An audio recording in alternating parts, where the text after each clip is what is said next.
ladies and gentlemen, we are going to get started in just a few minutes. Now's a good time to take those seats, and we'll kick this off in just a few minutes.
Luckily, we do not have rain this week, or today.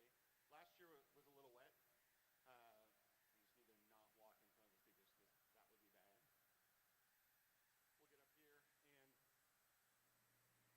and they're doing a final run through of the audio on the video feed so that those that are not here with us in person can actually watch and hear what's going on at the conference. Are we looking good, sounding good? All good? Okay, keeping going, keeping going. Just got to make sure it all works the way we expect it to. Okay.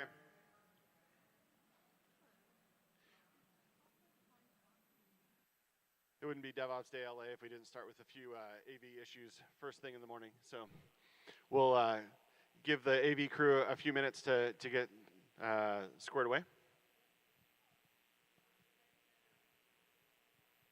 Are we all good? Oh, you just need me to keep talking.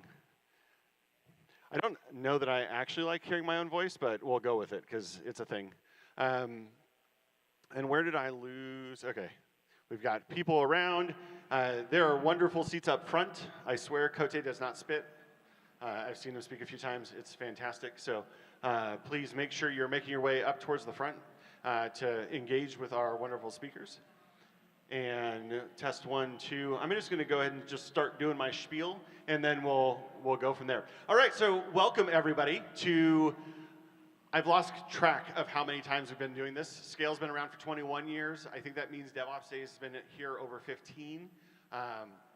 This is one of those huge passions for myself. I love seeing the community come out. I love seeing just the awesome opportunities that come out of these conferences and the chance to network and connect with folks and hear some great talks from people in our industry and local folks as well.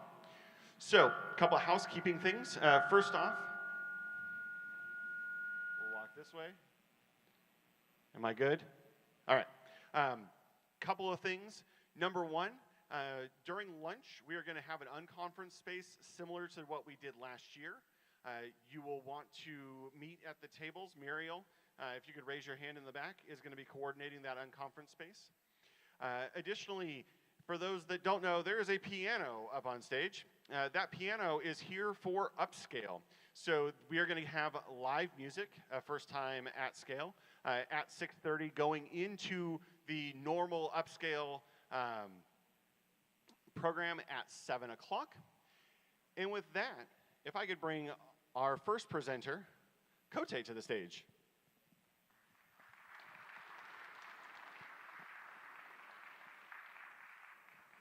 Hello. Thanks for having me here. I was here last year and it was fun. Well, I was asked to do a brief talk at the beginning of this about the state of DevOps. So that'll be hopefully just 10 minutes. Otherwise, I have too many slides in the second part, which is this past year, or not this past year, I decided to come up with a talk about like why people don't change. Because I'll get into, that seems to be a common complaint, is we have all these fantastic ideas, but those people over there are being sticks in the mud, so what's their deal? So I think it's nice to kind of understand what's going on there. Well, briefly, here's me. Normally I'd be wearing that shirt, but my dog actually ripped it up after about 15 years before I came here, which is tragic. I don't know what to do about that. But I'm pretty lucky. Over the past almost 10 years or so, I worked at Pivotal and then VMware, and now, as we say, VMware Tanzu by Broadcom. And I've had the chance to really talk with large organizations and people there, and management, and developers, and technical people, to put it in a very basic way about how they're getting better at the way they do their software, their apps, and everything involved in that stack up and down. And I've written a few little books about it that you can get mostly for free if you go to my website and hunt them down. And then I also do a podcast, Software Defined Talk, and some other ones. And I don't know, I've been an analyst at RedMonk, I did M&A at Dell, and I was a programmer a long, long time ago. And now I make slides. So, as one of my friends said, I used to be good at my job, and now I'm good at PowerPoint. So I'll give you a brief idea of what I think, maybe not so much the state, but very definitions of what people think DevOps is in about now, essentially. And like I said, I spend my time talking with mostly like management and executives and people like enterprise architects, things like that, in large or very large organizations. And it's, if you're into this kind of thing, it's pretty thrilling to see what their idea of DevOps is, especially if they're trying to apply it and think about it. So, I mean, the state of DevOps is that it's just part of what is there. It's part of the supply of life and existence. So it's fine, right? It's sort of like asking what the state of the English language is. But I think more importantly, how people use DevOps and how they're planning on using it, what they think about it, so that you can choose that and kind of adapt to it is the more interesting part of it. So first, well, that's unfortunate. So first, this is perhaps the most common thing that I encounter, and that's thinking about DevOps as a centralized developer tools group, right? Which is a long way from the beginning of DevOps, which was like, you know, configuring your servers, essentially, to maybe put it down too much. But you see this over and over again, especially with the people that I talk with. But then also, there's actually even, you know that your community, your market, your tool chain is stabilized when you have a multi-year Gartner Magic Quadrant. And this view that they have of what DevOps is in their, what do they call it? The DevOps Platforms Magic Quadrant. And you can kind of read through there that if you have kind of a developer mindset, you're like, oh, it's everything I use except the actual programming language, right? And the kind of lesser version of this is really like the pipeline, the way you build and automate and deploy applications. And this is, again, this is all anecdotal, but this is really what I encounter the most when people say they have a DevOps team, or they have DevOps engineers, or even more thrillingly, they're introducing DevOps and how they're doing. They think about it as managing these tools. Now, of course, I think this is what most insider people in the DevOps community think that DevOps is, or I should say, think of as DevOps. And that is to think about DevOps as culture, right? And if you've been in this community long enough, you'll remember maybe, I forget the exact year, but you know, they started doing the DevOps report as a, you know, if you put out reports, it's a great form of marketing. But at some point from Puppet, the DevOps report shifted from a good sort of lead gen-y marketing thing into an actual report.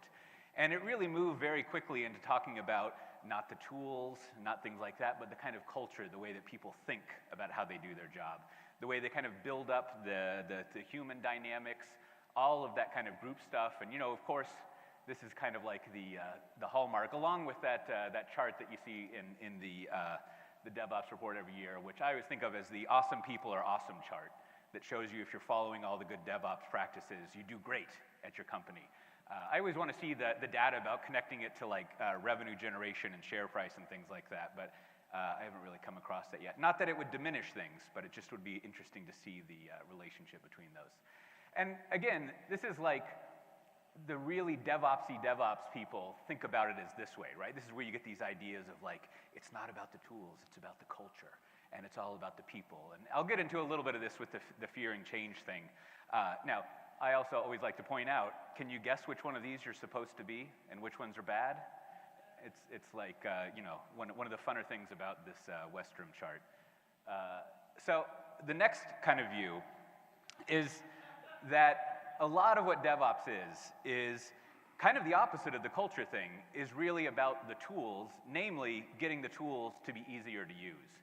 And this has really emerged. I think I was talking before this talk, I realized you can't use this. Here's a pro tip about presentations. Like I said, I'm good at PowerPoint. They say many things, but they say you're not supposed to have a slide that no one can read.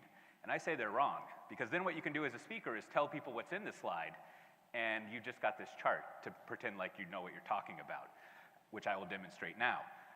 So what you see, this is a survey that we've done about Kubernetes at VMware and now VMware Tanzu by Broadcom. And you can see the way that you read this chart is that these are benefits people have gotten, and the top one is the most recent. And you see that the benefits have been going down for using Kubernetes, right? So, and I think there's an explanation there. As more and more people use Kubernetes, as it goes more and more mainstream, you have more people using it. So there's various degrees of skills and tolerance about putting up with the idiosyncratic stuff and just the nature of Kubernetes. So you get more people who are encountering a lack of benefits from it. And I think another view of DevOps that I encounter is that it's all about fixing this, or kind of filling out, you know, making YAML easier to use, I guess, and making it so that application developers spend less time worrying about this, making it sure that in larger organizations there's common governance over, you know, just making sure it delivers on the dream. And I think that emerges, you know, this is just a quick side note, right? Like it's to some extent, it's been weird that this has happened, because if you remember, the Kubernetes people are always telling you, this is not for you. You shouldn't be using this. This is a platform for building platforms, and sorry about that. But I don't know, it's not only us DevOps people, but as a kind of global IT community, we seem to tune that out and instead think like, yes, this is for me. I want to build on top of this and work it, not just have it be a lower level thing. But I think a lot of DevOps people have come in and kind of filled out those hopes that you can kind of make it easier to use and get the benefits that people are talking about it. Now, I'll get into this a little bit further in the second part of the presentation, but this is a little bit more of an emerging thing that DevOps is. And that is, it is kind of that thing above whatever your infrastructure layer is. And thinking about, well, if I have application developers, they're gonna need to use this infrastructure, and I would like to make it easier for them, and I'm gonna build a platform on top of it. Now, of course, there's you know, everyone's probably seen this. This platform concept killed off DevOps, so I'm not sure why we're here having this conference. Maybe it's just for good times. We enjoy talking about the old days. We're doing sort of reenactments or something. But you know, I think the people at Humanitech and other people have kind of backed off of this DevOps is dead thing and introduced this platform notion. But I think genuinely this is where I see kind of let's say intermediate to advanced DevOps people getting more involved in, is building up and managing this platform that developers start using more. And this is, again, I'll come back to this, but this is great. This is from the Cloud Native Computing Foundation from last year. And it's a diagram of what a platform is. It's really great because since I work at VMware Tanzu by Broadcom, I often get asked to give talks like this, and they say, don't give a vendor talk because everyone's head will explode. So now instead of using our architecture, I can use this one, and they all look the same. So we have a great one, but I'm not going to show it to you here. But you can see the platform basically is all the infrastructure stuff, which doesn't really even show up, and everything that you need to manage your custom-built and custom-run applications. And so those are 4 things that I've noticed DevOps being in recent years, right? And again, I think the state of DevOps is it's fantastic. Everyone's done a great job, so give yourself a pat on the back, or however you like to congratulate yourself. And now, going over those 4 things and maybe other ones, I think it's great to think about, like, so what am I doing? What do I want to evolve to? How do I want to change the way that I do DevOps? And more importantly, if I'm in a situation, you got to be really careful when this comes up because you don't want to be the kind of annoying person who's like, you haven't read the correct passage and you're wrong about what it is. But as you're introducing DevOps into larger organizations or any organization, it's good to have an idea of what that might mean and what that is. So next, the kind of main thing I want to go over is this idea of like why people don't change and why they fear change, right? Like, what is the deal now that, let's say you pick one of your 4 meanings of DevOps and you're like, we're going to go in there, well, I'll give you the extreme case. We've got this mainframe system that our big insurance company runs at its core that makes sure our business functions. And like, I don't know, we don't like that anymore for some reason. Usually it's about cost and people retiring or whatever.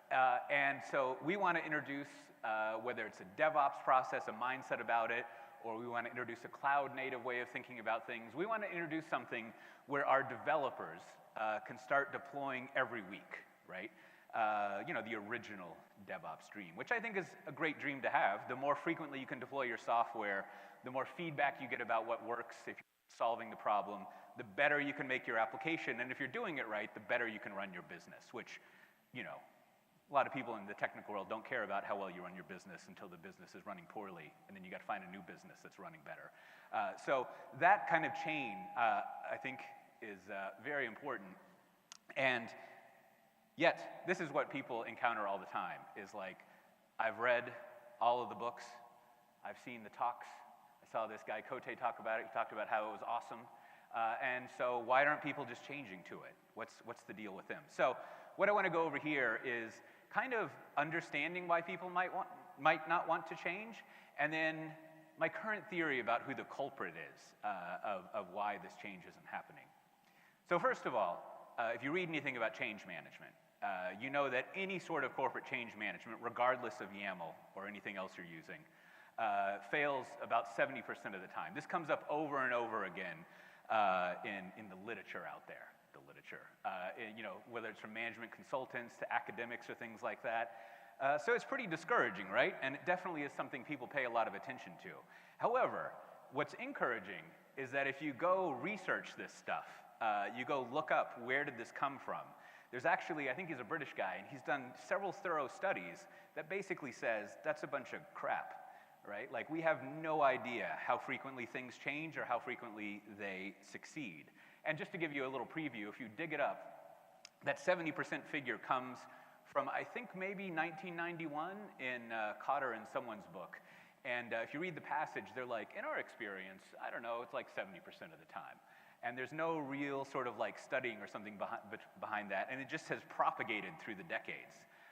So what that means is that the first kind of way of getting over people not wanting to change is that, like, we don't know if this is the case because it hasn't been studied either, but in my anecdotal experience in 2024, maybe we can propagate this decades into the future, like, organizations do kind of change. It's not exactly how you want them to change, but it happens, right? Over time, things do occur. It's not a impossible hill to go up.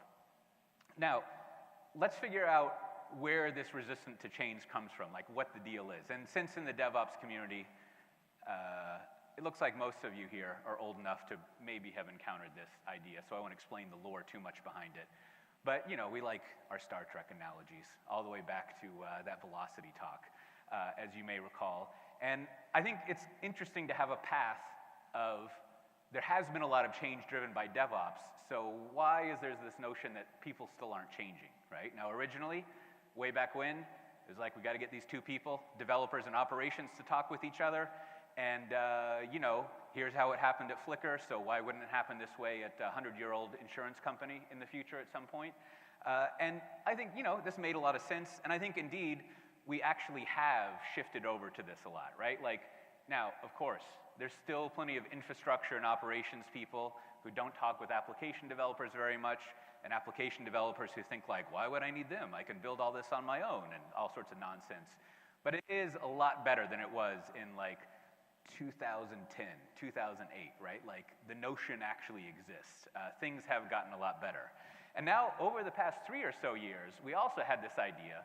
This change is eking out a little bit more slowly, But it is something that I encounter in the organizations I talk with. There's an extreme amount of interest in this DevSecOps, I can't even say it, DevSecOps idea. I don't know why sec got put in the middle. I don't know if anyone's ever covered the kind of positional thing of that. But I was just talking with someone, a big bank processing company, late last year, and they had been putting this notion into place that, and then even last week, or this week, I've lost track of time, but there is this idea that the next bottleneck we have is security and compliance. And we're very aware of this bottleneck as something getting the software out, the apps out. So we need to solve that. And there's a lot of great work going on there to solve this issue. So there's some resistance to change there, but it almost might be an instance of Planck's law or notion about this, is that eventually, I think Planck's law is a little more morbid, that change occurs in the sciences as people die. But eventually the security people sort of retire and drive around in RVs or big Harleys or whatever security people do. I'm an application developer, so I have a lot of weird stereotypes in my head. Surprising I'm wearing pants instead of shorts and flip-flops, I guess. Now, of course, sticking to our Star Trek thing, I guess to my point, the thing people forget about the security people in Star Trek is they tend to get eliminated. So that's a bit of a threat, I guess, for them, but something they should be aware of. Make sure you're wearing the correct color shirt. Now, let's get to the culprit. Like, when I talk with large organizations, this is what actually ends up being the barrier to change, right? Like, you go to the business side, right? The people who are running the organization, whether they are senior executives and management up in IT, or they're actually people from finance, or they're the ones who own the businesses and run them. And if you work at a nonprofit like a government, I mean, just kind of rewrite the words I'm using in your head to mission and helping citizens and things like that. But my experience is that they're sort of the ones who have this really kind of, what's the opposite of virtuous? Like a bad vortex. I forget the word you use there. A vicious cycle, where they want things to be better, and they talk about speeding up the delivery cycle and making things more secure, and then they're up on a stage, they talk about that, they might even give you some books, some O'Reilly books, just to come up here before you leave and take it from the box. They're saying, I'm not saying that. And then, you go down and pick up the book and you look up and you have a question and they're gone, right? Like they just really haven't shown up. And so my current theory is that it's management, it's executives that are kind of like, not the final, I'm sure there'll be more, but they're the current bottleneck to get through, to introducing things like DevOps and change. And so usually with a room full of this, these notions go very well because most people are not these people and we really like making fun of them.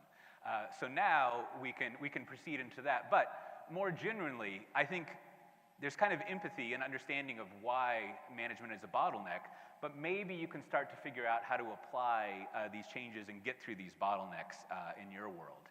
And so what we'll do is we'll dive into the wonderful world of management. And since I'm in California, these are actually stills from a early 80s California Institute of Correctional Facilities building planning meeting, which I got out, which I guess that's an interesting metaphor to use for how you're building your IT systems. But man, look at that guy's hair and the glasses. It's just like perfect for how things were running when I was a kid. So here's the first issue that comes up with executives and management that I think causes some bottlenecks for things to change. And this is a notion, there's a joke that one of my coworkers used in looking at how an organization would transform. And their joke was that, like, well, the amount of transformation you're talking about, the way we're going to change how we're working, the budgeting, it's really a 1.5 CEO job. And this comes from the notion that CIOs change around every 3 or so years, right? Now, that's not exactly accurate. When you look at it, at least with one study, the average CIO tenure is about 4.7 years, which is, I'm a philosophy major, so I can't do math unless it's in Greek letters. But I think that's more than 3.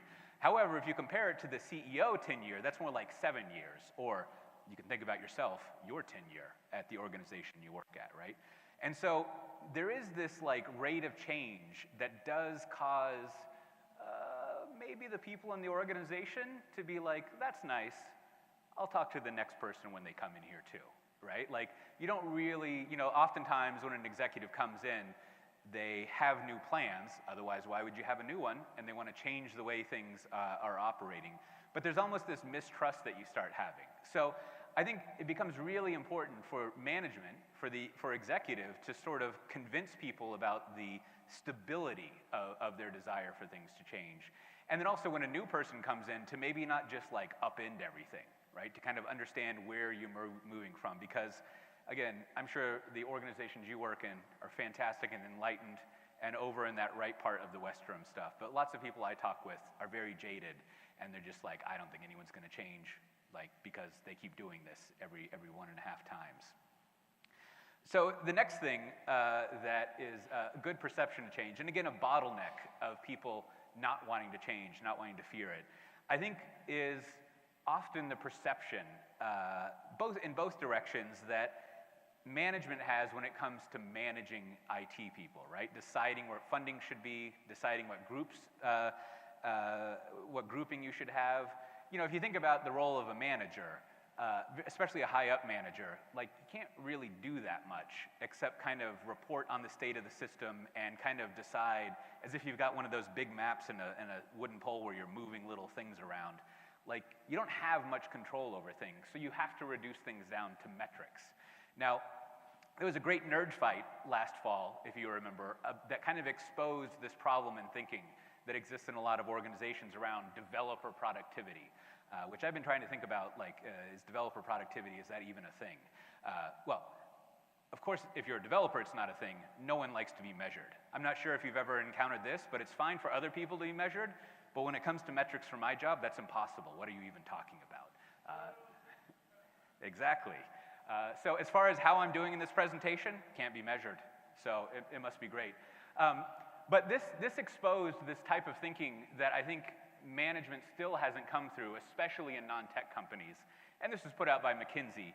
And the whole point of this was that they say you can't measure developer productivity, and yet you need to, because you need to allocate resources and optimize, which is to say get rid of people and decide who to get rid of.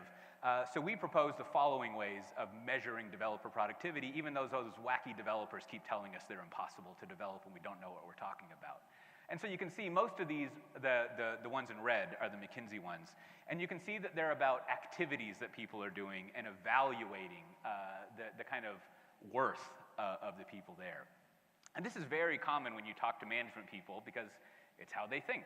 I don't mean in a dismissive way, but it's data that they need that drives decisions they have to make about resource allocation and focus.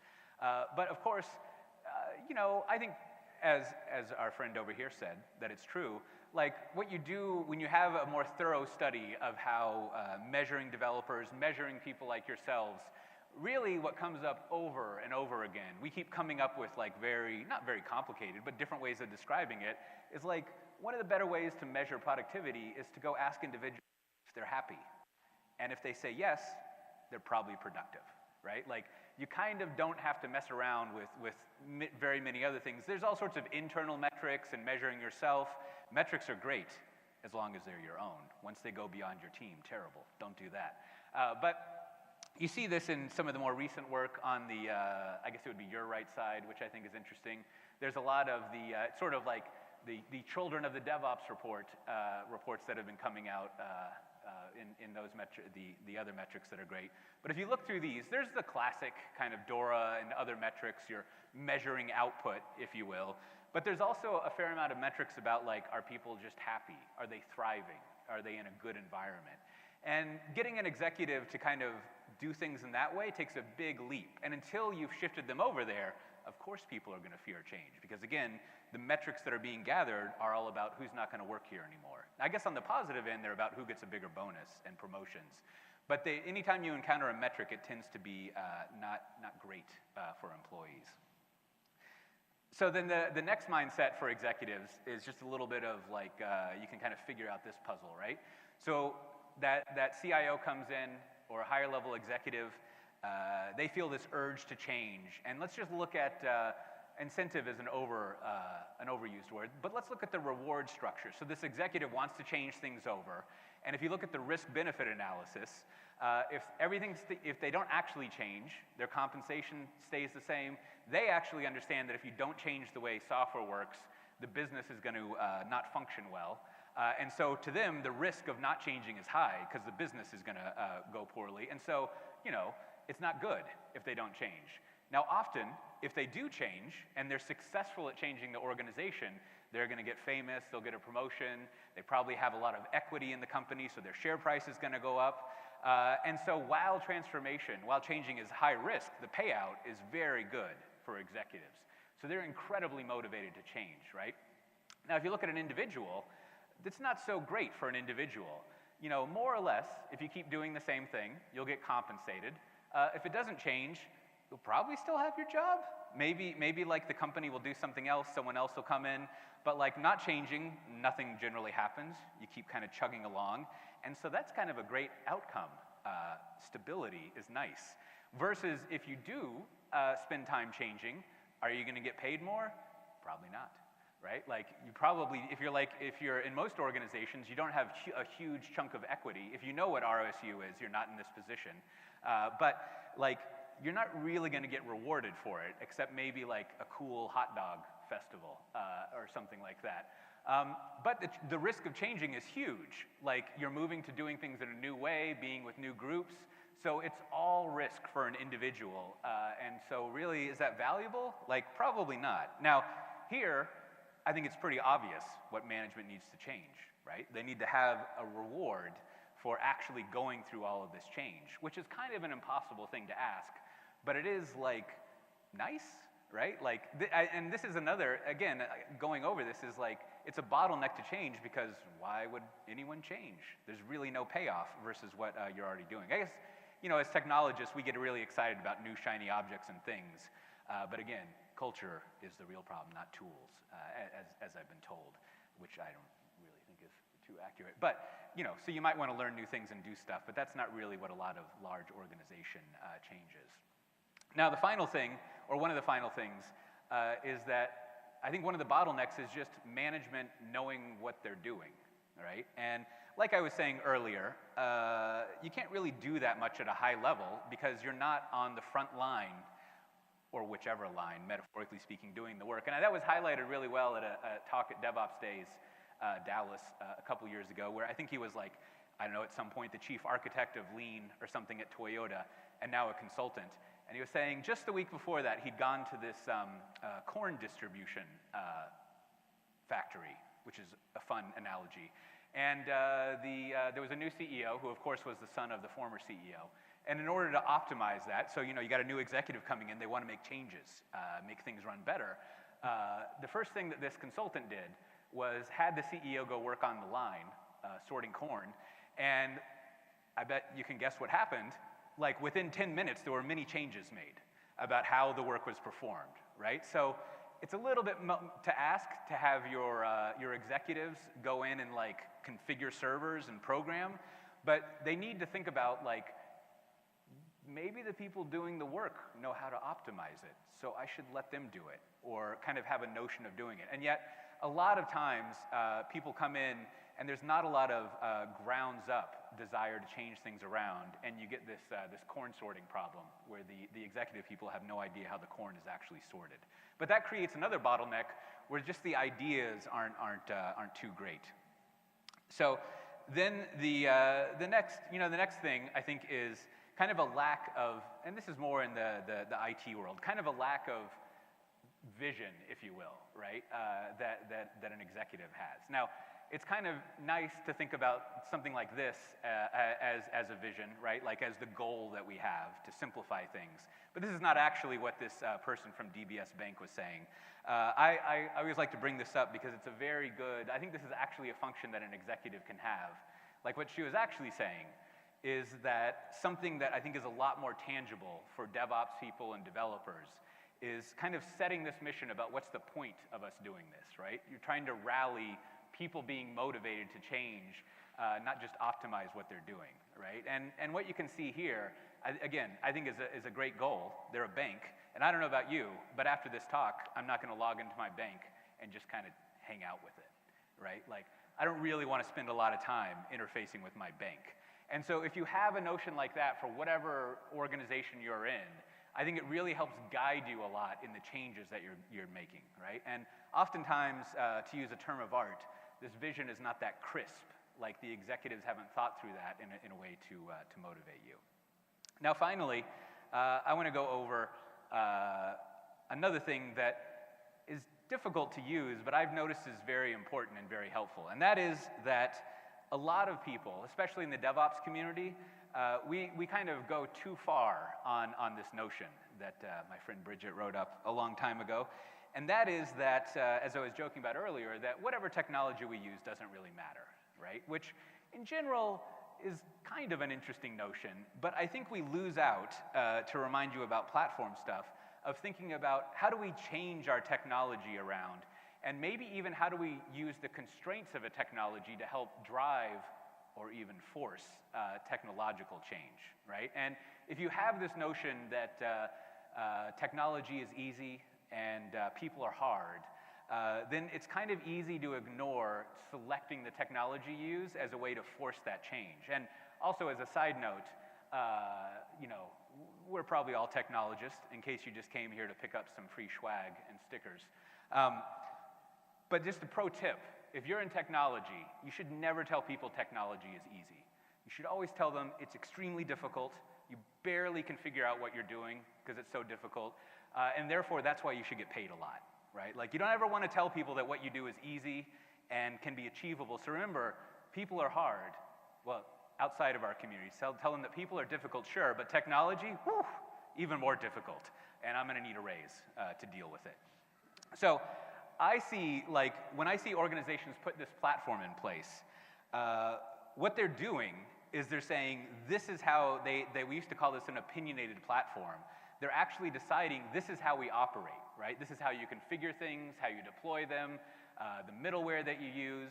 And I think that can kind of, if you pick the right kind of platform, it's an expression of how you want to operate, right? And I think it's worth spending a lot of time thinking about that when you're picking the tool chain that you want to use, the stack that you want to use. Now, the issue becomes, how do you build a platform that people want to use? And this is, you know, a platform owner at Mercedes-Benz, and they have this notion, which if you've been following the, as you recall, DevOps is dead, it's now about platform engineering, so hopefully you've been learning about that. And if you've been following what's been going on there, there's been this reemergence of this idea of platform as a product.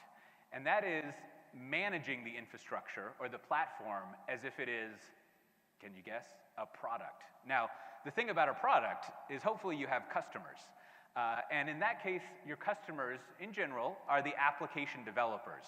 And so when you're product managing your infrastructure, you know who your customer is now, the application developers, and it's a good idea to go ask, well, what would you like, right? And, you know, instead of just thinking about how you are building up the infrastructure, how you're delivering it reliably to whatever kind of SL thing you want to use, and okay, whatnots, and all the MB somethings, like, whatever all those ways of thinking about it are, if your customers don't want it, it doesn't matter, right?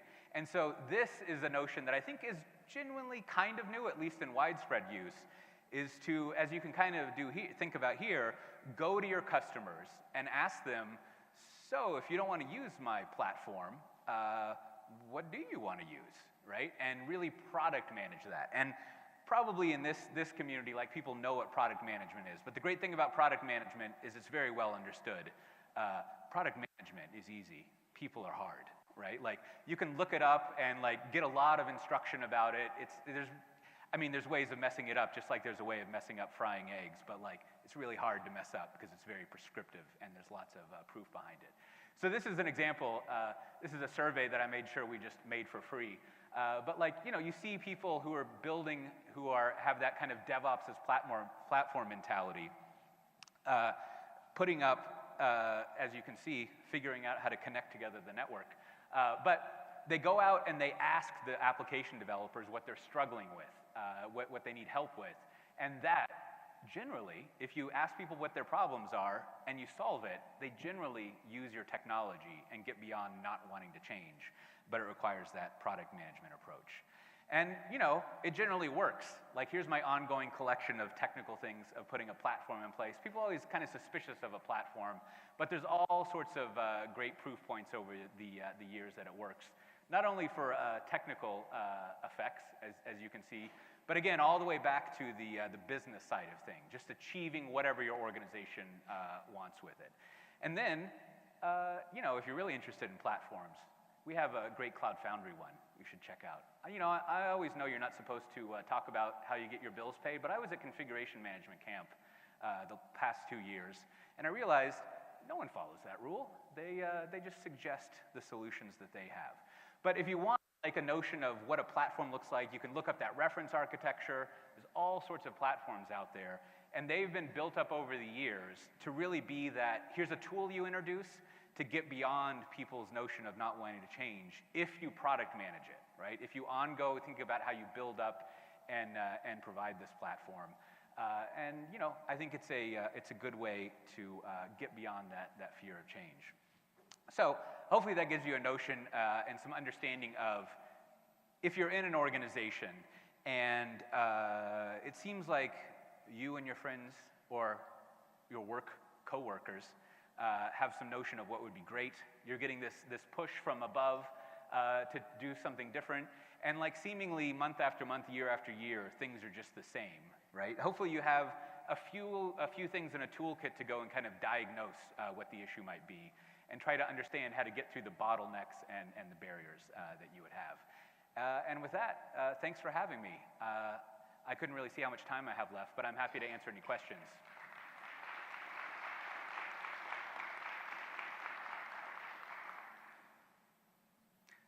Great. I've fully informed everyone. Oh. Sure. Any questions out there? It's a great thing about no questions is you don't have to come up with answers. Oh, there we go. Yes. You were smiling a lot, so I'm going to ask you first. Part of what you discussed is how difficult it is to get engineering as a whole and management to accept DevOps and change and stuff like that. Right. But oftentimes, depending upon the size of the organization, there's also a board of directors and there's other kinds of financial implications. Right? So how do you sell it that way? Because really all they care about is the dollars. Sure. So to summarize the question, I mean, you can tell me if I'm summarizing it incorrectly. There are other forces in the organization, finance, maybe the corporate stewards, who they want to know how this is going to be good for the business. And when it's a business, that usually means, well, two things. Not losing a lot of money suddenly, and then also making more money. You just kind of being level is cool, but it's really not. They would like it to go the other way. So, well, first of all, it's a difficult problem. But I think what I've seen in organizations is there's two things. One, whoever is the champion of this, to use that phrase, they have to set a timeline expectation that it's going to be a couple of years to put this change in place, right? And you need to do that because essentially, and I'll get over this silly saying, is like, you've got to be successful first before you change over. But what that really means is you need to have a few wins. So like 2 or 3 instances of how we shifted over this way to operating and it resulted in a good, this is a fun word, fiduciary outcome, right? Like it actually made the business run better. And it kind of doesn't matter the size of that application, whatever that business is, you're just proving that working this way has a good result. Or the cynical way, you're proving that it's not bad, right? Which in the zero-sum game of corporate politicking, that's kind of a lot of what you're doing because someone else has got a great idea, and if they can like eliminate yours, they get to do theirs. I think of it as the, turn off the oxygen supply in the room and hold your breath the longest is like how a lot of corporate stuff happens. So you spend the first year getting success on a few projects, working in this new way, and then you just market it a lot. Now, there's some other stuff actually in that Changing Mindsets book which is the only one you can't get for free. But if you have an O'Reilly account, you can get it, or buy it. What a notion. There are some things, if you get to some enlightened finance people, you can apply a lot of the ideas that we have in the DevOps and the application development world, that if you have shorter cycles, you have better risk management. Because if instead of a 12-month window of not knowing what's going on, you can have like a 3-month window. And it actually is very responsible to course correct instead of just like losing out on that. But that takes a little bit more finagling, maybe a lot more lunches with the finance people to figure out if they're interested in that. But yeah, I would just build up some successes. To use the old phrase, you know, success is the best deodorant. You had a question? Yeah, when you pull up the slide before about kind of executive versus employee or IC, Uh-huh. it seems like the role of the executive then is to like push their incentives down in the organization. And I was just wondering, like, I feel like for you, probably this is what you spend a lot of your time figuring out. I was just wondering, like, what does that look like? Yeah, so, yeah, exactly. And I guess one thing I didn't mention here is a lot of my operating theory here, as you can maybe pick apart, is that management is like the programmer of the organization. Like they're the ones who are building that system. And I think that the hands-off approach that we kind of want management to have in IT kind of plays against that notion because we can't change the organization as a whole, so we need someone to come in and change it. Now, getting exactly to that point, I think if you can't have financial incentives and compensation, the executives need to figure out something beyond those, you know, hot dog parties to have as compensation, right? Whether that's like a nicer working environment, working less, people working on things that they're enjoying, but you really got to think about how do you incent people to go through the change. And I'll give you like one example. I don't know, to anonymize it, someone I know, they were in charge of, get this, if you work in a large organization, you're probably not surprised, but you know, you've heard of auditors, but there's actually auditors for auditors in organizations. And this person is an auditor for an auditor. And I remember one Thanksgiving, this person had to basically not take off Thanksgiving because one of the auditors for auditors had screwed up. And so they had to come in and fix that all up, right? So, you know, in this technical world, a lot of what auditors do is like, nowadays their tool chain is like Microsoft Office, right? So they're emailing things around and building up spreadsheets, but moving people to like a more DevOpsy way of thinking. You can go to the auditors and say like, well, we can automate a lot of this stuff. Like you don't have to go and trust and talk with people and therefore work over like, you know, your 40 hours or your 30 hours or whatever, right? So you're figuring out how you're gonna improve the day-to-day life of the people who are changing rather than just like, despite my spending time less with banking vision, rather than just like delivering on the excitement of change that's gonna benefit our shareholders and make sure that we can survive against the macroeconomic headwinds and things like that. But like, how do you really relate that down to what an individual does? Now, of course, if you can do the financial stuff, that's great too. I don't know about y'all, but money, always nice to have instead of just All right, vision. and with that, thank you very much, Cote. Yeah, Can I get thanks a round again. of applause? All right, we're going to be back with our next talk at 11 a.m., and it's going to be lessons learned in hypergrowth deployments. So now's a good time to take that bio break, and we'll get started in just a few minutes.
ladies and gentlemen, we are going to get started in just a few minutes.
This is the 1 minute warning. We'll get started in about an actual minute. So 1 more minute and we'll get started.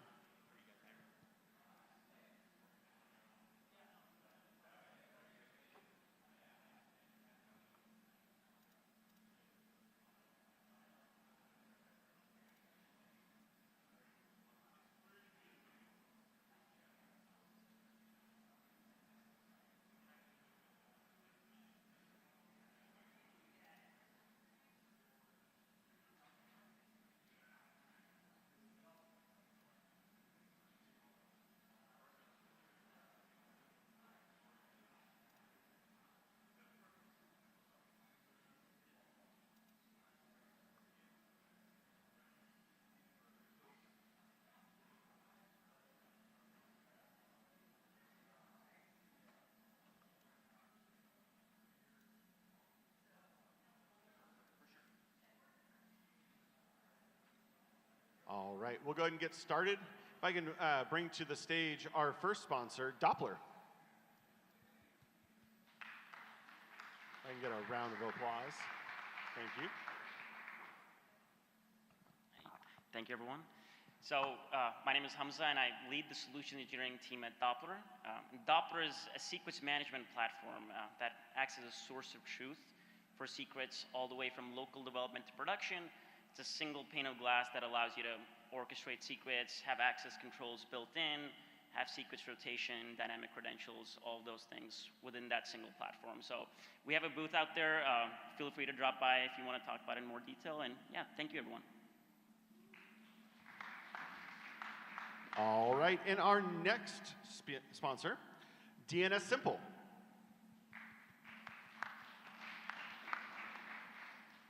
Hello, everyone. So my name is Simon. I work for DNS Simple. We are a DNS service provider and domain registrar. We aim to make DNS management at least enjoyable. I wouldn't say fun because I know that many of you wouldn't believe me. So if you want to learn more about our offering, we have a booth literally in front here. We also have awesome stickers. So at least if you don't enjoy DNS, you can probably enjoy some of our stickers. So feel free to stop by and ask any question. Thank you. Thank you to both of our sponsors. We couldn't put this on without them. And Just a real quick housekeeping piece. Please don't forget, at lunch we are going to do the unconference space at these white tables back here. Additionally, as part of that, I just got word that there will be some lunch around. So if you want to join us as part of that, there will be food to snack on as we're going through. And with that, Andrew Fong.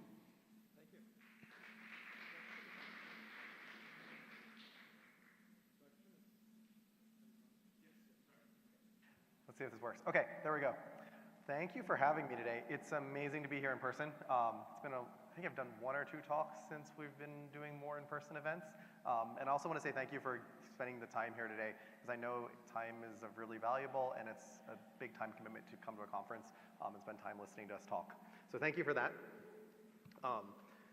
So this is a rough agenda. I'm going to give a kind of an overview of why I'm here, why do I care about this problem, what hypergrowth is like, who's been through hypergrowth, and I'll start there, who's gone through the exponential curve, okay, 1 or 2 people. I'll kind of give an overview of that. And then some of the lessons we learned, and one of the reasons I really like this is that hypergrowth gives you a really condensed view of the world, and you can kind of extract some principles and kind of foreshadow where everything else is going. And then kind of wrapping it up, what these lessons taught us about intent-based deployments. This is me. I currently am a founder and CEO of an early stage startup. We are working on problems around production, specifically starting with deployments, but really our end goal is to make platform engineering teams be force multipliers. It's something I feel really passionate about.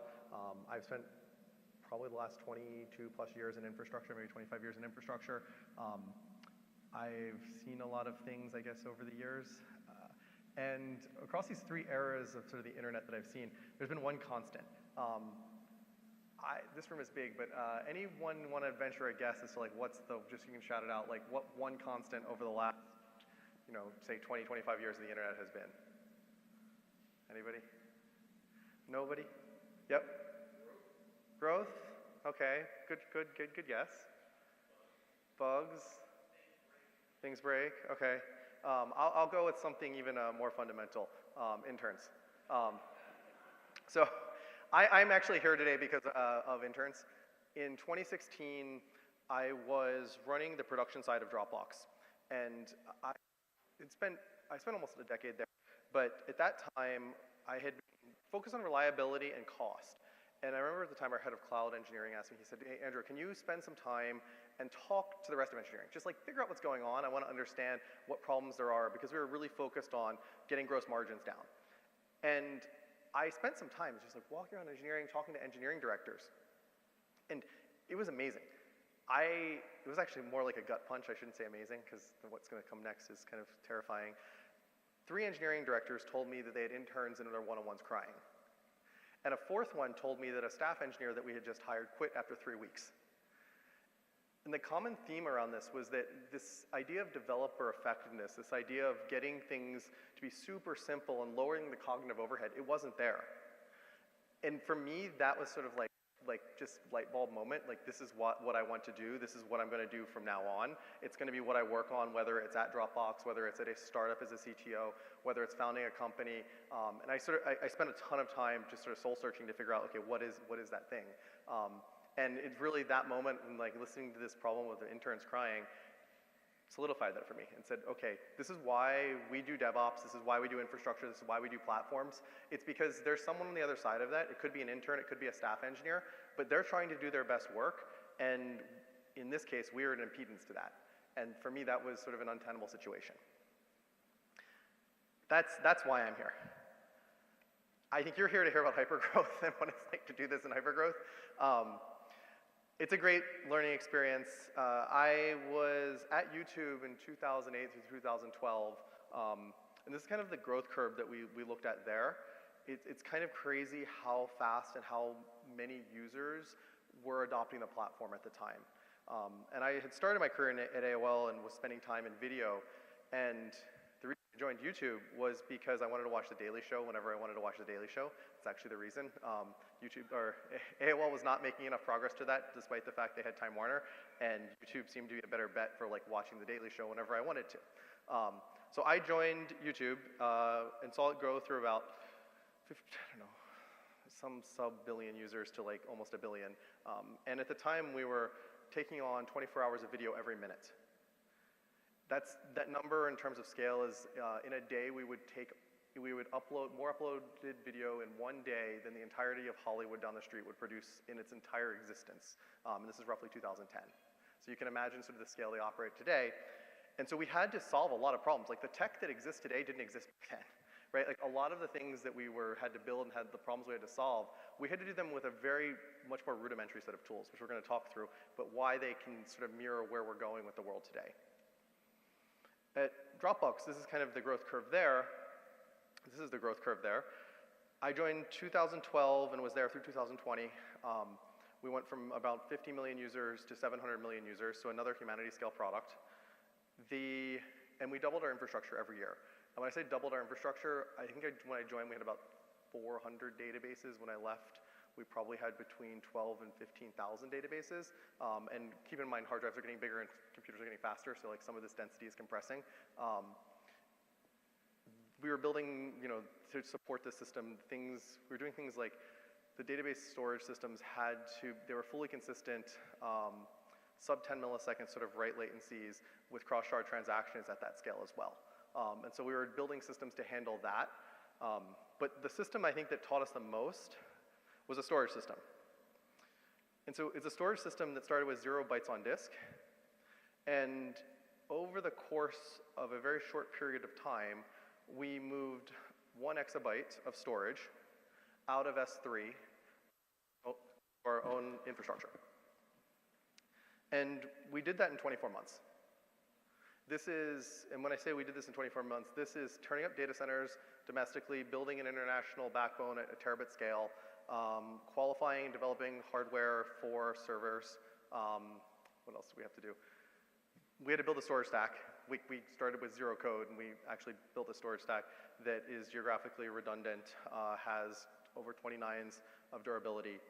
And that was done in 24 months. And so there's a lot of lessons there that we looked at, and we said, like, okay, how would we look back and did this again? What would we do differently, right? Because we were seeing that, okay, there's a cloud thing happening here. There's a lot of things we have to extract from this.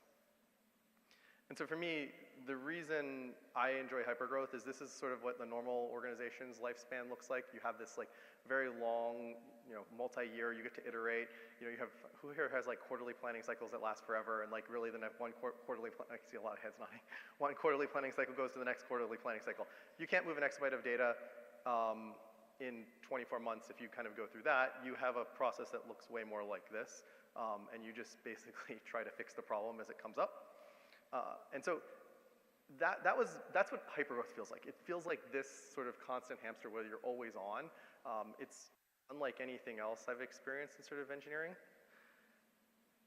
And I think it's a good segue over to what we think about as the foundation. And I like this because this is where I think the world is today. We're spending a lot of time on this foundational thing, on the foundational infrastructure. We're thinking a lot around, IAC, infrastructure as code, all of the baseline cloud provisioning infrastructure is where things are today. We haven't even got to the application layer, which is like the back half of this talk. But in 2008, I think like to use this as like, let's reflect. We said that this is kind of like what we wanted. We wanted something repeatable because we were going to operate at global scale. We needed to be pull-based because we knew that we were going to have things offline, online. We couldn't just rely on a push-based model and make sure everything's going to get out there. It had to be in code. We just said like by the way, the infrastructure teams at both YouTube and Dropbox when I joined were 10 people. And I think only are about 150-ish. Well, Dropbox is about 150 now. So they're still very small relative to the infrastructure they support. So it has to be in code, it has to be reliable, I have a typo, and it has to scale. This is what we did. We had a shell script that ran every 5 minutes with some splay on every single server, thousands of them. And it would sync down all the things that we needed to have synced to the servers, like all the infrastructure layer pieces. We would update them. We had a little CF engine in there, but very, very little, just basically because it understood how to change like syscuttles. And then to deploy code, we would literally run HD pool on every single machine, like tens of thousands of them. Because this is pool-based, right? Like, they're all going to sync to themselves, and it's going to be consistent. And then we ran everything under Monit. This supported and ran for us for a very long time. Tens of thousands of machines, daily deployments, hundreds of engineers, 4 nines of reliability and products at scale, humanity scale, right? And so there's a lesson here, right? We look at those 3 commands and we see what did they turn into today. They look more like this. They do exactly the same thing. There's nothing here besides we've just up-leveled this a little bit and given a little bit better interface to things, made it a little bit cleaner, because now we're supporting, there's lots more people using this type of tools. But we're in a world today where the principle here is like infrastructure code is good, right? Like this is a good pattern. This pattern actually will scale, and so if you're adopting this pattern, I'd say continue adopting this pattern. Don't think there's another way of doing this and there's a better way of doing it. Probably for the next 5 to 10, 15 years, this is actually the pattern that should be there. And it's a very reliable pattern. So I want to start, like to frame this presentation with that, because I'm not here to say like there's another way of doing it. No, we're just catching up to where some of these like large-scale infrastructures were, because there's a lot of crossover between where we were 10 years ago to what people are deploying in the public clouds today. So with that, I'm going to transition over to operating in the cloud. What did we learn there? Because I think this is where it gets interesting, because I think most organizations, if I think about the timeline of this, probably 5, who's done a cloud migration in the last 5 years? Okay, last 10 years? Some, okay. Who's not yet done a cloud migration? Okay, so like third is like, okay. This will be useful for all classes of this. Who's building cloud native applications that have never done anything not in the cloud and are doing like everything correctly in the cloud today? Anybody? 1 or 2? Okay. So YouTube was a bare metal data center. It was its own cloud, and it looked very similar to all the types of apps you would see today. Batch systems, databases, caching. There's nothing special here. It is literally a 4 million line Python application at the time. Every single one of these things, by the way, runs the same code base. There is nothing special. We just took the entirety of the Python code tree and put it on every server, and we would just use a different entry point. Sounds very similar to Docker, like in some ways. And then we had various like subsystems that read only the index servers or only the search like interface. But very similar to what people do today, we get acquired, right? And these guys show up, right? And now we have 2 clouds. And it's like, okay, well, what do I do? And one of these is really good at a certain set of things. Probably, if you do multi-cloud, my guess is it's not for reliability. It's because there's a capability in another cloud that you like better than the cloud you're in. I'm seeing a lot of heads nod. That's exactly the case here, right? So we can now map exactly what's happening today back to what was happening 10 years ago. They're really good at storing lots of data. They also are really good at serving lots of very small thumbnails. By the way, that's a very hard problem. If you've ever tried to build a thumbnail system at UpSCALE, it is like one of the hardest problems in the world. They're very good at that. And they can like scale horizontally forever, effectively. And so what we learned is like, okay, we've got to build a tool chain now that supports both of these. Now the problem is this. This is the tool chain that we were running at YouTube, which is also very similar to the Dropbox tool chain. It was SVN up instead of HG up, and we just used systemd instead. This became a problem. This is actually the biggest problem of like multi-cloud management for us, is the tool chains were just so drastically different, and there was no good crossover of the tool chains.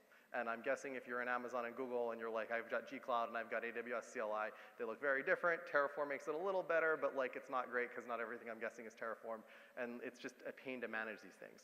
Well, that was the same for us. We had to learn just about every single command there's possible at Google to make this work, and we had to go all the way down to the bare metal in some cases. And so we had to learn how to great storage systems. It's like, it was a big pain to deal with this. I left before we had to resolve this problem, and I think that actually the resolution for this was they moved everything into Google, and so now the tool chain is consistent. Still a lot to learn, but it's at least a consistent tool chain. For me, attempt number 2 was, let's try this at Dropbox. Let's see what happens here. We had a very similar stack. Dropbox has its own physical infrastructure. Amazon has a bunch of things that we used to use. So block storage was there. They had block front ends. All the databases and web front ends were in our infrastructure. This is where it gets interesting, because we talked about that big storage migration before. So we ended up with this. We said, okay, we're gonna move all the storage systems in Magic Pocket to us. We're gonna do EU block storage because it can't go away because we've got to handle GDPR and all these other things for geo-replication. So we have some storage still there. There's actually other infrastructure there as well, but for the most part, that's like the big chunky things. And you're kind of looking at this like, okay, well now how do I manage this, right? Because we have tens of megawatts in power and space we're managing ourselves. We have very large, like say, like tens to hundreds of millions of dollars of AWS bills coming in as well. So this is not like you can manage this as like, okay, I can assign 2 people to manage Amazon and it'll just be fine. You actually have to figure out how to reconcile this tool chain. And I think that if you're in multi-cloud today, you're probably starting to face a lot of these challenges as teams are doing split-brain things, and there's a lot of cognitive overhead for it. This was our attempt. We said, okay, let's build a single interface. Let's make it really easy. We'll give one command line tool that everyone can use, and we'll wrap everything. I haven't looked enough at Azure DevOps, but I'm guessing this is like sort of their approach at this point right now. A bunch of pluggable things that goes into one command line tool, and it like sort of fans its way out in the back. So we built something called MDB, machine database, which is more of like a service database, to be honest, where you could have a web server or a server, you could add a tag to it, and this is sort of like what it would take on and the persona it would take on. Nothing crazy here. We'd say, okay, and we give it an owner tag. This is the owner of it. Where it becomes interesting, though, is when we did things like this, we need to reinstall. Well, the service owner really didn't want to deal with reinstalls or kernel upgrades or anything fundamental to the system. And it became a problem because they're like, we don't know anything about this. We don't want to deal with like fault tolerance. We don't want to handle any of these things. Yes, I get it. Kubernetes makes it a little better now, but I don't think it's like a panacea. So like this app team is sitting here going, well, I own this thing, and really I only care about the web server. I don't really care about anything about your underlying things, right? Hence how we get to serverless today. And we have a platform team going, well, I need to reinstall that thing because I need to patch the kernel. And so this just ends up in this like coordination nightmare around people trying to like convince the other team that their thing they're trying to do this week is more important. You have TPMs running around scheduling, and I will stand here and tell you like we got this entirely wrong.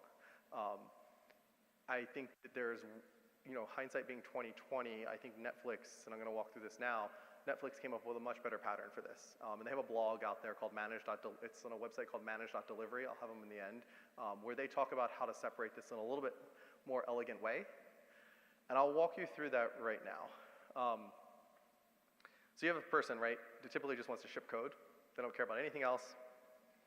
And so when they start, they have something that looks pretty simple. They're just like, okay, I'm gonna, you know, out of GitHub Actions or whatever, I'm just gonna push my thing, and it's gonna go to the staging environment, production environment, I'm call it a day. Like, they may not even having 2 environments, like maybe just 1. They're like, this is easy. And then somebody shows up, call it the DevOps person, the SRE, somebody in the organization shows up and says like, well, we need SLAs, right? Because like this thing now has user traffic on it. We can't just like let it sit there. Well, who adds these SLAs? Is like the DevOps person? Is it the software engineer that stood this thing up? Either way, right? You end up with like, okay, now we're going to start getting config bloat, and like everyone's like, I don't understand what the other person was intending to do here because I'm just trying to add my SLAs, and they're like, well, I'm just trying to deploy code. So now you have this like competing priorities. Well, it gets even more interesting because the compliance team shows up and told the infrastructure people, well, we need another region because we need to have that thing for GDPR and we need to go there because the sales team wants it. Or I'm guessing, has anybody dealt with like tenancy problems where it's like show up and say, I want to run N numbers of copies of this because like our enterprise customers want these things. So that's the other variation of this, right? And so now you've got this like massive configuration file for deployment that's super hard to understand. I just like squinting at this here. I'm like, there's a bunch of templating and there's probably a bunch of esoteric things that no one really understands what the intent was originally 6 months, a year later. I would love to live in a world where like everyone does what they do best and we can split this up in a much, much more clean way. And this is what Netflix proposes. The Spinnaker project actually has this under a subheading called Managed Delivery, and they run a project called SCaLE, which I think is being developed still inside of Netflix, but doesn't take a lot of commits back out from what I can tell. They separate this. They move to a much more declarative model, where infrastructure and delivery rules are set up once and applied to everyone. So service owners never actually have to think about them. They're just mapped automatically through a compiler to back down to it. And so if you this one is it's still not like super clean on this screen, but if you look at it, basically what we're saying here is that there's an environment called production. It has to, its precondition is that staging must be stable. How we talk about staging being stable is not introduced in this file. It's just staging has to be stable because that's the requirement. And it's got a rule that says it's not the weekend, right? And now we can understand the intent of this. Production has to follow staging, and it can't be the weekend.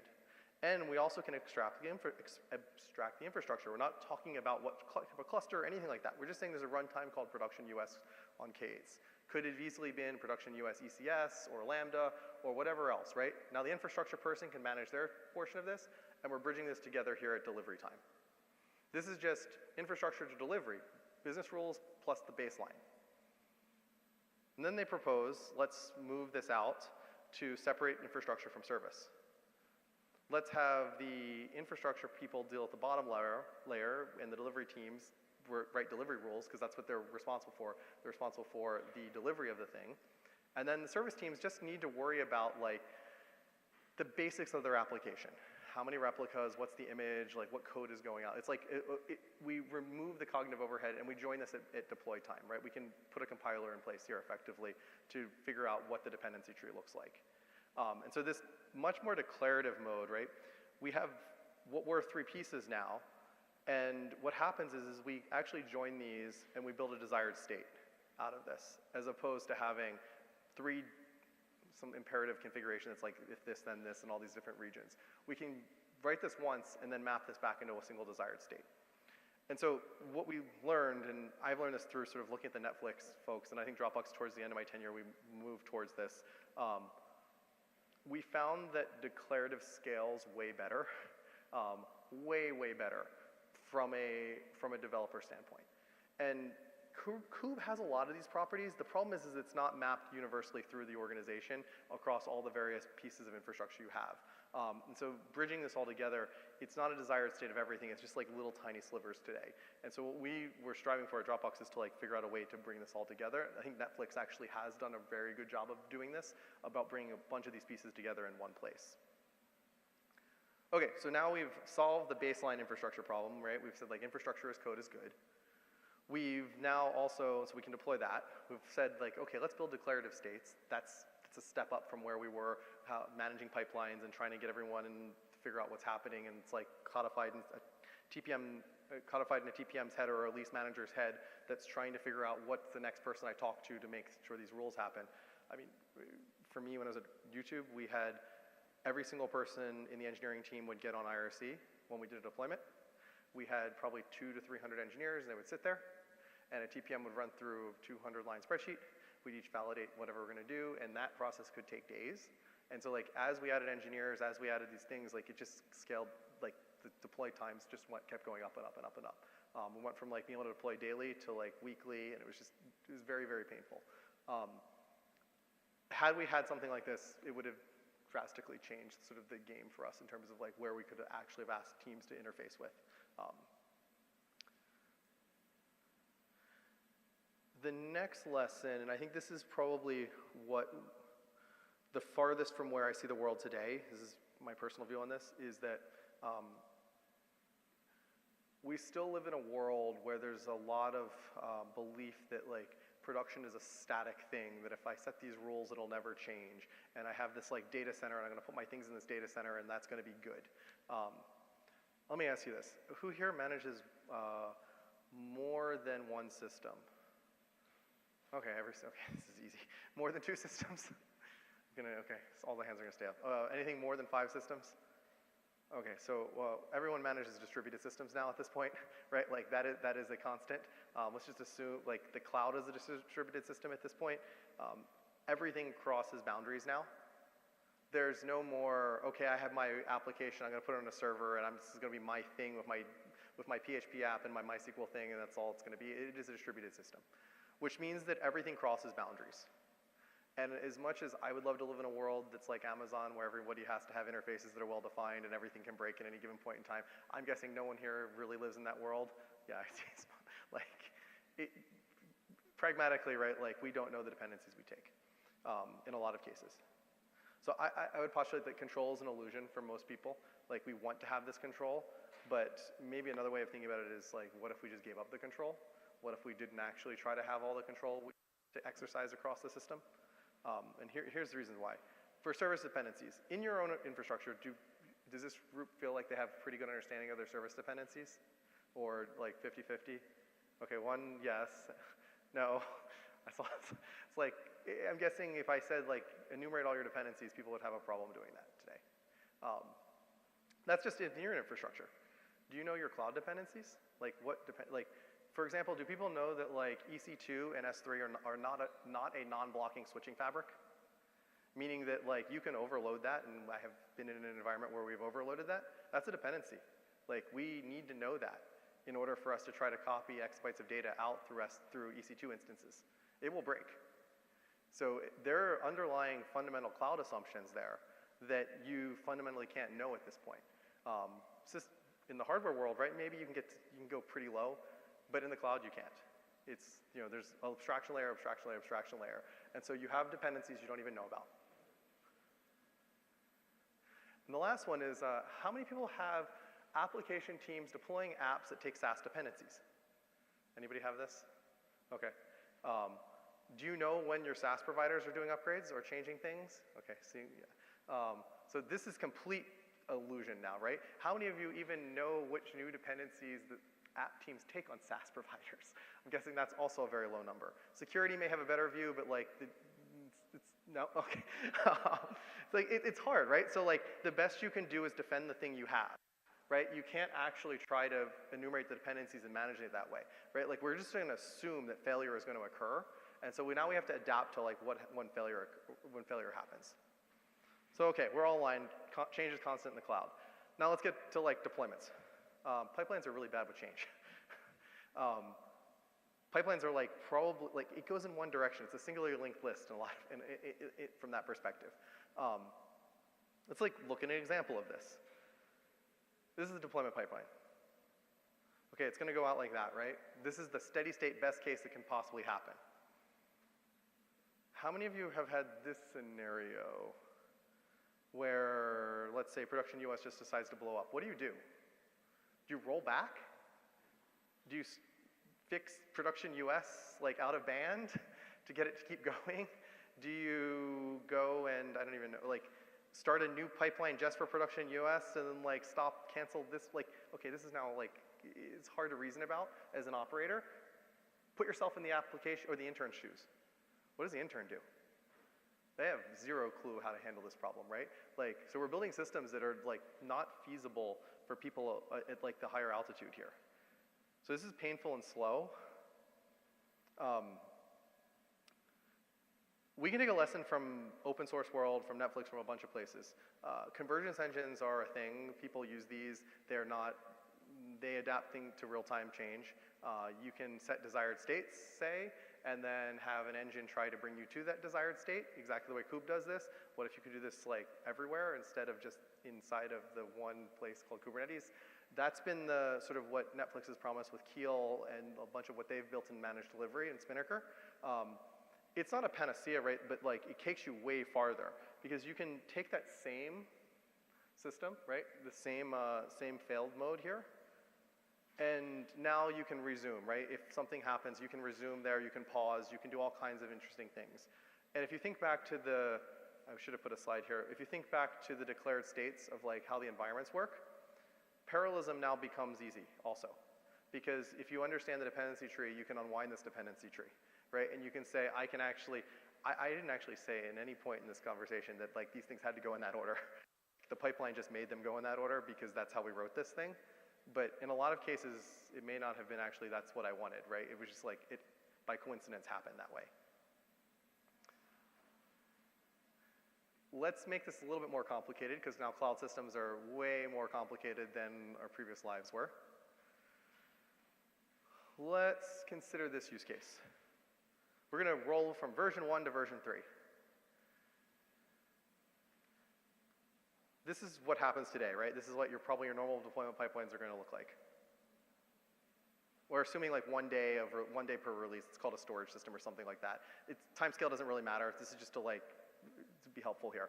The first observation is like, it's going to take one per thing. The next observation, right, is that staging is blocked from taking a new update, from a new commit, right? Like you can't continually update staging in this model, like unless you break its dependency on the production. Like it becomes very hard to reason about this really fast. And it's not super fast. Like now let's put this through a model where like we understand the dependencies and we understand how in a conversions model, you could make it look more like this. So you're at 50% of your time to deploy also. So this is the best case, right? You can, somewhere between 7 and 15 is probably where you're gonna land, depending on your dependency tree. But you can actually, this becomes way more powerful, right? You can get a much more simple language, much more simple configuration. By giving the engine the ability to reason about it, the engine can actually figure out what is actually gonna roll out in what order. And you're now in a place where you can adapt to real-time issues as well, right? Because you have a desired state, you can go through this desired state, you're replacing this notion of it has to be linear with a notion that like it's gonna happen real-time all the time. So whatever circuit breakers you need, all of that can be put in line with it. Okay, so my takeaway here is convergence is way better, or some type of adaptable engine is way, way better for production systems in the cloud. I'm running a little fast on this, so I will make sure we save some time for Q&A. So let's put this together.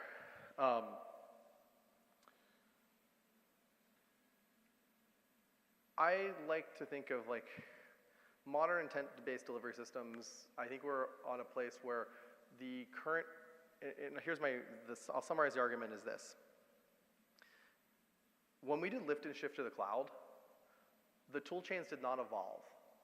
We lifted and shifted intentionally because the variable we were trying to control was physical infrastructure to cloud infrastructure.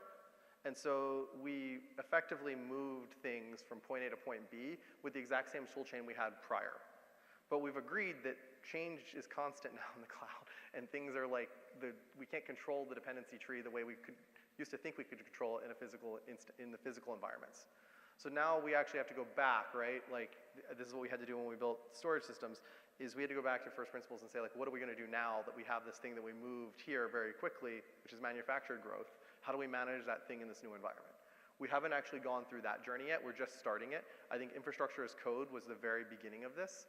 And now we're in a world where like, what is the next generation of deployment type of things look like? So the first is separation of responsibilities.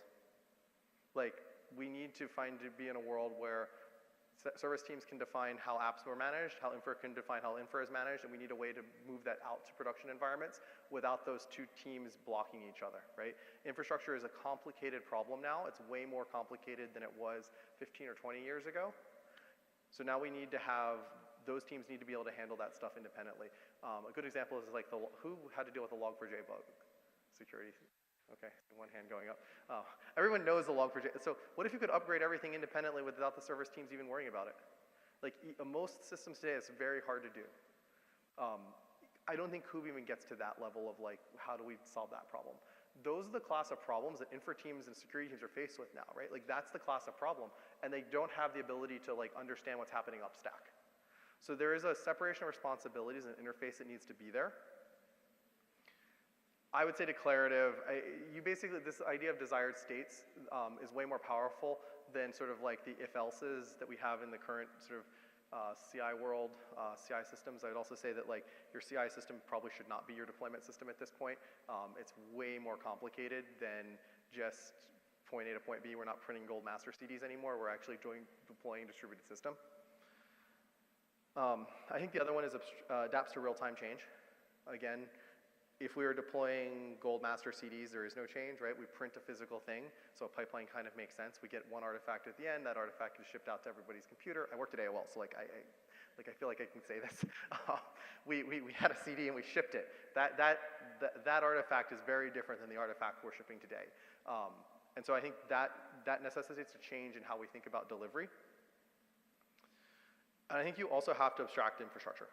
I don't think there's a world where infrastructure can leak the way it's been leaking up stack today for a bunch of reasons. One, I don't think it lets people do what they do best. again, the intern problem. I think that it's way more complicated than people realize. We've spent more time on app side the last 5 years than we have on the infra side in like sort of the general computing world. And that's causing, there's friction there. And then I think the other one is that if cost is a thing, you need the levers, you need the ability to control cost at supply and demand level. And this is a whole different talk, but I think of infra as a supply side and applications as demand side. And so you want to be able to control both those cost levers. One of those allows you to reduce sort of like the computing cost, and one of those is about like how many users are coming onto it. And if you don't have that abstraction, that also removes your ability to control costs. And so effectively margins if you're at sort of the enterprise level. This is roughly the architecture of both what we built and also what Spinnaker could have done, where you can kind of combine these things. You end up with basically you compile down to desired state. Desired state is handed to an engine. The engine can then fetches and applies against things to get them to their current state. It is very, very different than what the current pipeline model, and so it changes the reasoning of this room more so than anyone else. Upstream is actually easier to reason about, in my experience. The downstream infrastructure teams generally don't care. They actually have a way easier world in like a lot of ways, because they don't have people coming and asking them questions anymore. Let's see, at the top, right, this is like, get our requirements together, and then we take them, we build a desired state, calculate the changes, and then at the bottom layer here, we fetch the current state of your environment. We say like, okay, what's happening? And then we can compare that to your state that you want, and then we can apply changes, right? Like, and you can make this kind of a loop happen, which is a way more powerful construct than what we have with pipelines. So I will finish.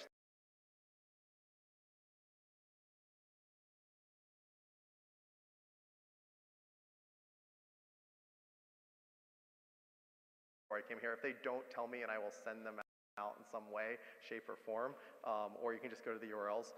The first one is basically how we took a 4 to 6 million line Python monolith and broke it apart into a serverless framework with a lot of the same delivery principles. Netflix wrote a bunch on managed delivery. We just wrote some blog posts on this as well. I would say the managed delivery team has like since scattered across the sort of industry, but I think I've been spending a bunch of time with them recently, and they feel very, like, they have a bunch of case studies also around sort of what they've seen in the wild with this. I think like Samsung Smart Things uses this as like their default delivery mechanism at this point. So I will pause there for questions. Also, we can have lunch. Yes. No, I was going to say, or we can go have lunch. Yes. Go ahead.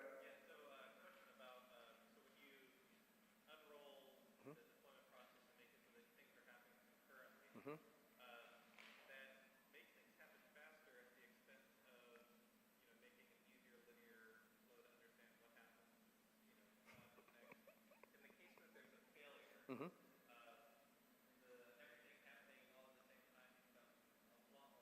Yep. Yep.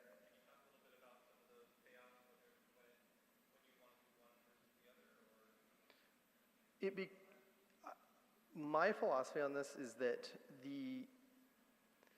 you probably want to handle it at environment level, not necessarily just service level. And so there's like, you want to have a building block you can reason about. And so going down to like depends on the layer of minutia that you're talking about. I think for environment, it's fairly easy. You can say like this constraint is this environment must get to this level. For storage systems, which is my example here, very easy. We actually wanted different versions everywhere for storage, because you never want to have the bug that deletes everything in all regions simultaneously. So we would have like, and you have data vintages and you have a whole other set of problems. So in that case, actually we wanted it to look like that. We wanted that problem. I think generally, I think on the other axis, right, like deployment axis, and I'm increasing complexity of sort of reasoning here. I think on the other axis, like the telemetry teams are getting way better at that. And so I think those two things put you in a different quadrant now. So if you assume old tech on all portions, yeah, I think it could be a problem. But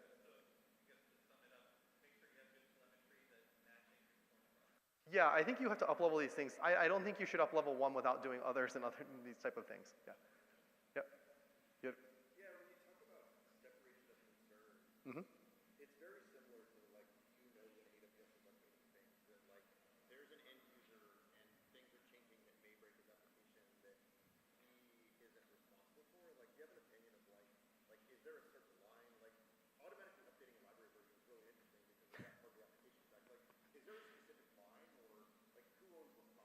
Okay, so the question is who owns what processes, where are the lines?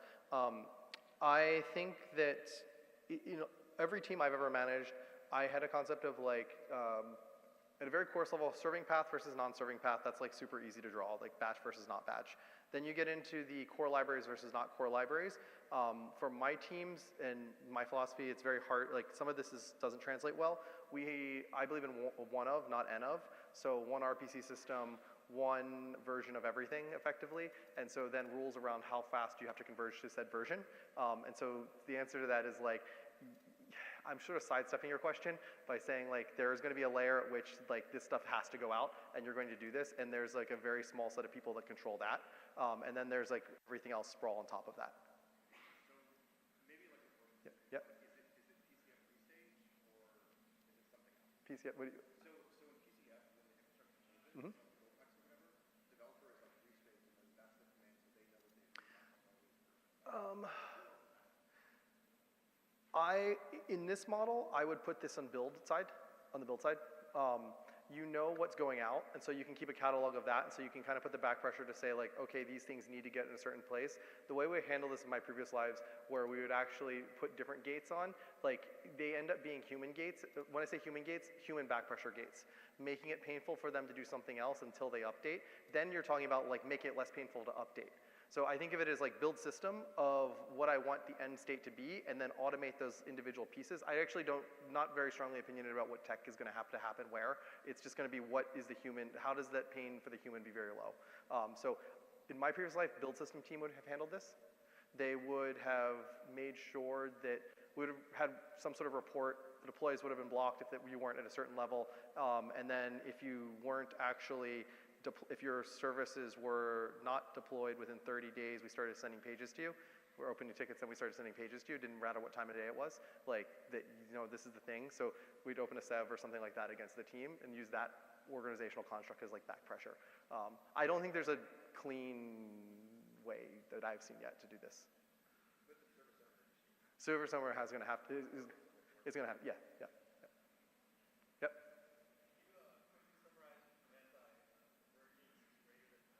Oh, convergence better than pipeline. Convergence engine is going to handle real-time things where pipeline is going to statically move in one direction.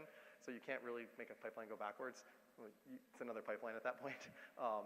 And convergence typically runs in a loop. Think of it that way. It's pulling constantly. And so let's say you see a failure. You know how to, you can respond to that failure real time without just like the pipeline stopping. Cool. I think we're at time. All right. Well, we are at time. Thank you so much, Andrew. All right, we're going to get started in about 15 minutes with the unconference. In the meantime, lunch will be available in the back. We want to see you come out and hang around for the unconference piece. Muriel will be up here in just a few minutes to set that up, and then we will kick back off with talks at 1:30. So get yourself some lunch. The unconference piece will be an opportunity for you to define some topics and to get groups together and chat about things that you actually care about. So Muriel will be up to explain that in a few minutes, but we'll be back at 1:30 for talks. Thanks.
an announcement, and then, oh, there we go.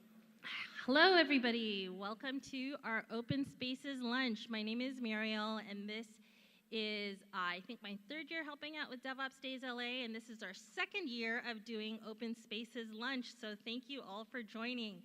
A lot of you, I think, have gotten your food. If you haven't had a chance to vote on topics, you can do that on the Menti here. This is basically your time to talk about the things that you care about. So find a friend. There are some open spaces tables in the back, but you can also join up here somewhere in the chairs. You can pick a table topic. There are some listed on the tables already. You can pick a topic from up here, or you can chat about something completely different, like what are you interested in right now? What has been bugging you and giving you nightmares at work? Here's some time to talk with your other DevOps folks. So grab a sandwich, find a table, and make some new friends. Thank you all for being here.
All right, thank you for everybody new that's come in. Grab your sandwiches. I know we've got kind of a limited table situation, but you can also group up in little circles at the back for your different tables. Tables already have table topics, but you can discuss whatever you'd like. If you want also, there are a few people out there. If you want to find Alan, we're going to have a little security roundup. He's got his hand raised over there. Alex and Gareth have data in DevOps. There is SCaLE retrospective somewhere towards the back by the curtains. And everybody else that is kind of floating around, find a friend, loop up. You can loop up towards the back, pick something on the screen, meet a new friend. All right, thank you, everybody.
here's the HDMI, and there's a USB-C, or if you have just, you go straight in. Okay, I can do Right. both.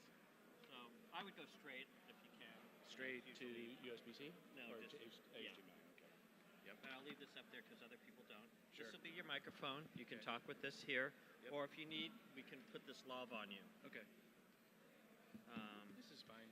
I do Okay, like great. to move around, but it's a short speech, so there's not probably any However you want to sense. do it, but then you'll see right there, you can see what's up there. So you don't have to always keep going like this.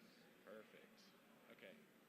And then so like I can have it here, even with Yeah. like like my screen here is showing Yeah. me like my countdown timer or something. Is there a Exactly. countdown timer? Um, Like in the back, is there someone like I holding do up know like a someone will hold up like 30 seconds or something? Like, yeah, he's got the like 2 minute, 1 minute, whatever it is. Okay. So it's a little card that he shows. Okay. Perfect. And that's that.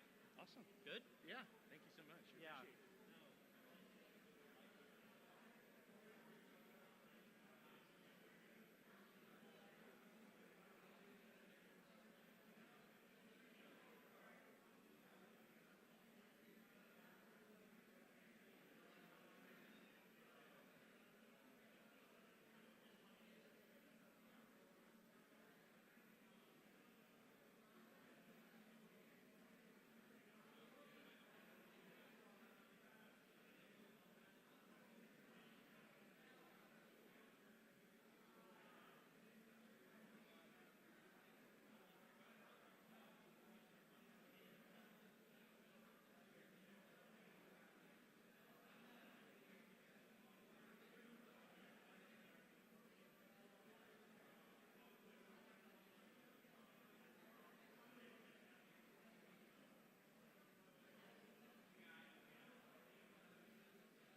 Ladies and gentlemen, we are going to get started in just about 10 minutes.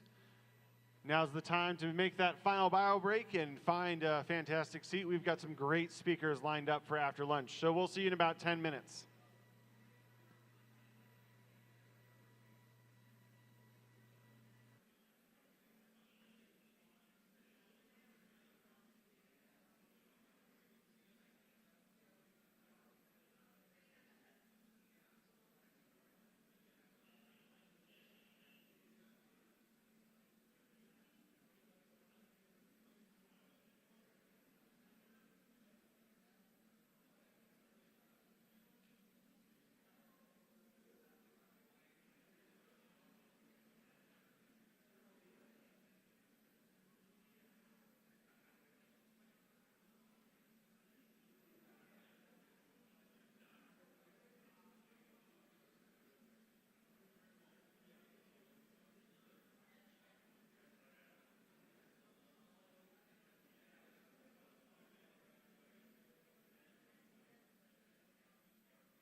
ladies and gentlemen, it is about 5 minutes before we begin. Now it's time to start taking those seats, and we'll get started shortly.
All right. Thank you all for coming back after lunch. Looking forward to some amazing talks. Our next talk is from Paul Tevis. We've got 2 lightning talks, and then we'll go into a full talk with Gareth. But for now, Paul, it's all yours.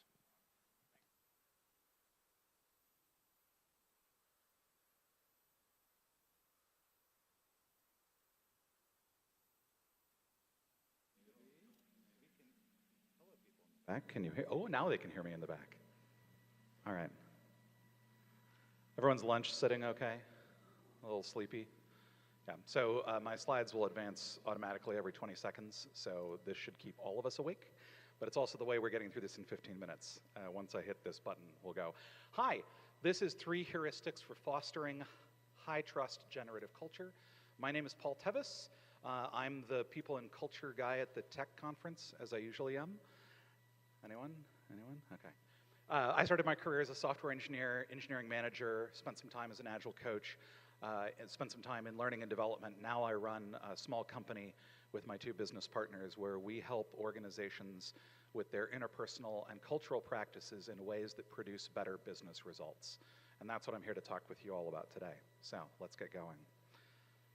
Raise your hand if you have read the 2023 Accelerate State of DevOps reports. This is not a judgment. I'm just assessing the state of information in the room. Okay, cool. Just want to know where I can start, what do I need to explain with. I'm going to ask 2 more questions that are also of that assessing where we're at stage. Cool. So second question, raise your hand if you've heard of the Westrum typology of organizational cultures. If you were in the room for Cote's talk this morning, you at least saw it on one slide. So lower if you kind of know what it is. High if you like, I can explain it. We use it all the time. A little bit. Okay, cool. Third question for you. I want you to raise your hand if your organization has made an explicit goal of creating a Westrum generative culture. That is about what I expected. The fact that your hands are not up is fine, because the things that I'm going to give you today are things that you can do that help to foster this type of culture and also make you personally more effective if you do them. So, a little bit of overview. Ron Westrum, he was a safety researcher and a sociologist studying high-risk, high-complexity environments. And one of the things he found in his research is that information flow predicts organizational outcomes in safety contexts. And so he developed an instrument for assessing information flow in culture, which is the slide that if you were here for Cote's talk, you saw, right? He said that organizations, we can categorize the way information flows through them into sort of 3 different buckets. And these are organizational behaviors, like things that we would see in each of these cultures that tell us about how information flows through that. This shows up in the DevOps world in 2014. In the State of DevOps report, they're looking for a way to assess culture. Westrum has this instrument, so they start studying it. And one of the things they find is these are not just predictive of safety outcomes, but of organizational performance as well. And that is a result that bears through every year in the State of DevOps report up till this year, where they find technical practices are important, but they're enabled by this type of generative culture. And in fact, every good thing that they studied in the 2023 report is strongly predicted by the presence of a Westrum generative style culture. So every good thing that you want is informed by doing this type of work. So the question is, great, how do we get one of those? How do we foster that type of generative culture? And this is the question that my business partner, Allison Pollard, and I have been digging into for a number of years. We work, as I said, with individuals and leaders and organizations to help them show up more effectively, have more productive interactions. And so we've been looking at what are things that individuals can do that foster the types of organizational behaviors we need in order to get these better DevOps results. And that's what I want to talk with you here today, is those things.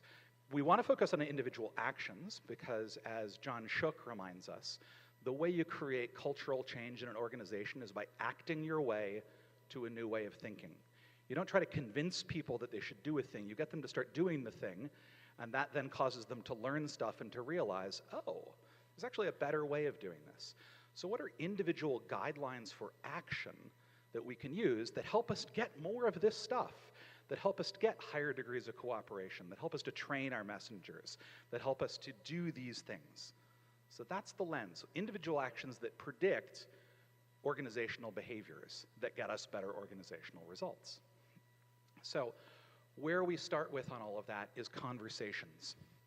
Because as it turns out, that is where culture manifests and where culture is embodied, and where, remember, Westrum's work is around information flow. Most of the information that is flowing in an organization is happening in one-on-one interactions and in group conversations. So we need to get those right in order to enable these behaviors. The problem, of course, is that conversations are hard. I have all 3 of these books on my bookshelf. I've read all of them. They're all wonderful, but they all have like 17-step processes. And another thing that we know is that under stress and uncertainty, when the compliance team shows up and says, hey, we need to spin up another instance in order to deal with GPDR, you can't think through the 17 steps. What you need are heuristics, right? Heuristics, rules of thumb. These are mental shortcuts that allow us to reduce our cognitive load and produce good enough results. So what Allison and I have been doing is working on a set of heuristics that allow us to have better individual interactions that lead to better organizational results. And what we've identified are 6 different failure modes and 3 different heuristics that help us stay out of those failure states that get us more towards that Westrum-style generative culture. With me so far? Okay, cool. So let's go through these 6 failure modes. I'm going to ask you to take a look at yourself as you're doing this, because what these are about is the way people experience you in an interaction. You also experience them, but we're going to focus on you for a minute. Step outside yourself and think about, how have I been described? Do any of these sound familiar? Are these, how do I show up? Not how do I feel, but how do other people experience me? So this first failure mode is what we call vague. So when you are vague, people experience you in a way where they don't know what you think, what you feel, what you want, what data you're working from, what your conclusions are, if you've even come to a conclusion, who knows, right? Vague is very squishy, right? It can sound like, well, look, the details don't matter, just deal with it. You're like, what does dealing with it even mean? When we're vague, you can see how this impacts information flow. The information's not flowing in a way that's useful. Now, on the other end of the spectrum, however, we have another failure mode that sometimes is it's really kind of the polar opposite of this. And this is where we are rigid. So rigid, when someone experiences me as rigid, it means that they know exactly what I think and what I want, and that is how it's going to be. The picture I'm painting is so clear and so detailed, there is no room for them in it. It's inflexible. I'm not open to influence. I don't know if anybody else has ever been described this way, but I know that I have, right? Rigid is very much the we're doing it my way. Both of those get in the way of useful information flow in an organization. They're both failure modes. And the useful spot is to be somewhere between those 2 modes. And so this heuristic is what we call being clear. Being clear is when you avoid the traps of being vague and being rigid. You're sharing the information you have, you're sharing your reasoning, you're sharing how you got there, and you're also sharing how strongly you believe those things, where you're open to influence, what you're willing to be flexible on. So people know where you stand, but they also have a sense of how they can participate with you. And so it can sound like things like this, including what we know is and what we don't know is, because clarity is not the same as certainty. We can actually be very clear about what we do not know. And that can be really powerful in a conversation and in an organization. So we can see that when we're clear, that contributes to some of these organizational behaviors, right? We're not going to get to high cooperation if we're not making clear asks from other people, if we're not training our messengers. So we can see how these individual behaviors, and by the way, those of you who are frantically typing, I'll make the slides available at the end. So the second pair of failure modes, right, is the first one starts with being uninterested, right? If the first pair is about you knowing what I think, this failure mode is about me not knowing what you think, what information you have, what data you're working with, right? So I'm not asking about your perspectives, your feelings, right? That can sound like things like, well, that's just not how we do things around here. I'm not expressing an interest in what's going on with the person I'm having that interaction and that conversation with. Now, of course, there's another failure mode that you can probably see where this might be going on the other end of it that also has to do with asking questions. That's when I'm asking so many questions that they're laced in a lot of ways with judgment or blame. This, by the way, is one of my favorites. Right? I build a house here, I get really curious, and I ask a lot of questions, and then people feel like they're being interrogated. Right? Because I accidentally, when I'm trying to dig into stuff, figure out what's happening, and I ask things like, so why would you do it that way? Right? So I'm trying to find out what's going on, but I'm doing it in a way that's not contributing to them actually sharing the useful information. Right? Blameless postmortems are about avoiding this kind of interrogation. So again, the useful spot to be is somewhere along this spectrum in what we call curious. So clear was our first one, curious is our second one. Right, where we're asking about things, we're getting information from the other person, but we're doing it in a way that feels like we're partnering with them, like that we're there with them in the conversation, and it's flowing well. You know, what do you notice? What do you recommend? How important is this to you? Where else might this happen?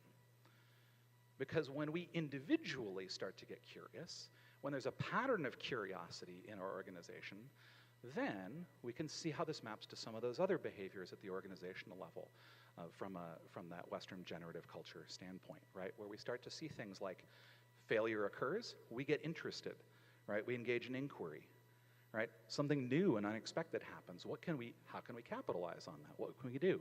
If we're not being curious at the individual level, we're not going to see this at the organizational level. So that's the second pair, right, where we think about being clear, being curious to avoid those 4 failure modes. The last pair starts with being distant, right? Distant is where I may know what you think and what your perspectives are, and it really seems like I don't care, right? Distant is when you're in a conversation with me, and it's like I'm not even there. I'm off on some other planet. I'm talking about things that aren't relevant to you. We're disconnected in a lot of ways. Sure, that doesn't matter right now, or perhaps even worse, don't bring me problems, bring me solutions. Right? You're not interested, you don't express care about what I am experiencing. So that's distant. At the other end, we have glued. So glued is actually when you express too much care about the other person, right? Where you're over attentive to their needs and their feelings, where you're not able to do something because you're stuck with them. You're stuck to them. You can't maneuver separately from them. Where you don't tell somebody something because you're afraid about hurting their feelings or how they're going to take it. You're glued to that other person. You're over attentive. And so, or you hang off their every word and you do everything that they suggest. I hear managers talk about this a lot. They're like, my people take the one idea that I threw out there that I was just, and then they run with it. And that's an example of being glued. So again, the third place that's useful to be is connected, right? We're between distant and glued. We recognize where we end and the other person begins, right? And we're still recognizing that we're interdependent with them. So it's recognizing separateness and interdependence. And so it can be things like expressing concern and care about what's going on with the other person and what's going on with that group. Letting them know proactively, hey, this might affect your group too. This is something that we need to pay attention to. Thanking people for bringing up problems, even when it was hard for them to do that. Acknowledging that there is another person on the other end of the conversation. And so you can see how this contributes to these organizational behaviors as well, particularly when we're talking about sharing risks, when we're bridging across to the rest of the organization, and we're talking about cooperating. The more that those patterns of connection show up at the individual level in conversations, the more likely it is that these organizational level behaviors are going to show up. So how do you use this? Because remember, I said these are guidelines for action. So, right, in practice, these are not independent, right?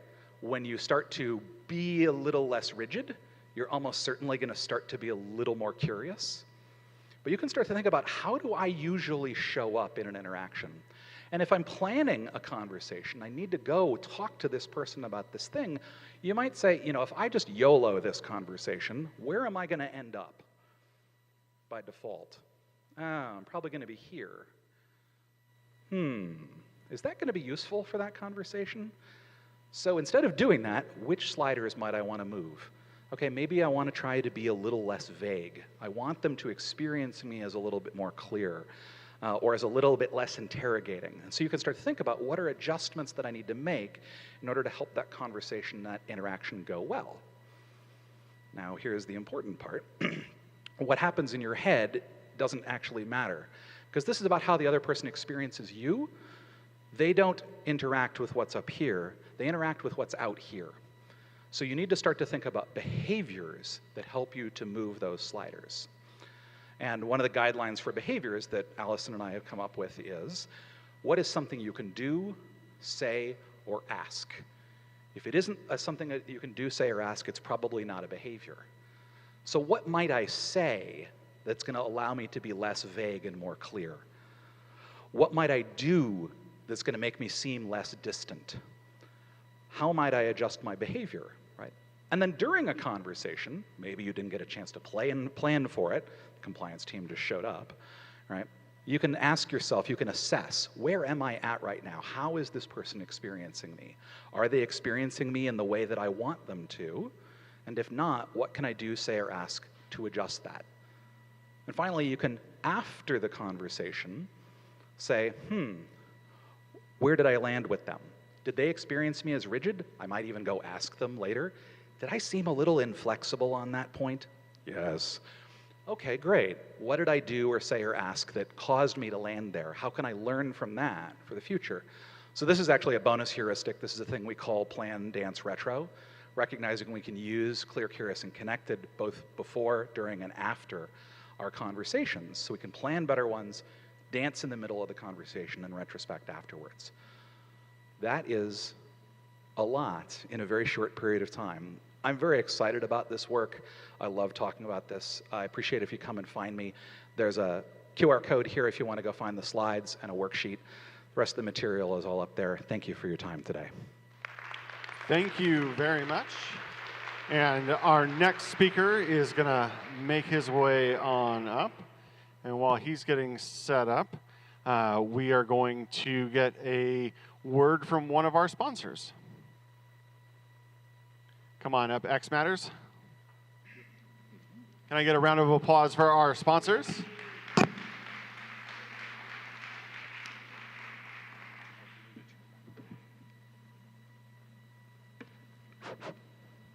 Hi everyone, I'm from X Matters.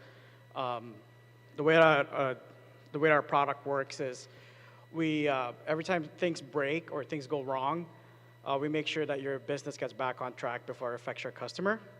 And we do that through our drag and drop no code, low code feature that lets you auto remediate, consolidate logs, as well as leverage AI to identify the issue and suggest how to fix them. So come check us out. We're giving out a Lego set here for Super Nintendo and a bunch of other stuff. So thank you. All right, huge thank you to X Matters and all of our sponsors. And now, our next speaker, John. Hi, my name is John Engelke. I'm an engineer at Jet Propulsion Laboratory. Worked on the Mars 2020 project, and I'm involved in an open source project right now to create tools for the broader community, including one that is an application that I hope can make life a lot easier for people. Have to put this here because Raytheon has helped us out, and I actually am assigned to the lab through Raytheon. What is DevSecOps? What is shift left? Basically, it's the concept that you're going to take some of the operations that happened after the development phase that went farther out in time and kind of bring them back into the development phase. So infrastructure is code, testing is code. You're going to bring everything back toward the actual developer so everything can be merged together and the development process itself can have insight and control into the actual testing, code validation, secrets testing, everything. The developer can see what's going on so they can manage it. What is SLIM? SLIM is a project run at the Jet Propulsion Laboratory to create open source tools for the broader community. And one of the things, it's a standards project really called Software Lifecycle Improvement and Modernization. And we're creating CI/CD pipelines, we're creating application templates, we're working on information sharing standards and governance standards. We're trying to make it easy to set up a full-featured application really quickly, and that's what I'm going to be demonstrating today. So we have a Python starter kit. It's DevSecOps ready. It provides infrastructure as code. You can see it. All the deployment stuff's in there. It uses GitHub Actions. It's working on GitHub. I call it cheap, fast, good. Can we possibly hit all three? Maybe yes. Good's the implementation part, right? So you take this template, you clone it, you make it work for you, and then you have to walk through it a little bit and do a little bit of tweaking and updating. And here's a URL for it. You can take a look at it after this presentation. Here's what we're going to do. We're going to clone the template, set application information, hopefully have time to add publishing credentials, test and deploy it, and hopefully get this thing published to test PyPy during the course of the next 5 minutes. Okay, so now here comes the demonstration part. So I'm going to come out of this, and let's see what we can do. So I'm browsing here to the Slim Starter Kit Python, and I'm logged in as a user called Ingi here. I'm going to hit, let's see, where are we here? I'm going to hit Use This Template. I'm going to create a new repository. And I'm going to just call it something, let's see, Python Starter Kit, SCaLE 21X. Okay, so it's available in my account. I'm not going to bother with that. I'm going to leave it public, and I'm going to hit Create Repository. Okay, so now it's taking me straight in here. It's generating the repository. Let's see what happens. This will take a few moments, I think. I hope. Okay, there we go. Let's take a look at what we have inside of here. We have a GitHub directory, which has a number of workflows in it. We have some issue templates. We have pull request templates, a Dependabot check. These are already scripted out. They're drop-in. You can come here and use it for any of your applications. But in the workflows directory, you can see that we have what's called a code QL. It's a static code analysis. It checks for both code quality and security. And it's using a tool built by NASA called Scrub, which is sort of managing it. We have a Pylon analysis to check for PEP 80 compliance.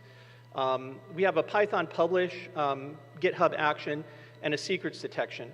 Well, let's see if any of those things worked. Well, look at that. They're running already. So I just did a quick clone, and already we have a secrets detection running.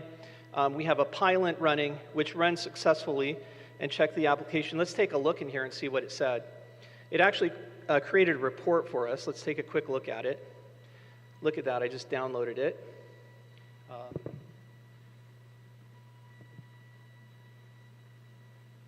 And I'm going to unzip it here, and let's see what it says. Okay, a couple of things here. You can customize it, of course, to get rid of the docstring checks. Mostly this is talking about docstrings right now. Minor things, but the code looks good. So we just did the clone. Let's see if we can make some changes to it to get it to publish. So the first thing I'm going to do is I'm going to try to set up my test PyPy credentials. So I've logged into test PyPy. Now you could easily, we typically have you tested on test PyPy, which is actually a separate PyPy instance, so you can run your application deployment against it and make sure it works. I logged in here already. I'm going to come down here and I'm going to create a token. Forgive me if this displays a token publicly, but it's only temporary for the purpose of this demo. So let's see. I'm going to set this down because I have to pop into the other screen real quick.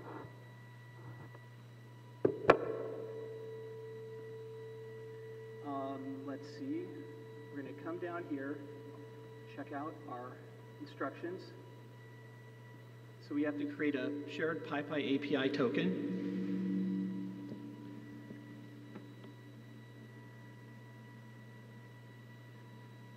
Okay.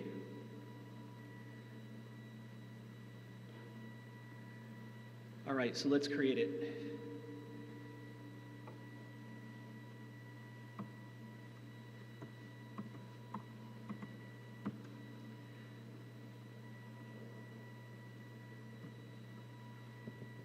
Okay, there's our token. I'm going to copy it. I'm going to come back to my repo here.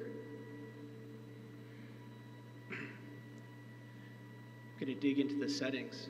But first, what I'm going to do is take a look at my GitHub publish action.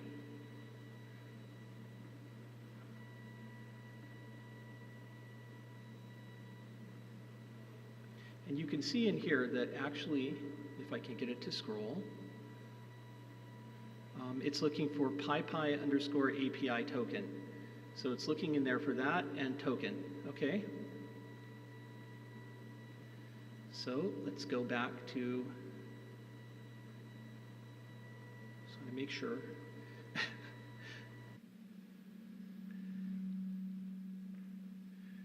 Okay. Come down to secrets.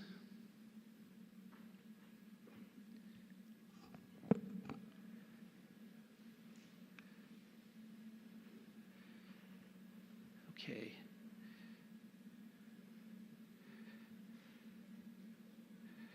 Let me make sure I can get in here and get to this.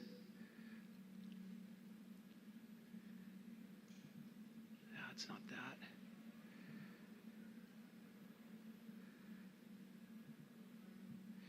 I'm going to show you what I have here for a different repo real quick.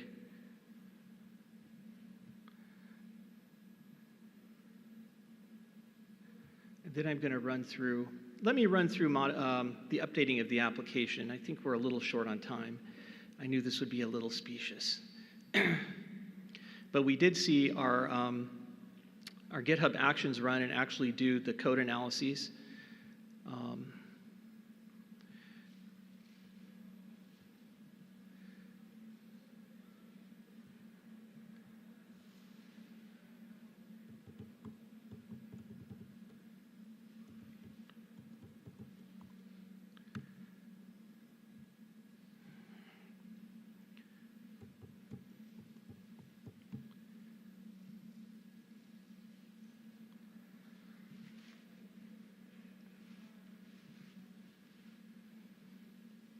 GitHub, by the way, has started to require everybody to use two-factor authentication, and so has PyPy. Okay.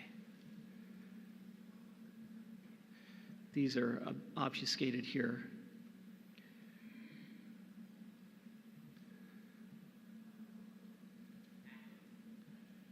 Actions. Thank you.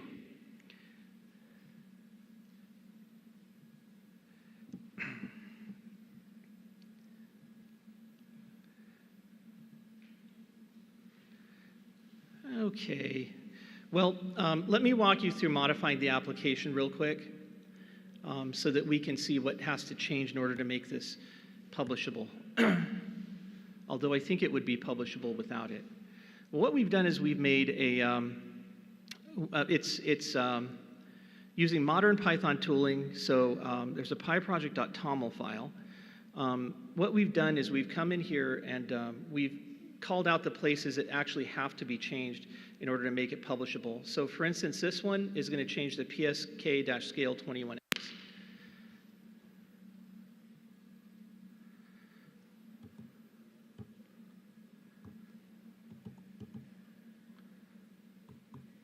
The reason I used an underscore was on purpose.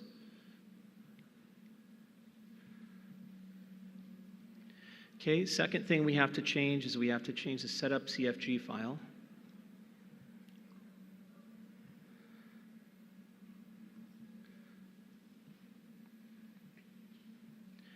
Okay, and again, everything is called out that needs to be changed here. So, we would edit this project here. Let's see what has to be changed. And we're going to call this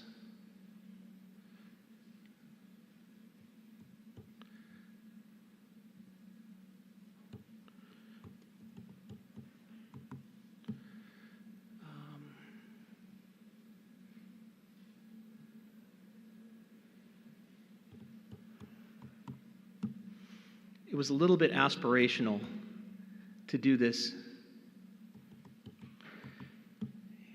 in the few minutes we had to actually get it to publish to PyPy. No, it should be an underscore and a dash, that's right. Because Python translates the underscores to the dashes when you do deployments.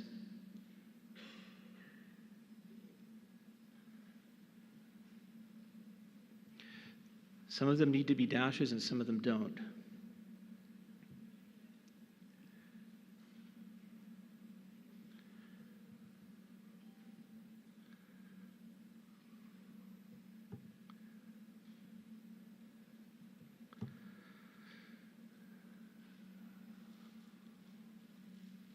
Okay, and modify for your project.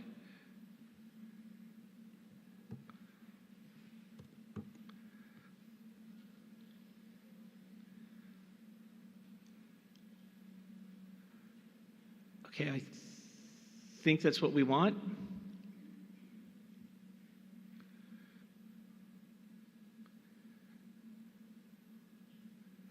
Okay.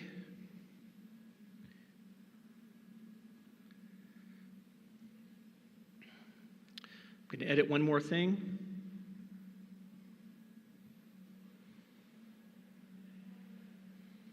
Actually, I have to clone it to edit this.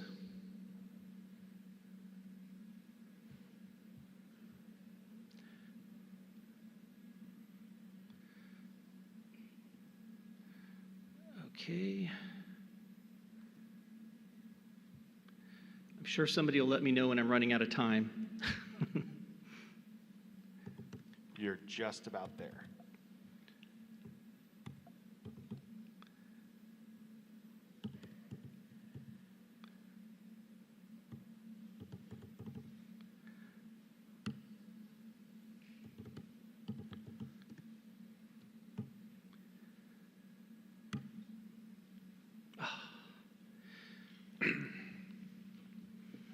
Okay, I think that killed it.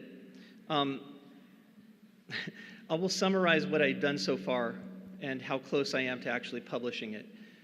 Basically, I have to rename this directory right here, and I have to insert some keys in here, and then what I will do is I will come here and I will actually create a release to release that exact version of the project. I will finish this right now off the side because I don't want to spin down everybody else's time. I think I was a little bit limited here myself. But the point is that we did create an application that is basically publishing ready, and we have in our actions, we have several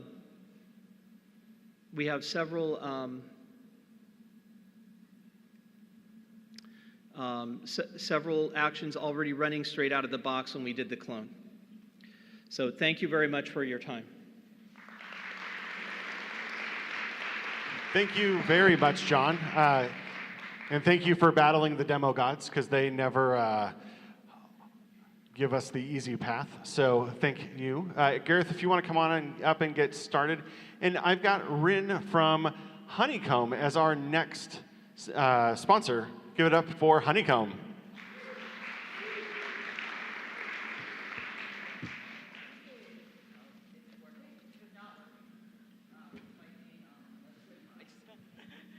Thank you. I'm Rin. I'm with honeycomb.io, and we are an observability tool for the present and future of distributed systems. Meaning that, sure, you have something that you maybe solve your problems with. Maybe you have logs through your cloud provider, or maybe you're dealing with application performance monitoring and you have a million dashboards. But what if I told you there was a better way? What if I told you you could look at a lot of data about your systems and be able to look at problems that you can't predict are problems, the kind of problems that you're like, well, the database key starts with an MC and it's somebody from Scotland. What if I told you you could diagnose those problems quickly with lots more data? Come see us, we'll tell you about it.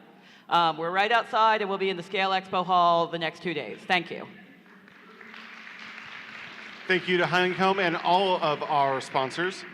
And Gareth is going to be set up in just a second here. It looks like he's about there. We'll hand off the black mic to him, and we will go. Am I going? No introduction? You're Gareth. Like, how you need no introduction. I feel robbed. All right. So welcome to How I Met Your Deployment Plan. How's everyone's afternoon going? Yeah? Okay. I don't have a demo, so no worries there. I won't keep you here any longer than I have to. All right, so a bit about me. As Chris said, my name is Gareth. My social media information for Blue Sky, Mastodon, and the other sites can be found at the bottom of every slide. If anyone's interested in tweeting, or sorry, don't use that word, interested in posting at or about me during or after the talk. So until recently, I was a software engineer working on the SoCal project. It's a story based on the classic tale. Company V buys Company S, Company B buys Company V, and hilarity ensues. You may have seen it in the news recently. If you don't get that joke, sorry. It's kind of a broad joke.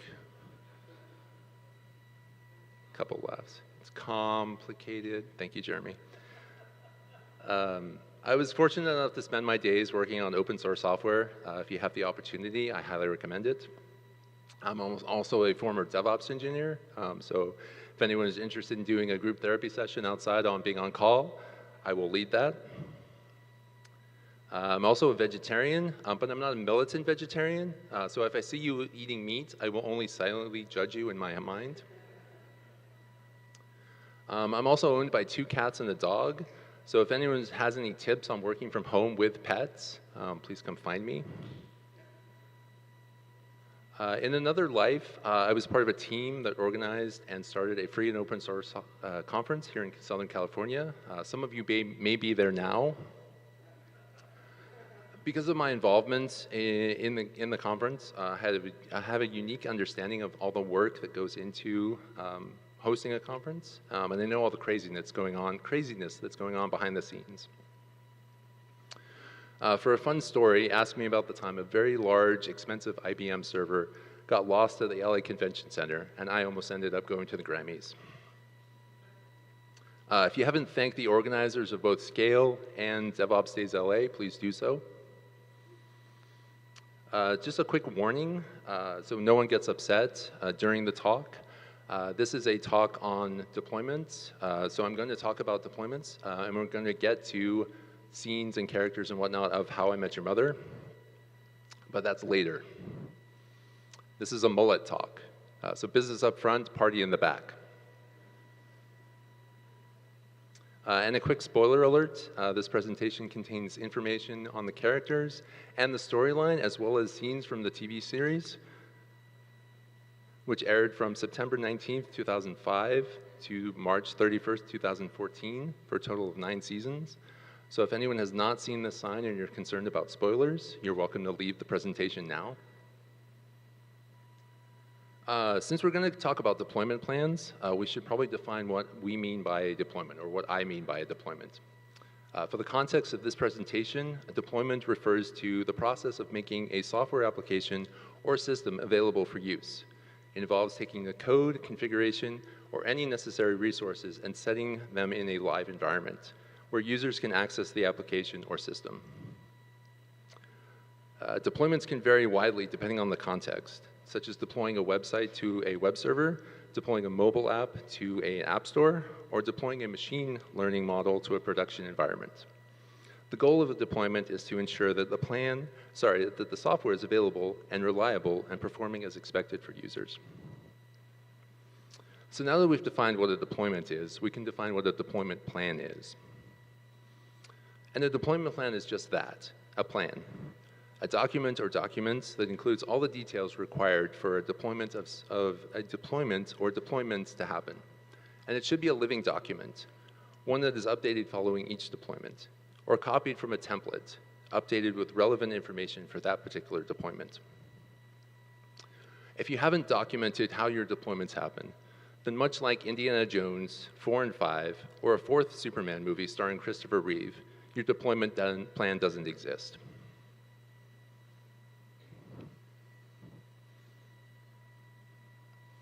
When someone new is going through the steps of your deployment plan for the first time, they shouldn't feel like they have to retrace someone's drunken escapades involving tropical fruit, because it contains a valuable clue to the next step in the plan. Your deployment plan should include easy-to-follow steps that will guide someone along the process for performing the deployment. A new hire should be able to deploy into any environment with minimal assistance, even if something goes wrong. Common problems should be documented in the deployment plan, along with the action to take if those problems are encountered.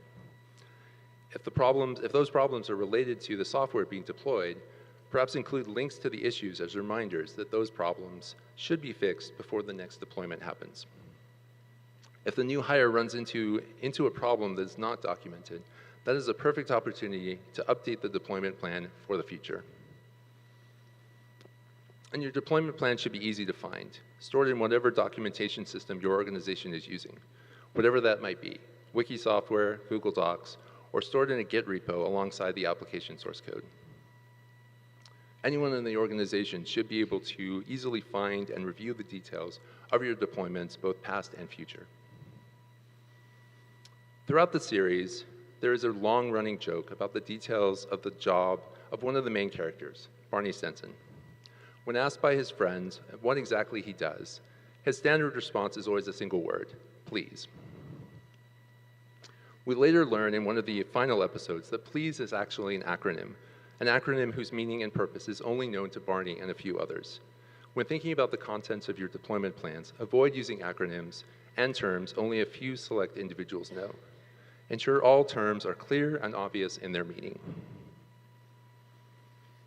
And when we're thinking about the contents of our deployment plans, we want to think of the 5 W's and the H: the what, the who, the why, the where, the how, and of course the when. The what is being deployed. This could be a single change to a website, making a new version of an application available to be downloaded, or a large deployment involving multiple pieces being deployed to multiple locations, along with the database updates, firewall changes, and load balancer updates. The details of the what should be easily discoverable. If there are version numbers, make sure those are easy to find and include them in the deployment plan so that everyone knows what version is being deployed. Details about the what are useful to include when a summary of the deployment is sent out, commonly called release notes or a change log. Next up, we have the who. When thinking about the deployment plan, it's important to both identify who is involved as well as who will be affected. You'll need to identify any and all collaborators. Depending on the scope of the deployment, this could include members of other teams that manage things like databases, networking devices, or security. Their involvement and expected tasks should be well documented. You'll also want to think about the users that will be affected by the deployment. You want to make sure that they are aware that the deployment is happening, as well as kept informed of any changes and new features that are rolling out. Keeping the users happy keeps them excited about using your software. Part of the deployment plan should also include the reasoning of why this deployment is happening, partly to ensure that everyone is on the same page about why the change is happening, but also the information will be useful when alerting users about the deployment, explaining what was deployed and why. The reason could be because of a bug fix, a security fix, or a new feature. The why should also be included in the post-deployment summary. And a very important detail to include in the deployment plan is where the deployment is happening. Is this a production deployment, or is the change being deployed to a staging or QA environment? If you're lucky, those are completely separate environments. Is your software being deployed to a cloud provider? If your organization uses multiple cloud providers, which one is the deployment going to? Is this going to a particular region? Or is it going to a local data center? If your organization has multiple data centers, is this deployment going to all of them, or are you doing an initial deployment to one location first? The where could also determine additional involvement from other teams. If this is a staging or QA environment, your team may have access to perform certain tasks that they otherwise would not if this deployment was going to a production environment. Ideally, you're using the same deployment plan and methods in all environments to stay consistent, but also to continue to test the deployment before it's time to deploy to production. Probably the most important detail to include in the deployment is how the deployment is going to happen. This would mention any tools, scripts, and commands, as well as how they are used for the deployment. We should also include the name of the team or team members next to each step. This detail is useful for everyone involved so they know who is responsible for specific parts of the deployment. For the purpose of this talk, including the how in the deployment plan is important, but the details of what the how is not. I'm not here to tell you how to deploy your software. I don't know what your software is, or what it does, or what your environments look like. There are many, many solutions available. Solutions like Pulumi or Dagger exist. Using continuous integration and continuous delivery solutions like GitHub Actions, GitLab Runners, or Circle CI is an option. Your team should pick the option that works best for your organization's needs. And I'm sure there are many, many vendors here at SCaLE and DevOpsDayLA that will tell you that their solution is the best one to use. Even if that solution is a handful of simple shell scripts that deploy into the appropriate environment, details of those shell scripts should be included in the deployment plan, and those shell scripts should be stored in some sort of source control system and not on an engineer's laptop. Along with the steps and commands of how the deployment would happen, it is important to include information on how to test the deployment once it is complete. This will ensure that everyone is working as expected. Everything is working as expected. As new features and changes are made, the documented tests should be updated to ensure that all features are covered by the deployment test cases. The final detail from the 5 Ws and 1 H that we need to include is when. Specifically, when the deployment will happen. The details of when will vary from plan to plan, but most often the when will include a date when the deployment is expected to happen and a time when the deployment will begin. And if you're feeling brave, an estimated time when the deployment should finish. Some common questions that come up when talking about when to deploy. Is this a peak usage time for users? Is this going to cause downtime? How much downtime right now is acceptable? How many of those imaginary 9s did somebody promise? Should we deploy on Friday at 5 p.m.? Like most things in tech, there are a lot of opinions. This is one of the most contentious topics that is often debated when talking about deployments of software. Fights have broken out, friendships and marriages have ended. If you've never participated in an argument on social media about the best day and time for a deployment, or even observed one in passing, consider yourself lucky. If you ever see one starting up, perhaps just close that social media app for the day and go in search of pictures of kittens and puppies using your search engine of choice. Similar to the details of how a deployment is performed, for the purpose of this presentation, including the when in the deployment plan is important, but the details are not. The time when you're doing your deployment should be when it makes sense for your organization, your team, and your users. When thinking about the when for your deployment, it's important to consider the start time as well as the expected end time, taking past deployments into account to estimate the time frame. Drawing advice from this quote from one of the main characters, Ted Mosby. Nothing good happens after 2 a.m. When 2 a.m. rolls around, just go home and go to sleep, because the decisions you make after 2 a.m. are the wrong decisions. Once the deployment has concluded, hopefully at a reasonable time, and any testing that indicated that the deployment was successful, some next steps include alerting your users that the system or software is available and publishing the release notes or change logs to the appropriate channels so everyone is aware of the changes and new features. And then celebrating a successful release, with or without a goat, your choice. Following the celebration, it's important to schedule a postmortem to discuss what went well with the deployment and what areas could use some improvement. This is also a good time to update the deployment plan with any necessary changes from the last release. While not directly related to How I Met Your Mother, on the topic of postmortems, I gave a talk at DevOpsDayLA a few years ago on postmortems in general and what a postmortem on the Death Star might look like. It seemed like it was well received. DevRel luminary Mary Thingvall, author of The Business Value of Developer Relations and amateur unboxing photographer, referred to the presentation as critically acclaimed.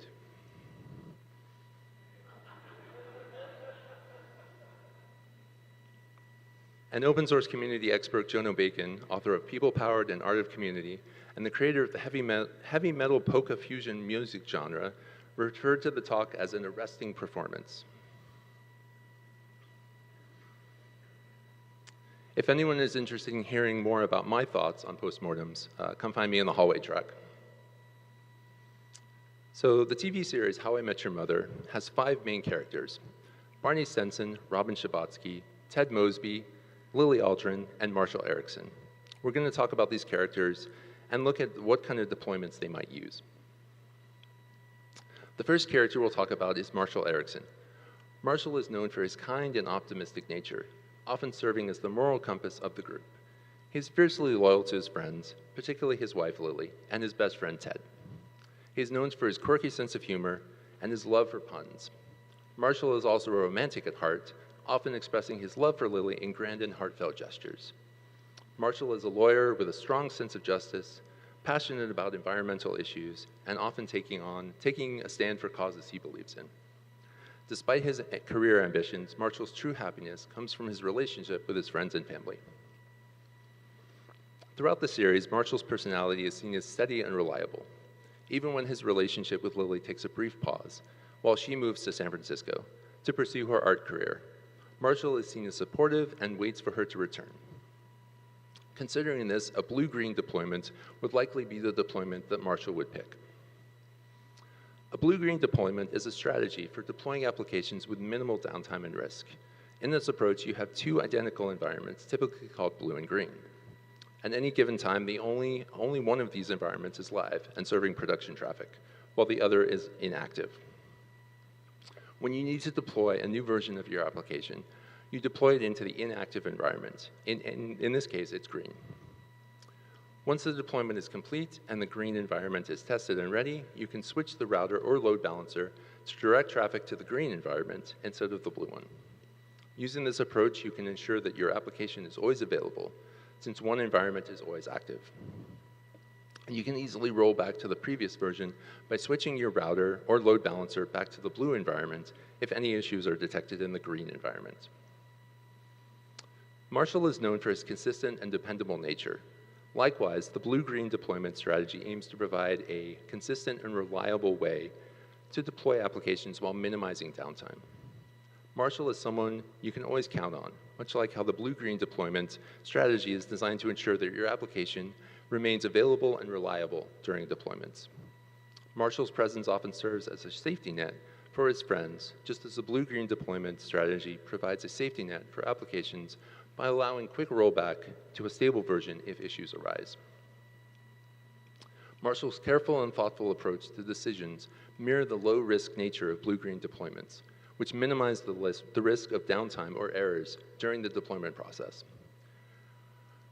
Both Marshall Ericsson's personality and the blue-green deployment strategy emphasize stability, reliability, and minimizing risk, making them comparable in their respective domains. The next character is Robin Schabotsky.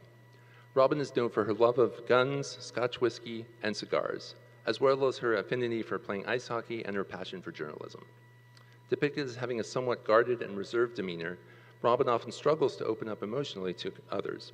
Despite this, she forms close relationships with the main characters in the show and is seen to be fiercely loyal to her friends. Throughout the series, Robin navigates various romantic relationships, including an on-again, off-again relationship with fellow character Ted. One of Robin's defining characteristics is her ambition and determination to succeed in her career. She's shown to be career-focused and often prioritizing her work over her personal life.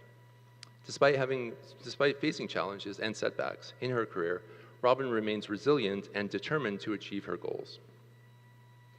Looking at Robin's career journey across the 9 seasons of the series, the type of deployment that would most likely go with would be a canary deployment. A canary deployment is a technique used in software development and release processes to reduce the risk associated with deploying new versions of an application. In a canary deployment, the new version of the software is gradually rolled out to a small set of users or servers before being deployed to the entire infrastructure. This subset of users or servers is often referred to as the canary group.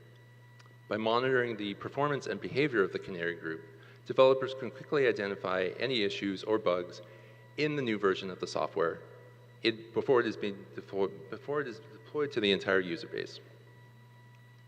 If any problems are detected, the deployment can be halted and the necessary fixes can be made. This approach helps to minimize the impact of issues and ensures a smoother rollout of the new version of the software. Canary deployments are often used in conjunction with other deployment techniques such as blue-green deployments to further reduce risk and ensure a high level of reliability and availability for the application. Robin's career is categorized by her ambitious and determined nature. She is constantly seeking new challenges and opportunities to advance her field, much like how canary deployments aim to push the boundaries of software development by introducing new features or improvements. Robin's career often experiences various ups and downs, similar to the incremental rollout of canary deployments. Just as canary deployments allow developers to test new features with a small set of users before a full rollout, Robin often faces small setbacks or challenges in her career that allow her to learn and grow before moving on to bigger opportunities. Robin's career journey reflects the iterative nature of canary deployments. As she progresses in her career, she gains new skills and experiences that allow her to take on more significant roles and responsibilities, much like how canary deployments gradually improve the overall performance and reliability of software over time. The next character is Lily Aldrin. Lily is incredibly caring and often takes on a maternal role within her friend group. She is always there to offer support and advice and comfort to her friends, especially when they're going through tough times. She's an artist and has a passion for painting. Her artistic side is a significant part of her career, and she often expresses herself through her artwork. She has a playful and sometimes quirky personality, and enjoys having fun with her friends and is known for her sense of humor and adventurous spirit. Despite her nurturing nature, Lily is also strong-willed and can be quite opinionated. She is not afraid to speak her mind and stand up for what she believes in. Lily's character undergoes significant growth through the series, particularly in terms of her career. She starts off as a kindergarten teacher, but later pursues other career opportunities, including work in the art world. A deployment plan that would likely align with Lily would be the incremental deployment. An incremental deployment, sometimes known as a rolling deployment, is a strategy for releasing software updates in stages rather than all at once. This approach allows developers to mitigate risks, monitor the impact of changes, and gather feedback before a full deployment. When performing an incremental deployment, updates and changes can be broken down into smaller, manageable pieces. During the incremental deployment, developers can closely monitor the status and performance of the update. They can also gather feedback from users to identify any issues or improvements. Assuming the initial deployment is successful, additional updates and changes can be gradually rolled out. The incremental deployment strategy helps to reduce the risk and widespread improvements by catching problems early on and allows for iterative improvements based on feedback. Lily's personality is often portrayed as nurturing and is characterized by her caring, supportive, and sometimes overprotective nature towards her family and friends. She often goes out of her way to ensure their well-being and happiness, sometimes taking on a motherly role within the group. There are parallels that can be drawn between Lily's personality and the concept of incremental deployments. Just as Lily cares for the well-being of her friends, incremental deployment strategies prioritize the well-being of the software by minimizing the risk of potential issues and ensuring a smoother rollout. Similar to how Lily's nurturing nature evolves over time, incremental deployment strategies involve a gradual progression from a small-scale release to a full deployment, allowing for adjustments and improvements along the way. Lily often adjusts her approach based on feedback from her friends.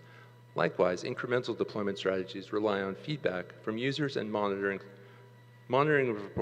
performance metrics to make adjustments and improvements for the software update. Lily's protective nature can be seen as a way to mitigate risks and prevent harm to her friends.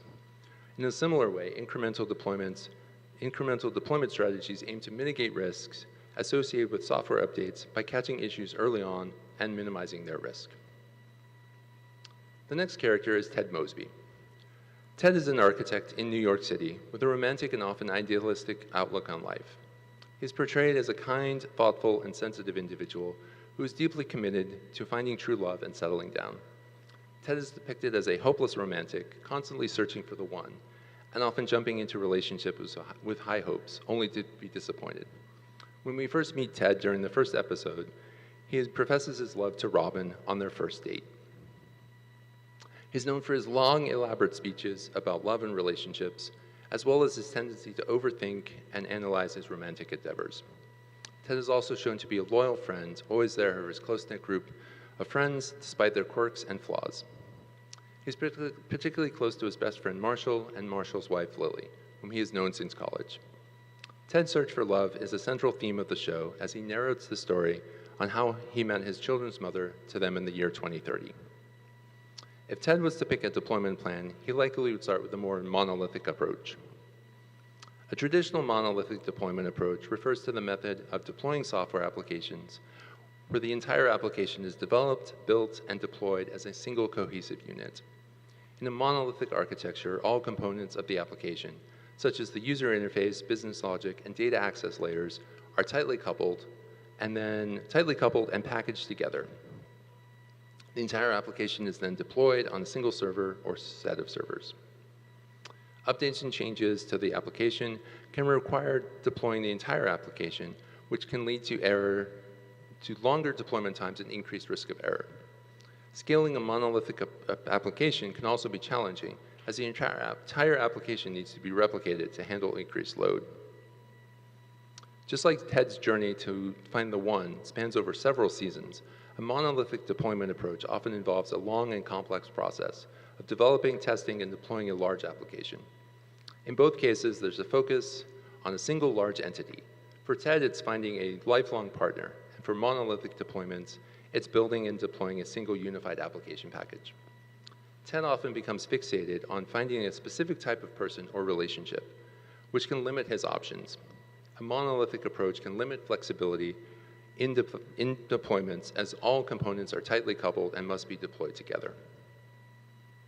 As Ted's preferences and circumstances change, his search for love becomes more challenging. In a monolithic deployment, making changes to one part of the application can be difficult without affecting other parts. Ted's relationships often face challenges and sometimes end in failure. A monolithic deployment approach can be risky, as a failure in one part of the application can impact the entire deployment. As Ted's search for love evolves, he matures and learns more about himself. Likewise, a monolithic deployment approach can face scalability challenges as the application grows and evolves, requiring more resources and effort to maintain. Just as Ted's search for love eventually leads him to finding the right partner, software development often evolves from monolithic deployments to a more modern approach for greater flexibility and scalability. The final character is Barney Stinson.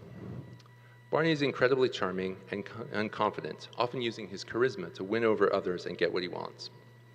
He's known for his smooth-talking ways and his ability to manipulate situations to his advantage.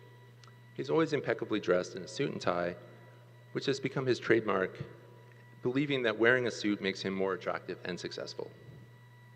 Despite his many flaws, Barney is a loyal friend, often providing comedic relief and moral support, showing that beneath his suave exterior, he cares deeply for his friends. Barney Stinson's adventurous lifestyle would likely lead him to favor more of a big bang deployment strategy. We may not know all the details of Barney's big bang deployment, but one thing we do know for certain: it's going to be legendary. A big bang deployment strategy is a software implementation approach where a new system or software version is rolled out to all users at once, replacing the current deployment entirely. In this approach, there is no gradual phasing in of new versions or a coexistence with an old version. Instead, the switch to the new version is instantaneous, often occurring over a short period of time, such as a single day or weekend. Big bang deployments are typically used for smaller projects or when the risks of deployment are considered low. This strategy can be more straightforward. I can't read what that says. 10 minutes, okay. Thank you, Chris. This strategy can be more straightforward and faster to execute compared to phased or incremental deployments, but it also carries higher risks. If something goes wrong during the deployment, it can impact all users simultaneously, potentially causing widespread disruption. As a result, through testing and contingency plans, thorough testing and contingency plans are crucial when using a big bang deployment strategy. Both Barney and the big bang deployment strategy require a bold approach. Barney often takes risks and embraces new challenges. Likewise, a big bang deployment strategy involves a bold decision to switch to a new system or software version without a gradual transition. Barney's lifestyle is categorized by quick decisions and rapid changes, while the big bang deployment strategy aims to implement the new system or software version quickly over a short period of time. Barney's adventurous lifestyle can lead to memorable experiences and changes in his life, while a big bang deployment strategy can lead to major changes in an organization's systems and processes. While both approaches involve risk, the consequences of failure can be more severe in a big bang deployment strategy. A failed deployment can lead to widespread disruption and impact all users simultaneously, whereas Barney's adventures typically have a more personal consequence. So some takeaways. So this is the portion of the talk that is most important if you just walked in and need some talking points for your boss to justify sending you to DevOpsDayLA. Also known as the too long didn't watch portion of the talk. So some of these items were mentioned during the talk and others were not, but all of them will be on your final exam, which is worth 90% of your grade. At a bare minimum, document the how, the what, and the where details to ensure that anyone is able to easily perform a deployment. Include the why, who, and when details where it's helpful. Consider deployment plans as living documents, updating them where necessary after each deployment. and make sure that the deployment plan is easy to find and easy to follow. The best way to keep your deployment plans up to date is to use them across all environments. Assuming your organization has staging or pre-production environments, using the same deployment plan in those environments assures that any issues can be caught early before attempting to deploy to a production environment. Over the show's 9 seasons, the characters of How I Met Your Mother evolved and changed. Likewise, the deployment plans are going to evolve and change. Each time a deployment happens, it's an opportunity to update the process and be more efficient and fix problems that might arise. You may initially begin with a monolithic deployment, but move to a blue-green or canary deployment plan, or a combination of the two. Use a deployment plan that works for your organization and your environment, not someone else's. If you're doing your deployment at 5 p.m. on a Friday, doesn't work for your organization or your team, don't deploy at 5 p.m. on a Friday. When attending talks at conferences, it can be easy to get drawn into the excitement when watching presentations on new tools and methods, instilling a desire to rip everything out Monday morning and replace it with a new shiny solution. Take the messages in these presentations as inspiration for small changes you can make, not mandates that you need to duplicate the presented solution entirely. The final takeaway is a tip here for your time at SCaLE, assuming you're here for the whole weekend. A 3 or 4 day conference, if you were here yesterday, is exhausting. My advice is to stay hydrated with your beverage of choice. But please heed Chloe's warning here and learn from my mistake. And if someone offers you a key lime LaCroix, avoid it at all costs. A big thank you to the DevOpsDay's LA organizers for allowing me to speak this afternoon. Thank you.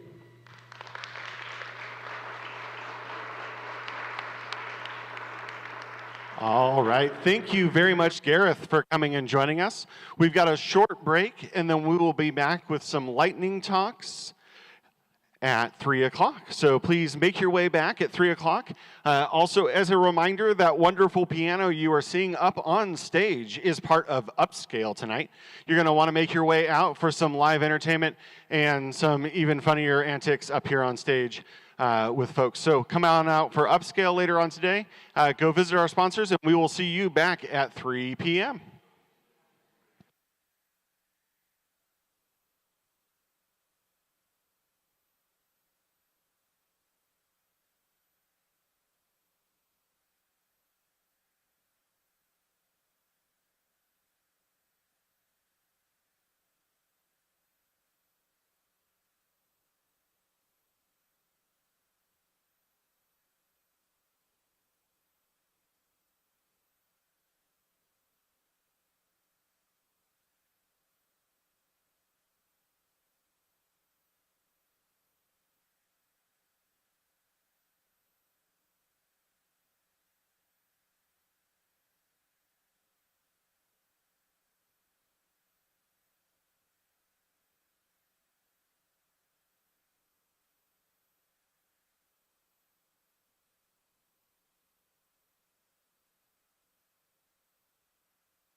All right, ladies and gentlemen, we're going to get started in about 3 minutes or so.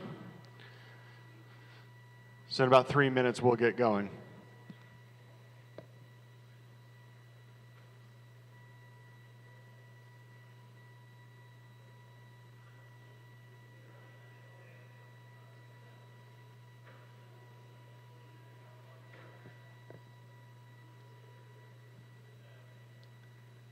Is Tony in the room by chance?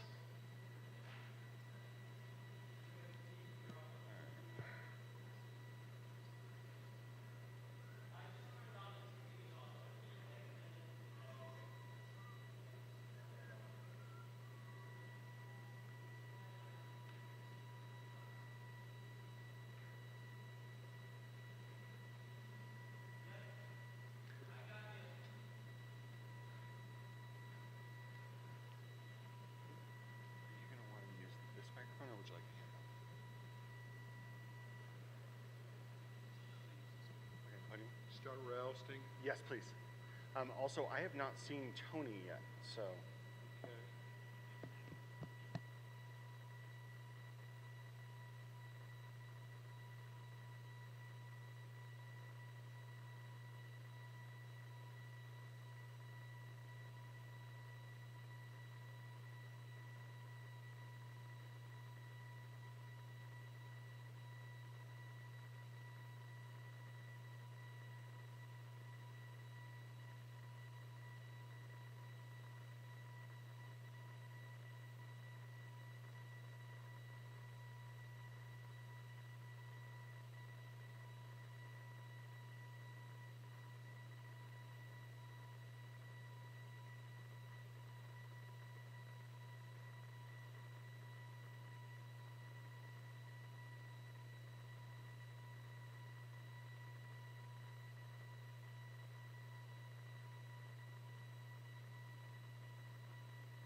All right, we'll give it another minute or so, and then we will get started.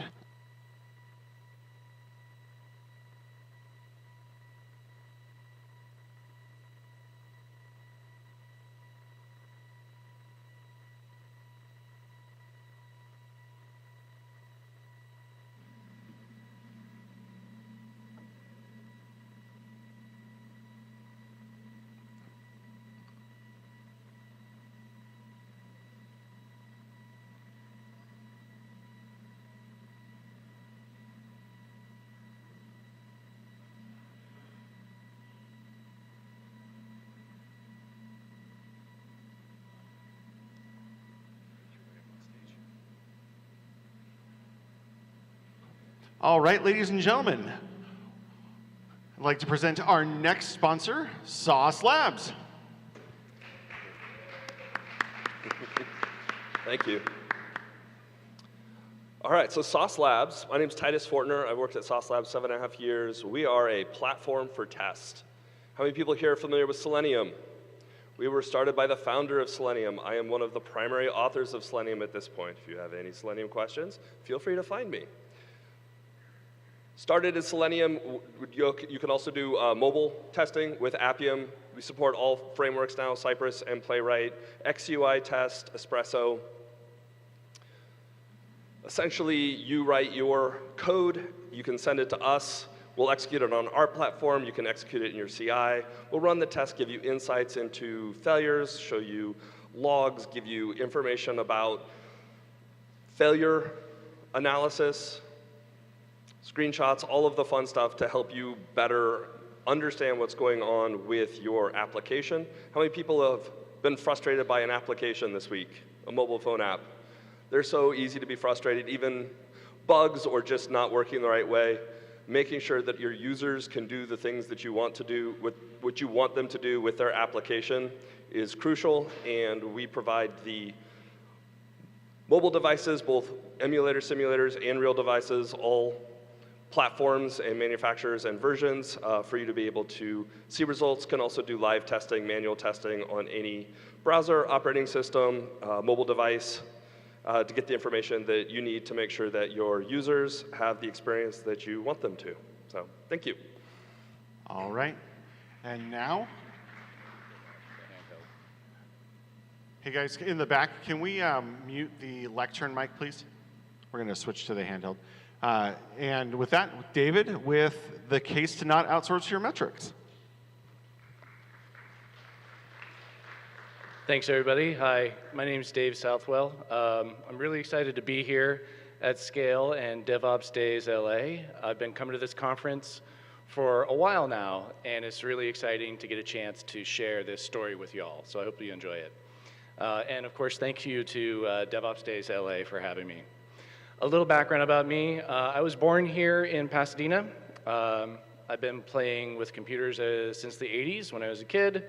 And in my professional career, I've held just about every role there is, working at various different tech companies, Sun Microsystems, Oracle, and some other small companies you've probably never heard of because it never went anywhere. I'm passionate about solving problems and helping people bring their visions to life using technology. So with that all out of the way, let's get to the talk. So a while back, I had an interesting conversation with a colleague. The discussion was around metrics and observability. That's a subject that I'm really passionate about, at least as of recently. And over the course of the conversation, it became clear that they definitely had a preference. They had a preference for buy, not build. And I prefer to build, but I'm open-minded, so I enjoy a good intellectual discussion. But over time, it was clear that they weren't going to change their mind, and I didn't have any reason to change mine either, so we kind of just let the conversation wane. A few months later, this colleague approached me with the proverbial olive branch and said, hey, I got this notice about a meetup for an observability company. I want you to come, and I want you to give me your thoughts afterwards. I said, okay, sure, why not? I've been involved in doing a lot of vendor procurement and things of that nature for a while, so I'm familiar with a sales pitch. And this was a sales pitch, but not a very good one. The audience was mostly developers who didn't have much knowledge at all about building an observability stack in-house, and they were captivated. And I couldn't blame them. Before I really got into metrics and observability myself, I was in the same boat. Look, I'm building an application. I just want a place to get my metrics out there and see what the heck is going on. Lowest frustration method possible, please. But they were captivated by it, as I think a lot of us are. Some of these observability platforms are amazing. They have amazing technology and capabilities. They're fantastic. But one of the things that really stuck with me and bothered me was that they were playing off fear a lot in their sales pitch. Fear of, oh, if you run that yourself, it might go down in the middle of the night. Those things, it's open source. You never know. I mean, isn't that ironic? You, of course, absolutely do know because it is open source. But it didn't stop people from nodding along and saying, ooh, yeah, yeah. So I could feel like a sense of dread coming on, that I was going to have more of these conversations with some other development peers who would say, ooh, we should buy this. Why don't we buy that? Why do we do all these things this other way? And that was unfortunate. So let's talk about it.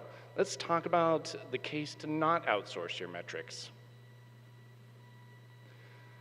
So just a quick little background for kind of who the target audience is on this. It's all creatures great and small. Passion projects, startups, even enterprises. And what do I mean when I'm talking about scope and terms, metrics, counters, histograms, gauges, logs, anything that you'd use to construct an SLI, an SLO, or an SLA with? I assume we're all familiar with these TLAs? Yes? Lovely. There's at least one person who likes the TLA. The joke. And what do we mean when we talk about outsourcing? Pretty obvious, right? You're not deploying your own time series database, your visualizer, whether it's Grafana or something else like that, or your alerting system. You're not deploying things like Elk, Victoria Metrics, or Prometheus, et cetera. All of your metrics and logs are shipped off to one of the many different vendors in this space. All right, let's lay out the case and see what you think. Number one reason to not outsource your metrics, and this is actually in no particular order. It's just the order that it came out. Dog food.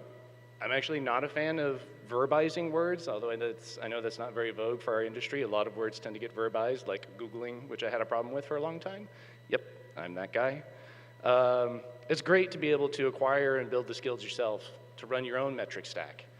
And that, I've found, really empowers a strong DevOps practice within an organization, too. You don't have to rely on somebody who's outside of the company to talk to you about metrics and how to instrument code.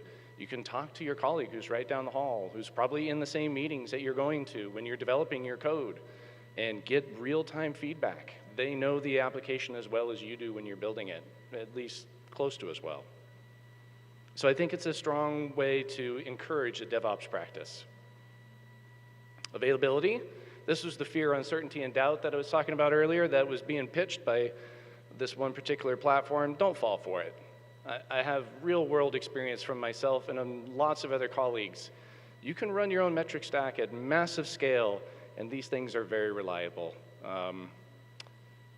Maybe it used to be the case at one point in time that that wasn't true, but in my experience, it's been dead reliable.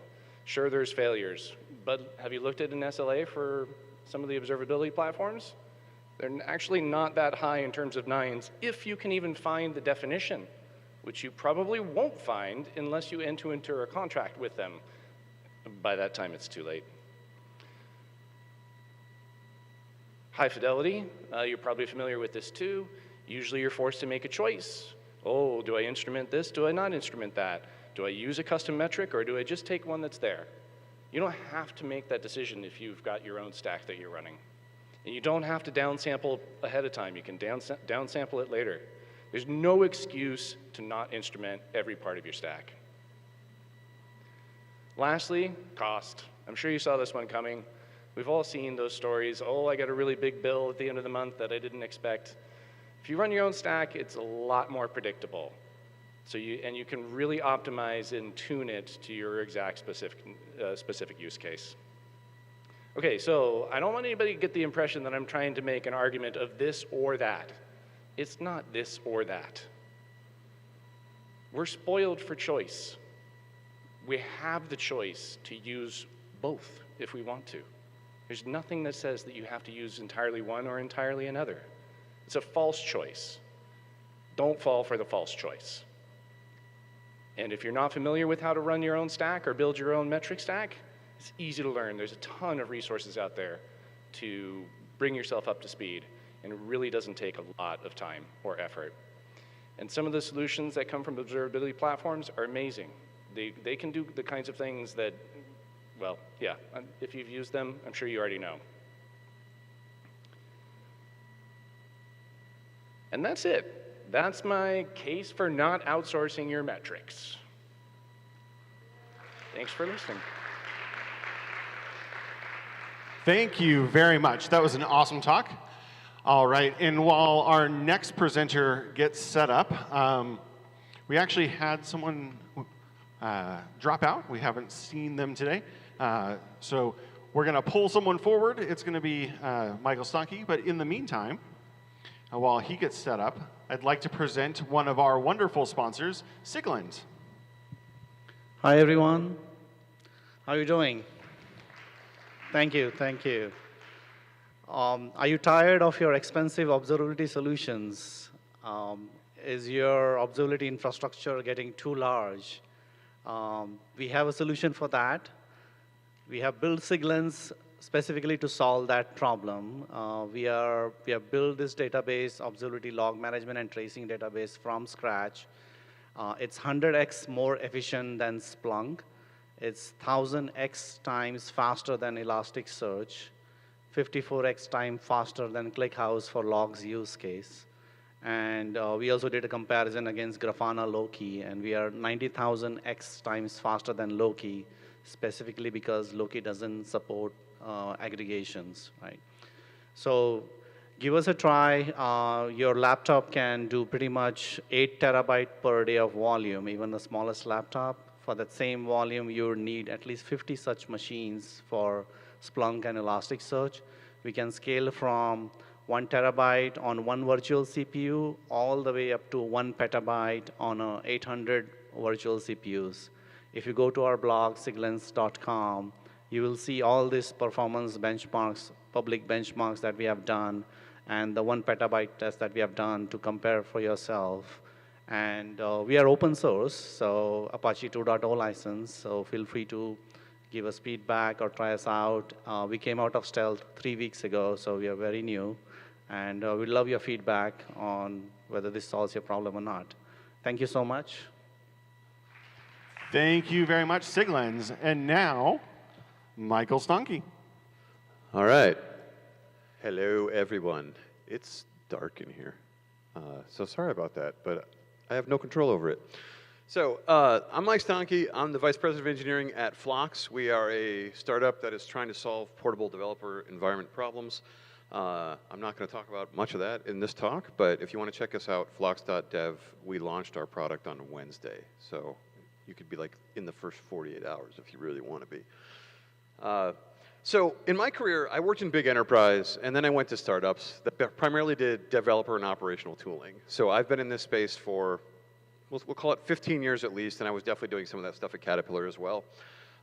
In the last year, I went to Phlox after I was at Puppet and CircleCI. So I'm going to talk about experiences from all of these places and how I've worked with engineers and executive teams to justify investments that people are making.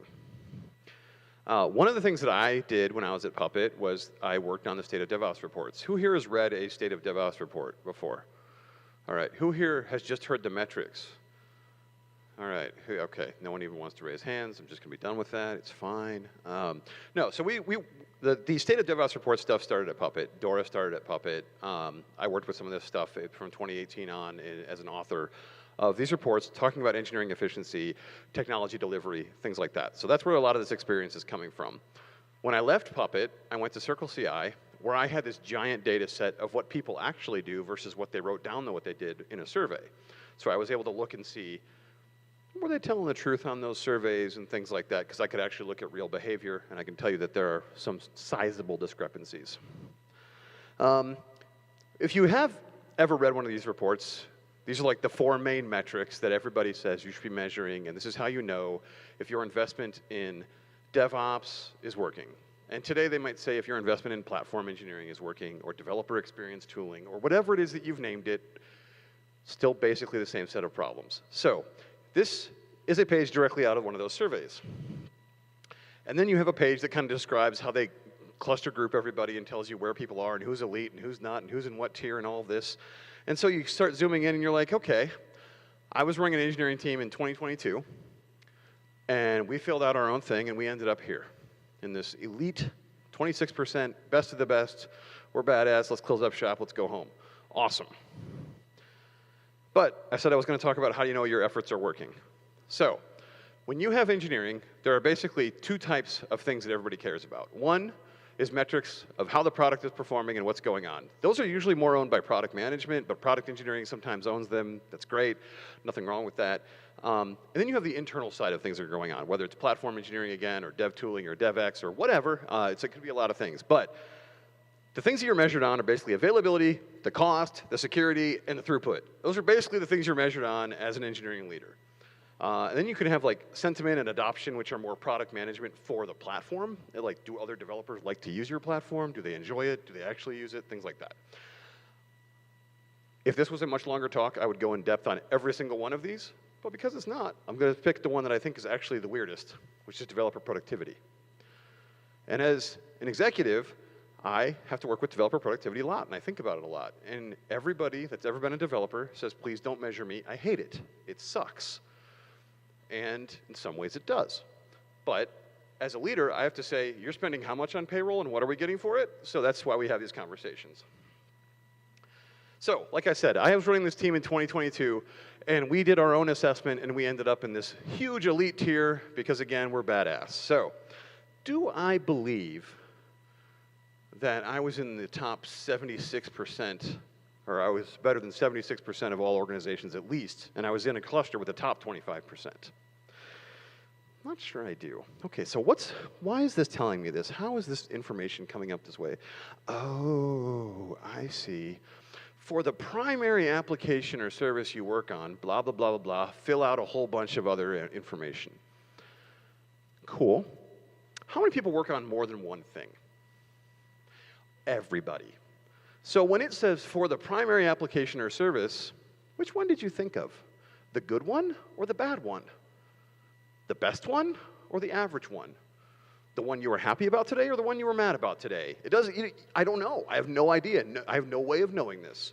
So this is completely based on the person filling out the survey. It's based on their opinion, sentiment, mood, everything, all the time. That's what a survey is. That's why they're worked this way. Writing these questions is hard. I'm not trying to invalidate the survey. I have written these surveys. But they are incomplete measurements. They should only help you as a guidepost. So, like I said, we were in this elite tier. I was pretty proud of it. I sat down with my CTO, and he's like, do you feel like we're really this good? No. No, I don't. I don't feel elite. Elite's such a cool word. It's like you're the best of the best of the best. You're Top Gun. You know, you're doing all these things. I'm not elite. Why?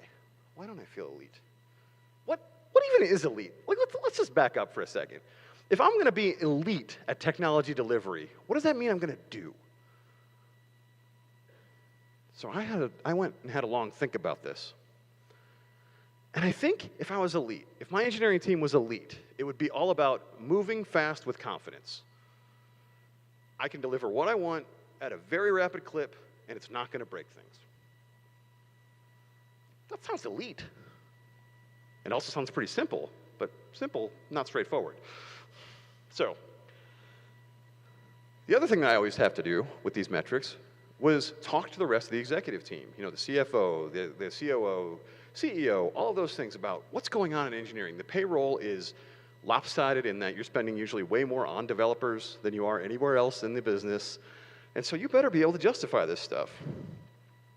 So I started thinking about this. Okay, if I'm going to have an audience of executives and I have to have engineers that feel like they can move fast with confidence, how can I solve both these problems at once? Because I don't like doing more work than I need to. So what are the categories of things I care about? Is the engineering throughput good? Engineering is a lot of times like raw horsepower. Product management's the steering. Engineering is the engine, just the accelerator. So that's the way I look at it a lot of times. Is the throughput good? Is the throughput meaningful? This is actually the thing that the exec team cares about. They don't care how fast you're going. They care about, are they getting the thing they asked about? The salesperson cares about the next feature they're trying to close a business on. The CFO might care about the thing that they think is going to tip over the renewal, whatever. So if I add more engineers, will I go faster? And can I prove that? CFO needs this. So I have metric thoughts on a layer cake. Quality, people, throughput. These are the three types of themes. So let's get into throughput measurements. Deployments per week. This is deployment frequency. It comes from the DORA metrics. People are like, hey, how many times can you deploy? And the answer is, if you can deploy when your business wants you to, you have achieved this metric, move on, it is unimportant. Does adding more developers mean that you can go faster? So if my deploys per week were, let's say 12 before, I add a new developer and now I have 13, that's more, that's good, right? Well, no. Because I have more people and I've only got one more deploy. And that's why you have to normalize this in some way. And so when you hire groups of people or you have attrition or whatever, this number should still say relatively the same or improve or show off your efforts of what you're doing to improve throughput. This is my single favorite metric in all of engineering, in case you're curious. So you can see I've mapped it here. Christmas time, no one works. Every other time, people are doing awesome. It's fun. There we are. So I have PRs per engineer and deployments per engineer. They map quarterly. Narrow versus wide work. Narrow is work on the product. Wide is stuff around the product. Wide might be Terraform, might be documentation, might be tests, might be things that don't ship out to the customer. You update monitoring configurations, things like that. What percentage of work do you think is wide versus narrow? In my experience, about 30% of work is narrow. Most people want way more than that if you talk to an executive team. They get very upset when they think that only 30% of their payroll is working on the outbound product. Then you get to people. Are the systems easy to work on? If you go to one service, work on the next service, does the dashboard look the same? Does it deploy the same? Does it install the same? Does it set up the same? Is it written in the same language with the same tool chain? Is anything the same? Oh my God, no, it's not. So, we want fungible engineers. I'm an engineering leader. All I've ever wanted was fungible engineering. As an engineer, that is bullcrap. There's no such thing as fungible engineers. But I can make things more fungible than they currently are. So, the Mythical Man Month says I can't just add people and things are going to get better. I read it. It's a decent book. It's fine. So, how can I make the systems more able to pick up those changes in people? I can get them easier to work on. More people can work with them. I normalize things. This is very important. This is also the first step you need to take to improve any outcome in the DevOps space of metrics. Like any of those DORA metrics, the fewer variables you have, the better all of them will go. So this is good stuff. So what percentage of your code is provided by your platform? That's a great metric if you can measure it. How many libraries are being reused? What stuff is not unique in each service? That is so awesome. Not easy to measure. I did it anyway. So we wrote some code to do this, and we started figuring out, hey, 26% of our stuff is covered here, and then later it was 78% because they adopted a new set of libraries that our backplane team had written, which was developer enablement. We wrote a whole bunch of stuff, and it went through every Git repo, and it gave you a score of how normalized was it, how in line with our standards was it. And when they were out of line, you had a dashboard, and people would be like, well, I don't want to be at the bottom, so then they start fixing things. Awesome. Pressure works. So how quickly are these people productive? We're on people metrics. How quickly are they? I measure the time to their 5th pull request. Because the first one, I added an SSH key to Terraform. The second one, I updated some documentation when I was onboarding. The third one, probably that as well. Fourth one might be okay, but I'm going to go to the 5th one just because I think it's probably the right number. It's probably meaningful at that point. And then I come back to deploys per developer per week. If I hired a big group of people, I will actually see the deploys per developer go down for a little bit because they're onboarding new folks. But then I should see it come back up, and I should actually have more throughput because all of those people are now productive. And then you get to quality, successful deployments per week. I hope you're measuring this already, because if it doesn't work, it's broken. Rollbacks, roll forwards. And then understanding all these changes that are happening. Something breaks upstream, downstream, what's going on for you? So we have release frequency, releases, rollback rate, and success rate. We have a metric of layer cake of quality, people, and throughput. So then I sorted these in my brain because I was trying to make a chart, and I wanted to actually be able to explain this to anybody who wasn't me. So I have baseline DevOps metrics. I don't feel elite. I want to move quickly with confidence. I have 3 themes of metrics. I've gone over 9 different metrics of things that you can measure that are beyond the original DORA sets of metrics. If you don't have the original set of DORA metrics, I do recommend collecting them. I do think they're a good starting point. I just think there's so much more beyond them. I think fungibility and understanding changes going on around you, I don't have good metrics for yet. I keep working on it, I keep trying, and I don't have the ones I want yet. I also think that I have categorized some of these in ways that might not make sense to you. You might think normalization is a quality metric and not a throughput metric. Fair enough, we're just labeling. So back to this, we have what you're measured on in engineering, which is the 4 things on the left side, and you have 2 product things that are developer sentiment and developer adoption. I want developers to adopt a platform, I want them to enjoy it, but I also need to show that there's an ROI for it to my executive team. That was not supposed to do that. I'm going to pretend you didn't see it. It's going to go fine. There. So in summary, what do you want your metrics to tell you? You better figure that out before you start collecting them. What decisions will you make with those metrics? Also important. And can you correlate? Can you do things in your department and see that it correlates to a metric moving? If you intentionally try and increase throughput, do you see that? Do you measure it? Do you know it? Have you joined with product management to talk about if these metrics are right or wrong for your company or your department? And then deploys per dev per week, like I said, is the first metric I would add after you have a baseline of DORA metrics. If you want to learn more, I've written lots about this. I've talked about this at length. I have a lot of ROI stuff. I love talking engineering business. I'll be out in the hall or whatever. This Twitter article from 2015 is my favorite developer productivity article I've ever read. So if you haven't ever read Let 1,000 Flowers Bloom, I really recommend it. Anyway, I'm Mike. I work at Phlox. Try us out. We just GA'd. And thank you for having me at DevOpsDayLA. Thanks, Chris. Thank you very much. And with that, we've got a little bit of a break. We will be back here at 4 p.m. with Mandy Walls talking about awesomeness. I'm not sure what exactly it is yet, but it's going to be awesome. Oh, chaos engineering. You got to come back for it. So, all right, we'll see you all at 4 o'clock. Thank you very much, and see you in a few.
All right, ladies and gentlemen, we are going to get started in 10 minutes. Just the 10-minute warning. We'll be getting started in about 10 minutes.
All right, folks, we're going to get started in about 5 minutes.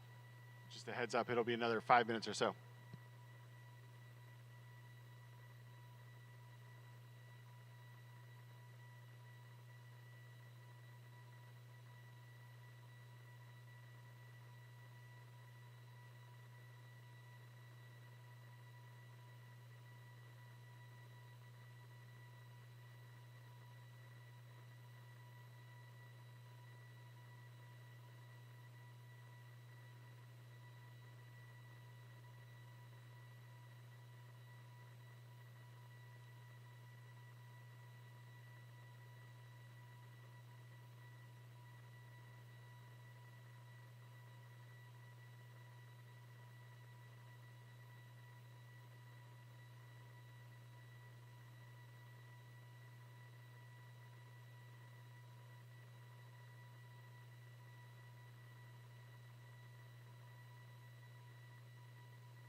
All right, this is your 1-minute warning. Once again, your 1-minute warning. We will get started in about 1 minute.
All right, and SolarWinds is our next sponsor on the Sparkly DevOps microphone. Thank you. I'm honored to have the Sparkly microphone. Hi everybody, I'm Bryce Mott. I'm a solutions engineer over at SolarWinds. This is my first time at SCaLE and DevOps Days. It's been really cool. Round of applause for everybody putting this on. It's awesome. I hope I get to come back. We're here showing off several of our products, but mainly our new observability platform, which is a SaaS-based product. SolarWinds has been around since like '99. We have tons of on-prem products that people know us for, networking and infrastructure monitoring. And now we've combined that with a lot of our other SaaS products into one platform so that people can not have to manage the infrastructure, but still gain visibility into their whole stack. So if you have some time to come by to the booth and check it out, please. We're right outside the doors here on the right side, and we'll be raffling off a Yeti cooler at 5:45, so you can enter your name into that to win the Yeti cooler, and I'd be happy to answer any questions you might have about the type of things we can support. Thanks. All right, and next up is Mandy Walls with Plan for Unplanned Work. All right, here we go. I'm gonna start my timer, so. All right, yes, hello. It's nice to see all of you. I don't always get to this conference. I've been here a couple of times, but like, it's always fun and like I recognize a bunch of faces and it's super good. So I'm glad you're all here. I hope you have a great weekend. I have to leave tonight because I'm going to Paris next week for KubeCon because they're a bunch of jerks that they put their thing back to back with this one, and that's a lot of flying. Right? So I am Mandy Walls. I'm a DevOps advocate at PagerDuty, which basically is a fancy way of saying DevRel for a SaaS, right? Because it is what it is. I'm always up to chat about all kinds of stuff. If you want to hit me up, I'm LNXCHK on most of the socials. I'm mostly on Blue Sky right now, but I'm also around on LinkedIn. And if you're old school, you want to email me, mwalls@pagerduty.com. It's totally cool. So what am I going to talk about today? PagerDuty. Who knows PagerDuty? Who's currently on call? Bless you all. Thank you. Thank you. So PagerDuty started out as alert management kind of stuff, right? We page you when something goes wrong. And part of that is how you then handle those incidents and how you get better at that, right? Because it doesn't just happen organically that your team, who's coming in from all kinds of other experiences, knows how to respond to an incident. So how do you do that? How do you get better at it, right? We want to improve incident response. So we need to practice. But to practice incident response, you gotta have more incidents. Yeah. Right?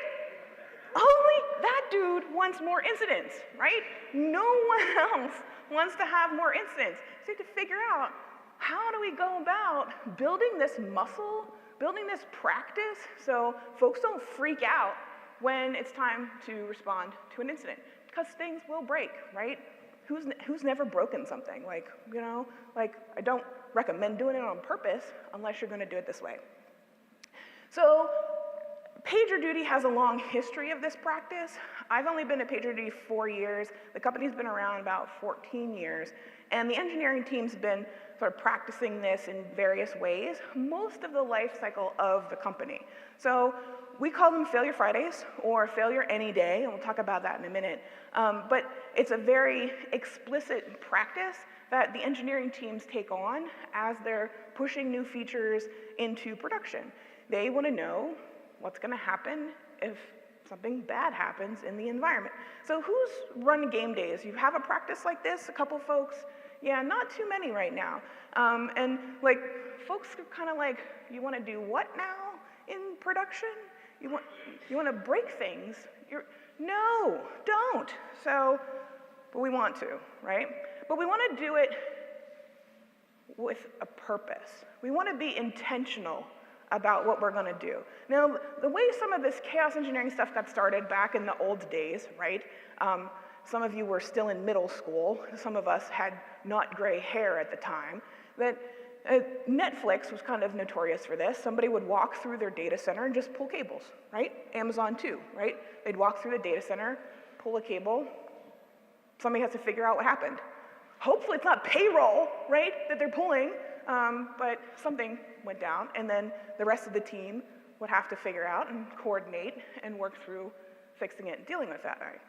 Most folks are not doing that way anymore. We've now kind of distilled the practice down to something more intentional that we can be very specific about and have more of a sort of scientific approach to it. So we borrowed this definition of chaos engineering from our friends at Gremlin.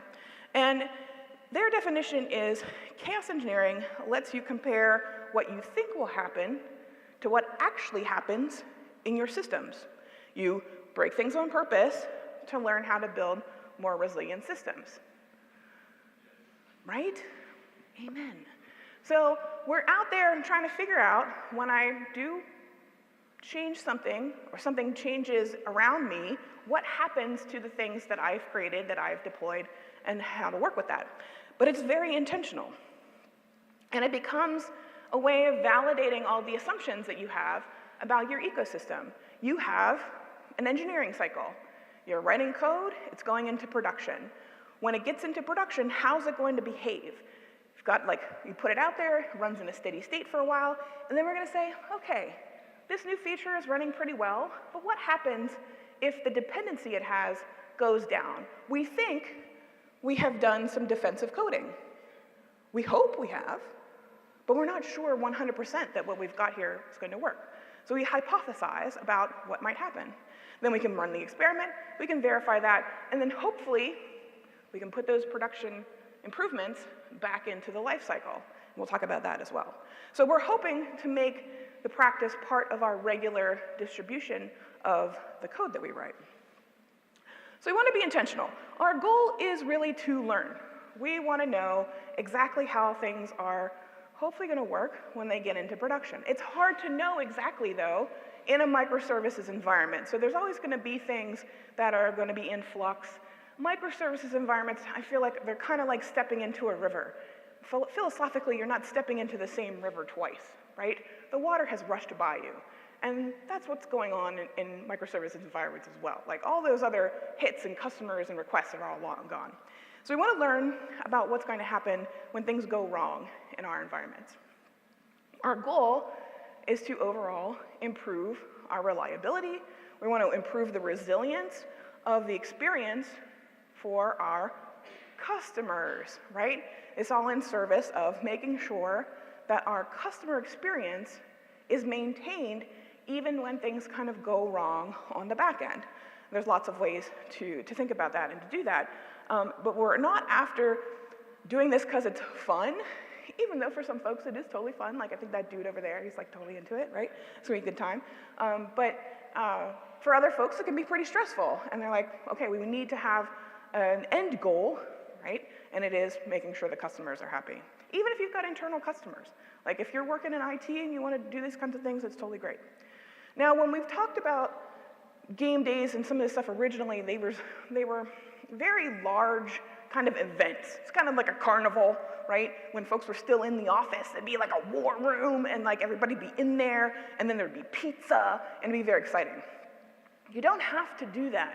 You don't have to like schedule a big all-hands kind of outage to work with this kind of practice and use it to improve your systems. So our teams are in the process of devolving a monolith, right? Like I said, PagerDuty is like 14 years old, so you kind of know the vintage, right? And as things get moved out of the monolith, all of those engineering teams have the opportunity then to test their sort of little happy place of heaven, right? And do all their tests as well. And you can do these very, very niche, very, very short, very, very focused, because we're after this sort of scientific hypothesis and we're being very specific about it. So this is an example of one. We have a bot that helps us out with these. And we have a channel in our Slack where anybody can follow along with a Failure Friday if you're curious about what's going on, right? You just want to see how it goes. This is a short one. It started at 1:07 p.m. It ended at 1:31 p.m. The team went in, they started their test, they learned the thing that they wanted to learn, and then they shut it off. So it didn't have to be a big carnival experience. It just had to be what that team needed to get out of whatever they were testing. How does this new feature react to this particular stimulus? So they can do that in a very focused way. So what do you need to have sort of in advance, right? So I mentioned we've got a bot that helps us. There used to be a tool at PagerDuty called Chaos Cat, which has been gone for a while. And I was like, well, what, does it just like knock everything off the table for you? Like, what's it doing? But it's been replaced. And there's plenty of commercial tools as well that can help you out with some of your chaos engineering practices. But you need to have some things in place to get the most out of it, right? To help you actually take what you're gonna learn and then improve upon it. The first thing's monitoring and telemetry. And hopefully for the folks in here, you have this like nailed down. You have the best freaking monitoring and telemetry for your systems. But I will tell you, as a vendor, that is not a universal experience, right? So there are some of our colleagues in other companies, they're still at this part. Hopefully you're not. So you've got monitoring, telemetry, maybe you're doing tracing, you've got your observability tools, and because it's not gonna help you figure out, hey, this is what's happening when the database is slow and I'm not getting any signal out of any of the systems. So I have to have at least something to validate that, oh yeah, the database, we made it slow, and somebody's gonna get told, right? You wanna have some kind of response process. What kind of alerts are coming out of your monitoring and your metrics collection? Where is that going? Is someone getting alerted? Does anybody, it's a tree falling in the forest, but it doesn't come to PagerDuty, so you don't know, right? And then you want to talk about your workflows. And this can be different for every team. And you can also have like sort of more engineering-wide practices for like major incident response and things like that. But you want to sit down with your team and talk about, this is a test we're going to run, here's how long we're going to run it, here's what we're going to do. And then you have to get to a point where you acknowledge that you're going to maybe learn something that you're going to have to evaluate. Maybe you need to make some improvements. Is your product team even on board with that? Are they going to take your recommendations? And that's a whole other discussion to have. We'll talk more about that in a minute. So part of this can be incident response, right? There's plenty of other vendors who can talk to you about monitoring and telemetry. We do incident response. So as we're practicing with our Failure Fridays, our Failure Any Days, part of that is bringing in some of our incident response practice. Does anybody have like an explicit major incident response practice or anything like that? All right, you guys are my people. Okay, so for the rest of you out there, get an incident response practice. But what you want to have is a way for folks to know what to do when something goes wrong. This doesn't happen organically. And for some folks, like I am a recovering sysadmin, like I totally get it. I'm your second AOL alumni talk today. So Andrew and I used to like sit 2 rows away from each other at AOL years ago. And like, so for folks who have not been in one of those kinds of environments, their first outage, like their brain might just completely go blank. And they have no idea. They don't know their name. They don't know where they are. They don't know what call to join. They don't know what Slack channel to join. They don't know where the dashboards are. Blank, right? Because some people have that kind of stress response. So you want to give them a bit of places to practice so that they know, here's how you get the dashboards. Here's the channel to log into. Here's how the incident commander process works. They're very friendly. No one's going to bite you. It's going to be okay.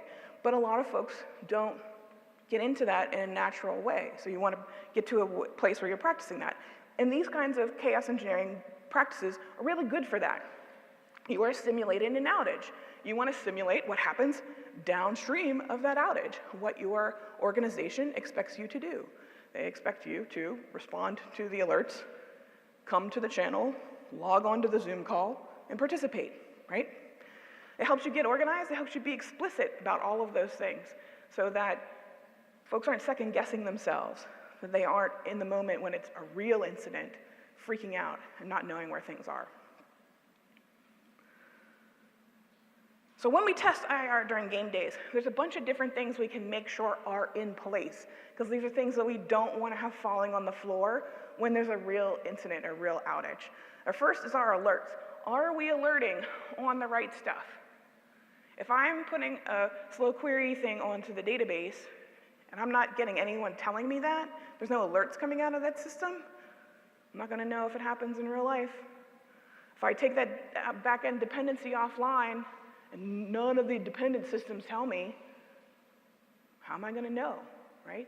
So making sure all of those alerts are configured, making sure all of that stuff is coming out of your systems and getting into a place where your humans know about it is super important. And if you're not thinking about it all the time, it's super easy to forget, or it's not part of your platform engineering or whatever you're doing yet. You want to drop that stuff on the floor, but you don't want that when there's a real incident. The next part's notifications. Love this one, because you get on a call and like everybody's phone is blowing up and it's amazing, right? But like people get new phones all the time. Making sure they've put their new system into whatever you're using for alerting. Making sure that they've got it set so that if they don't respond to the first beep, it falls over, gets to the next one, whatever it is. Mine, like push notifications and a text message, and then it calls me on the phone and the robot tells me what's going on, all that great stuff. So you want all of that. And you want the coordination part. Where do you go? If it's a major incident, there's a specific permanent channel and a specific permanent Zoom call to use. Otherwise, go to the incident in your incident management platform and click on the URL for Zoom or Slack or Teams or whatever you're using, so that folks know exactly how to get from responding to the alert to participating in the recovery. And then talk about troubleshooting and resolution. This is a really good one to do with all of your new engineers. Someone joins your team, and I have been on Sev 1 calls where there's a new engineer on some team and they're like, I've never done this before. And I'm like, shit. As the incident commander, I'm like, damn it, where's the other senior, right? So you don't want to have your new engineers get on the call and say, I've never restarted this service before. Give them an opportunity to practice restarting the services. Give them an opportunity to practice scaling up the services, turning them over, whatever kinds of things you see most commonly in your systems. Do you get to the point where you need to deploy new pods or whatever you're doing, making sure everyone on your team has a safe place to practice that, so that when the time comes and something has to happen for real, they're familiar with it and they're comfortable with it, and they don't have any doubts and they don't have any questions. And they're like, I got this. So we're going to set some goals. We're going to go into this very, like I mentioned, intentionally. Not just randomly picking things, but saying, you know, maybe we had a bug that came through and it went out through that last sprint. It's been running in production for a little while. We've given it some time to bake in. But did we really fix it? Maybe we haven't had any customers calling about it, but we want to be sure. So we can go in there and we can flex it. This is really good if you deploy stuff under flags and it's not actually being surfaced to the customer yet, but you can flex it with your feature flags. Also good for stuff you can't replicate in your non-production environments, and I'll talk about production, non-production testing in a minute as well. But you get a lot of stuff that might be impacted by slight differences, and I say slight, I know what the differences are between most people's dev, integration, and production environments. They're not slight by any sense of the definition. But you might get to a point where you don't have a good place where you've replicated production. Maybe it's by the load or the traffic or whatever it is. And you want to do that in prod, right? So you can do that as well. That can be one of your questions, one of your goals. You can also do bigger stuff, DDoS or other attacks, right? Because the last thing you want to do if you're under attack is like nobody on the security team knows how to like call your CDN or the stuff that's in front of your systems to have those IPs blocked and that kind of stuff. Like all that stuff can be practiced as well, so that folks know exactly where those things are, who to call, who's your contact at the service provider. All that stuff is super important. Because you know it's on a wiki page that hasn't been updated since 2021. Is it really the right data? Is it really the right information? If you're not flexing it, you don't know. So we're going to hypothesize. We're going to say, all right, well, we solved this thing. This behavior works this way. We think when we turn this dial, it's going to scale up automatically. Or maybe it's going to fail over automatically. We're going to fail over out of San Jose into Oregon or whatever. Maybe things are just going to slow down a little bit, and that's within our SLOs, and people are going to be okay with that, and it's fine. Or maybe there'll be some kind of graceful replacement where we have to like completely fall things over. So depending on how much automation you have in place, there might be a bunch of things that could happen sort of automatically as you're testing these, and you can test all of that automation as well. So for very sophisticated environments, it's still super helpful to be doing these kinds of tests. And I will say that some of our environments are a little bit more sophisticated than others as things get migrated. So we have all kinds of things that people play with. Then we want to talk about, you know, what actually did happen. Like we know what we think was going to happen, what we hoped in our heart of hearts was going to happen. But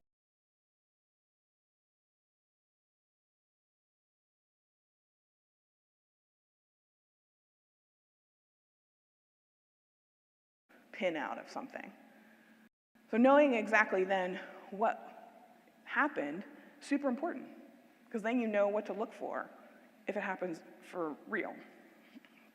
And hopefully, you can shore it up and fix it in the meantime. And then you really want to talk about what you learned. Who does postmortems? Nice, excellent. And do you post them somewhere and nobody ever reads them? Yes, that's exactly how these work, right? They are beautiful and then no one talks about them. When you're working with these kinds of things, especially if you have a large team that shares a lot of shared platform stuff, like when you're learning something, especially about defensive coding or graceful degradation or something in your corner of the environment, sharing that stuff out, especially as like a brown bag or a lunch and learn or having like a community of practice or a center of excellence or whatever you want to call it, is super helpful with these, right? Because if you've run the test and I have the same stack, I should learn from your test. Maybe I don't have to run it then, right? Like I can just borrow what you guys did and then I can move on to the next question. And we don't have to repeat ourselves with all that stuff. So get really good at talking about what you did, what you found, what the impacts are, what you're going to do about it, all that great stuff. Some folks for larger coordinated exercises will do an entire postmortem or retrospective or whatever you want to call it with the full documentation and the timeline and all the things that we tried so that we know what happened. And we know if we see that again in real time, what we should be looking for. Because maybe we pulled up the wrong dashboard. Maybe we were looking at the wrong data to begin with. And it turns out, oh, it was over on this dashboard. Because I've not ever seen that, right? So things happen. We want to learn from it. And we're going to tell as many people as possible so that everybody can learn from it. And then we want to get all that stuff back into the product cycle. Who has a really good relationship with their product manager? Like your buds, and you talk all the time. Yeah, a handful of people. Everybody else is like, not sure who my product manager is. Sometimes we talk to these people, they come into our meetings, they've got slide decks and like wireframes, but like we don't really listen to them. Getting the stuff that you learn back into your product cycle is probably the most challenging part of this because it's not technical, right? This is an organizational, cultural thing. Because most of what you're going to learn in these kinds of tests are sort of non-feature operational requirements kinds of stuff, right? the system must keep running in order for customers to pay us for it, versus it must have all these amazing features. And getting that stuff back into the product when the product manager's like, oh, I got features all the time, feature. And that can get in the way. Right? So having a good conversation with your product manager about what you're hoping to learn and what the potential is to then do about it after you've gone to all this work, because you've got the plan, you've got your hypothesis, and you've made all this scheduling, and yada, yada, all this stuff. You want to be able to use that. You can also use these tests to help with your SLOs. So who's using SLOs? Man, like, come on. What the hell, right? So like, okay, SLOs are super interesting, right? So if you're not super familiar with them, the idea is that a lot, especially in a microservices environment, we have a lot of moving pieces and a lot of things can go sort of a little bit wobbly, a little bit. I'll tell you a story about, okay, back when I was at AOL, right? So I got a call one like Thursday night, right? And Steve Case was in Hawaii on his like pineapple farm or whatever he's doing over there. And he's like, the CEO can't get to the main page. I'm like, I don't care. He's like halfway across the world. Everything's fine from here, right?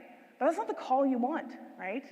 We don't want to wake somebody up in the middle of the night for something that's weird or transient, or it's like something, your packet got lost in Topeka, right? We want to get to a place where the things that we're alerting actual human beings about are actual real problems. And one of the approaches to that that's sort of emerged in the past few years is making use of service level indicators and then service level objectives for those indicators. So your indicator doesn't necessarily need to be, we need 99.99% uptime. You're not dial tone, so you're probably not getting there anyhow. But like picking the things that are super important to you, whether it's the time to respond or time to serve the whole page or whatever it is, setting a good threshold for those. And then if you don't get too close to the threshold and some transient things come in, you just ignore them for a while, right? So you're only waking people up if you have a big problem. So you can set those kinds of goals. And they're a little bit more granular than just saying, we need you to be up all the time. So the thing about those is they are internal tools for your team and to talk about how your service performs, how you are focused on giving the best experience to your users. And certain things can sort of fall apart and users may not care, right? If there's one little widget in the corner isn't available that nobody clicks on anyway, it's just kind of there, who cares, right? So you can use these as an internal tool to sort of modify your own expectations of your reliability, and you can flex them then during your chaos tests to be able to say, oh, you know what, we added this new feature, and this new defensive coding practice that we've adopted, whether it's red button or feature flag or whatever it is, allows us to get a little bit more room out of our SLO. That sounds great. That means the next time something happens for real, an incident happens, we can delay that. It's not as bad as we thought it was going to be, and the customers are still going to be okay. So you can use that then to adjust how you manage the environment when it gets into production. Super helpful. Because the last thing, like, on PagerDuty, man, we love paging you, but not really. Like, we want to be your friend. We don't want you to wake up in the middle of the night. So we want you to sleep because we want to sleep as well. So when I give this talk to some of our customers, the first question that we usually get is, should we do this as a surprise? Be like, yeah, we got one right answer over here. They'd be no, absolutely flippin' not. And that was part of sort of the original lore, right, of chaos engineering, is that you didn't know what was going to happen. You're just going to randomly pull a cable or whatever. Most of the time, your engineering organization's not really going to be ready for that.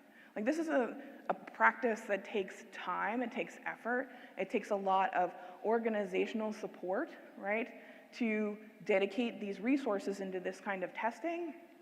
And it's going to take you a long time to get to the point where, like, you could pull anything out of your cloud account across anything in your environment, and every possible team that's in your organization would be able to respond to it. Don't do this to people, right? Be very intentional and be very specific about what you're expecting from them. The other question is, when do you run one of these? And again, we're not surprising people, right? The other thing is, because we do a lot of ours very small, and each individual team in the organization, and there's, I forget how many, 20 some odd teams there are, they can do any of their tests anytime on their sort of corner of the system, any day, right? They can get on the schedule, it's in a wiki page, and just put in what day they're gonna do what. And then it pop into the channel, and everybody can follow along. Now, if you want to coordinate across lots of teams, right? That was sort of the original plan when everybody was in the monolith. Everybody coordinated together and everybody was in the war room and had pizza. Then that takes a little bit of extra coordination, right? And talking to other teams and figuring out, oh, hey, we're gonna do this thing on Friday. It might touch some of your stuff. Do you wanna be part of it? Do you wanna be part of the exercise? Do you have other things you wanna test? And all that kind of stuff can be there too. But if you're gonna do it in production, you wanna be very conscious of how it's gonna impact your users, right? And you don't have to do these in production. You can actually run game days in your other environments to get some practice, to make sure you're flexing all the things that you need to flex, to make sure you've defined your alerts correctly and all that kind of basic stuff, and that's fine. Originally, when folks were pitching game days and chaos engineering as a real practice, they're like, you have to do it in production. Like, no, you absolutely do not. But if you're going to do it in production, you do it at a time when the system is kind of stable, things are kind of safe. If you're working with SLOs and error budgets, you have some space there to be able to say, oh, we're only at 80% of our error budget for this month. We can go ahead and run this for a while. Don't blow out all of your error budgets on testing. That's never a good idea, because then you don't have any left if there's a real incident that happens.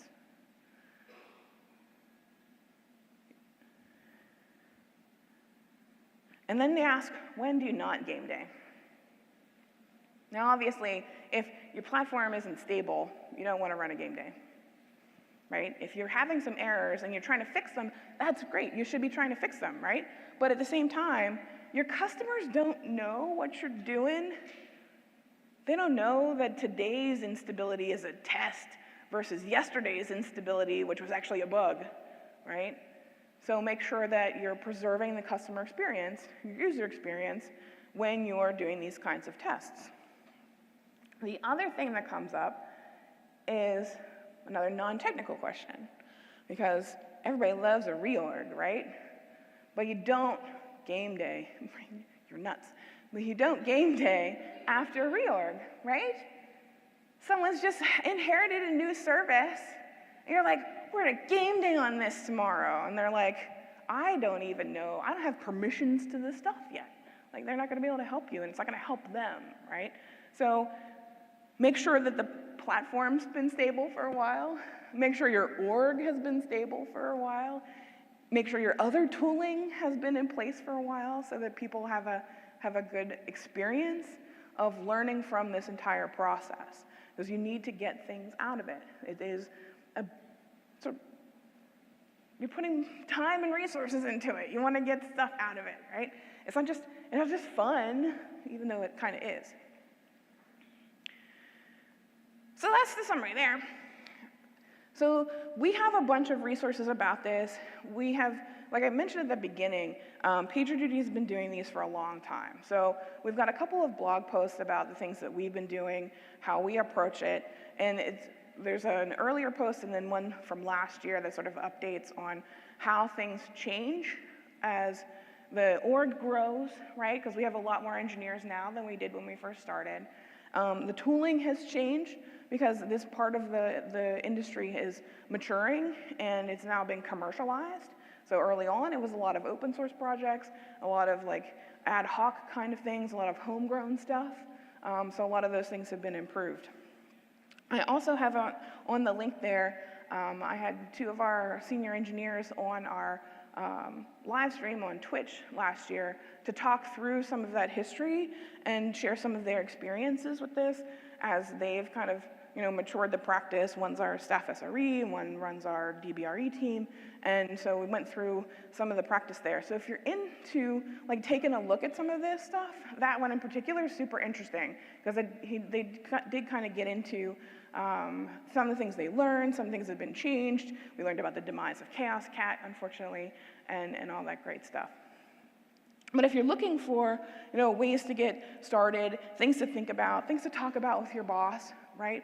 If you're just like, we don't do any of this, and we're like blindsided when something happens in production, right?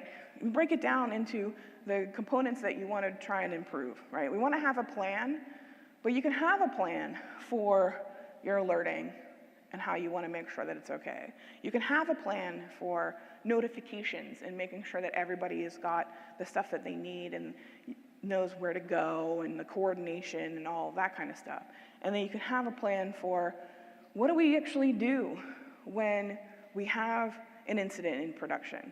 Hopefully, your team has decided or has sort of illuminated for everybody what you do when something goes wrong. Are you a fix-forward shop? No. Are you a rollback shop?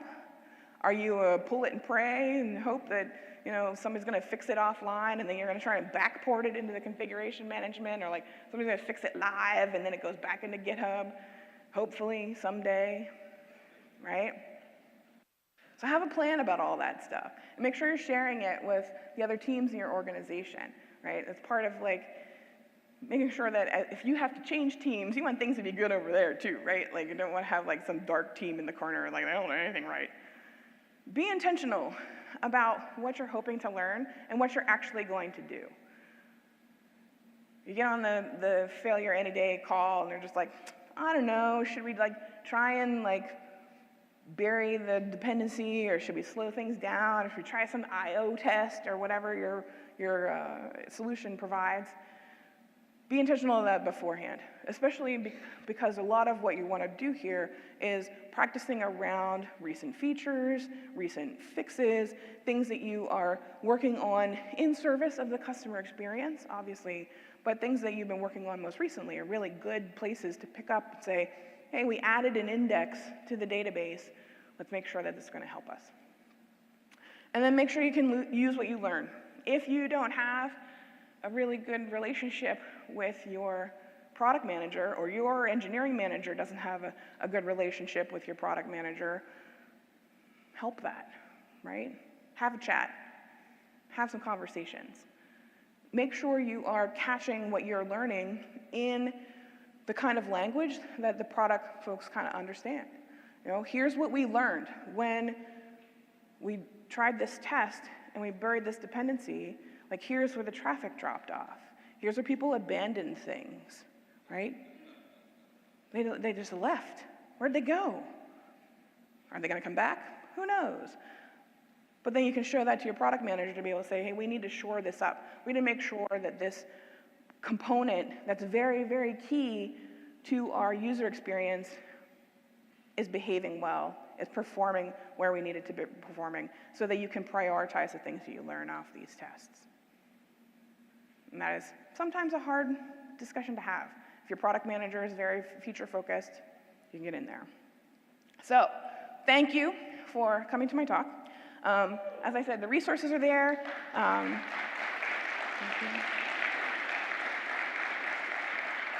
If you are totally new to incident response, we have an amazing incident response guide. It's open source. It's hosted there, but if you're into running MK docs for yourself, you can totally fork it and do that at response.pagerduty.com. And we also have a podcast my team runs. We're always looking for interesting stories from around the industry. We cover all kinds of stuff. It's not just outage of the week kind of thing, but we'd love to have folks on there, so you can always get in touch with me if you'd like to share your story there. So thanks very much. Thank you very much, Mandy. All right, we are in the home stretch. We have one more talk left at 5 o'clock, so we've got a little bit of a break now, and then we will be back for our final talk at 5 o'clock. We'll see you there.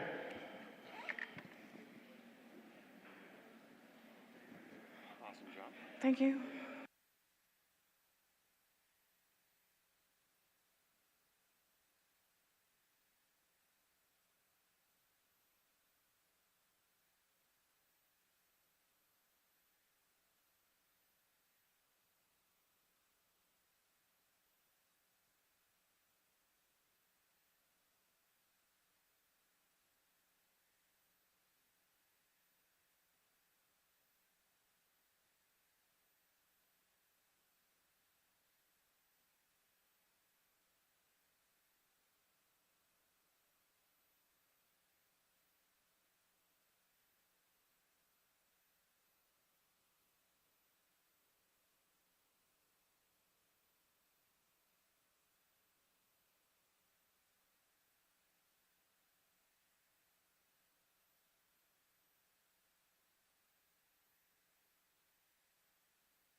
All right, ladies and gentlemen, we are going to get started in 10 minutes.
All right, ladies and gentlemen, we will get started in 5 minutes.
All right, folks, it is time for the last talk of the day.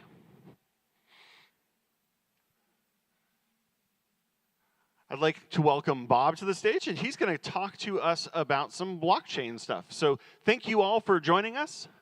And Bob, take it away.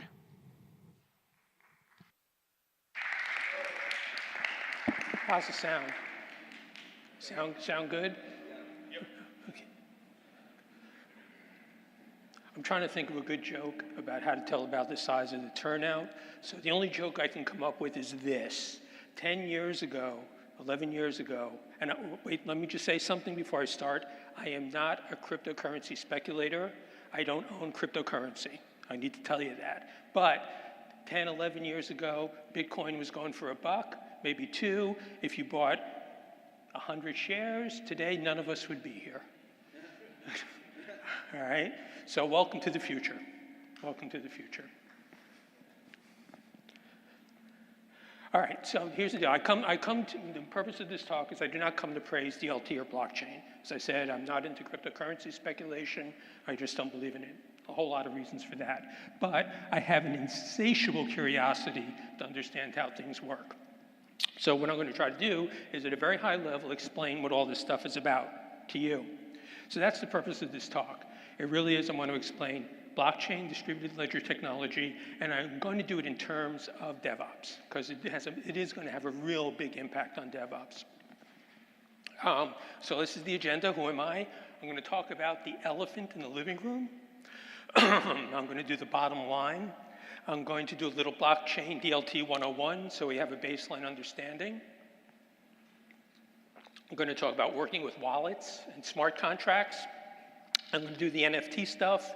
I'm going to create a blockchain right before your very eyes. I'm going to talk about the programming stuff. And then I'm going to get to the DevOps stuff and the issues. And if we have time, I do have a bonus demo. I do have a lot of demos, so I'm really going to be testing the will of the demo gods in here. And anything can go wrong. Just to give you a sense of what I'm talking about and what there is out there, the pink is what I'm going to cover today. And even that pink dot is probably pretty too big. I mean, the technology is growing in leaps and bounds. It's just all over the place.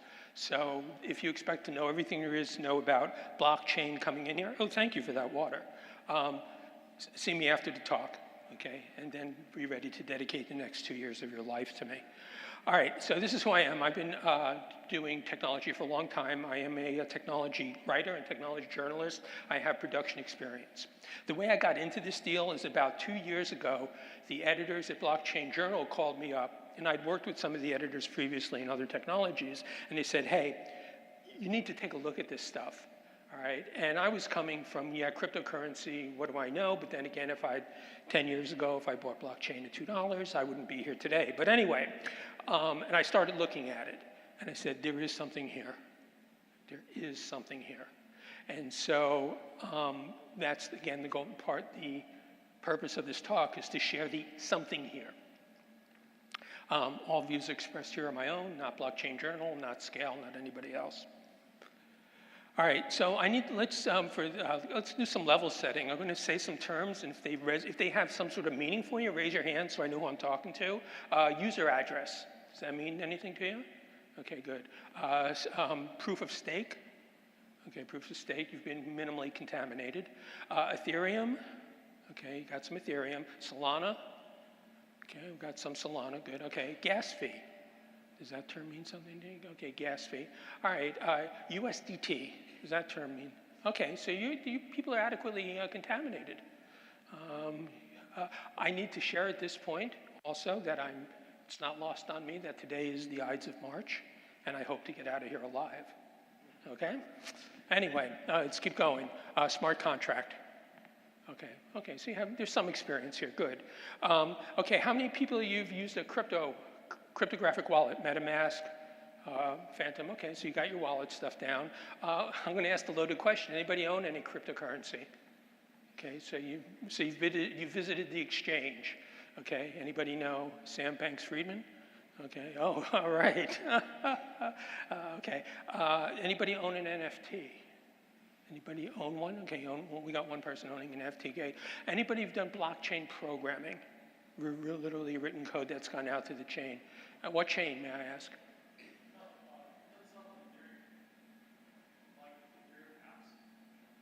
Okay, Ethereum? You've done Ethereum? You're using Ethereum? Okay, good. All right. Any sort of application deployment, created an app and actually had to put it out on a blockchain and maintain it. So I have something to offer. I have something to offer. All right, so now I know who I am. Okay, let's talk about the elephant in the living room. Yeah, cryptocurrency, blockchain, it didn't do too good. I mean, what happened is this blockchain stuff come out and immediately there's a whole culture that starts just doing nothing but luring people into gaming using tokens and NFTs. There's whole cities set up in China called Chinatown, and that's in Cambodia, where they just had people under forced labor doing NFT trading. It's really ugly. And of course, as we know today, the United States Attorney recommended that Sam Bankman-Fried, the guy who got convicted, be sentenced to next half century in jail. So this is serious stuff. And the fact that actually the government is saying this guy needs to go to jail for 50 years, there's something there. I mean, it's not like, you know, this guy invented a new shoelace and he was fraudulent with it and sending people. Now, I can talk about that later. Okay, so here's how the evolution of the technology works. You know, pretty much you had blockchain. And granted, blockchain, it came out of nowhere, and people made there are some people that made a small fortune out of blockchain. Was there more increased productivity? Who knows?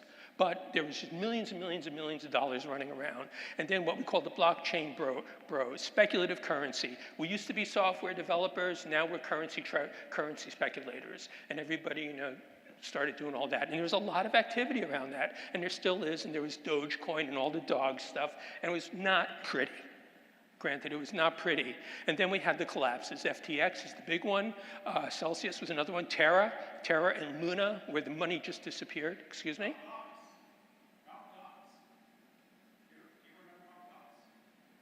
I can't. I'm sorry, is it relevant?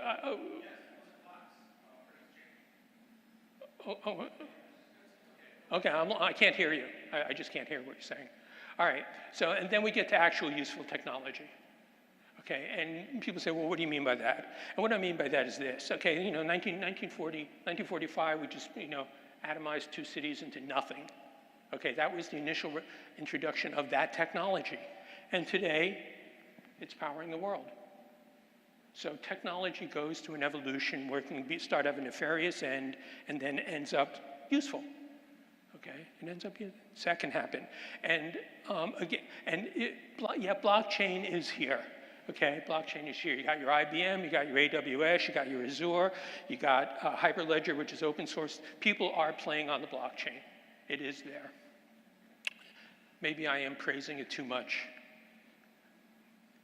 Okay, so fundamentally a blockchain, anybody's used BitTorrent like eons, decades ago. It's a peer-to-peer technology where a bunch of computers get together and they hold data and there's no central authority. And on blockchain, what happens is everybody has an identical instance of the blockchain. That's essentially how it works. There's no central authority. If this blockchain over here goes down, it doesn't matter. If that computer goes down, it doesn't matter because there's 50, 60, 70 others to take their place. So it's decentralized, and then you have to come to consensus about how data gets on there. Okay, and so one of the nice analogies I've heard is just think of a blockchain as a big-ass Excel spreadsheet where you just have rows, and every row in the Excel sheet is a block on the chain. And as a row goes on, that row gets added to one spreadsheet, another spreadsheet, another spreadsheet, and another spreadsheet, another spreadsheet. Now, how does that happen? So let's look at this diagram. So Bob, me, at call out number 1, I create a transaction. And from L to M, I send them 20 somethings. We'll call them 20 somethings. And it goes up to what's called a mempool. Okay, this mempool is open. When you get on the blockchain network, you get to the mempool.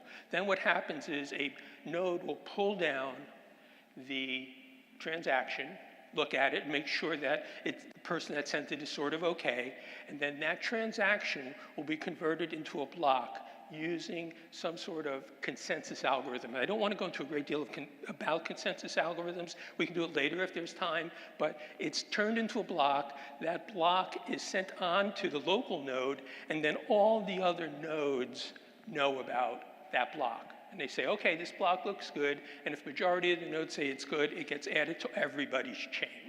Again, I'm being very cursory. It is actually pretty complicated once you start looking at how consensus works, but consensus is known. It's pretty much known now. The big one is proof of work, that's Bitcoin, okay, where they do some magical mystery calculation to say, okay, I can now put this Bitcoiner block on. Another one is proof of stake, where a node will actually put money in and say, I'm going to put my money where my mouth is, so I'll put $2 million, so I better, at least if I'm going to fake you out, I better fake you out for at least $5 million, because I'm going to lose $2 million. And then there's also Gossip the Gossip, which is the Hedera blockchain works on. Again, it's a really complex consensus algorithm, but it's cute. If you want to spend time about it, see me later. And then there's proof of history. These are just one of the many. But the important thing is the block goes up, it comes down, the nodes reach consensus, and it gets added to the chain. Okay, so going back to this notion of a block being an Excel spreadsheet, what happens is that they're just rows. There's just billions and billions of transactions. So if you can see the ledger, another term for a blockchain is a distributed ledger, DLT. So you can see on the left side, Bob mints 20.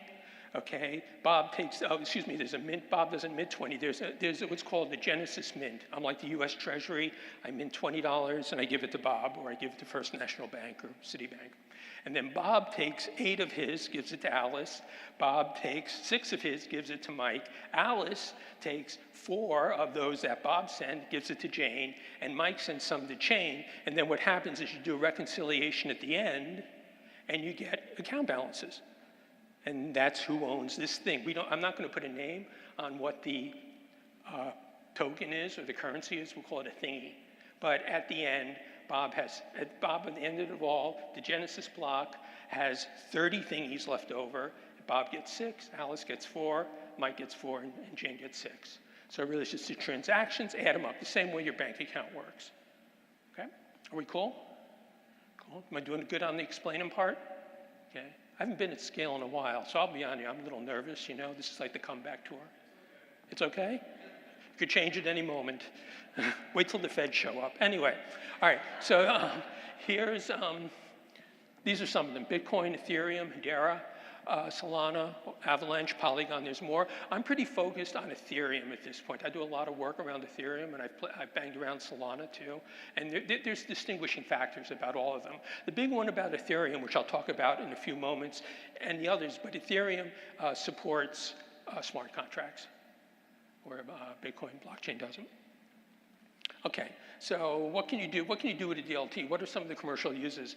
And I've talked to these people. One company I talked to was called Cario, and Cario is actively in the process of making it so all motor vehicle titles on all the state governments are put on a blockchain and immediately accessible. And they're working industriously at that. Another thing that's blockchain's been used for is Canon is building a mechanism into their cameras that once you take a picture, the picture is, it's called, the image is provenanced, and it shows a point of authentication. And this becomes particularly important when you're dealing with news and information. So for example, let's say I'm out here and I take a picture of you all, and then some nefarious people come by and they turn it that the room is empty. Okay, using AI. So when the need for me to provenance that original picture is important, and Canon's building it into their technology.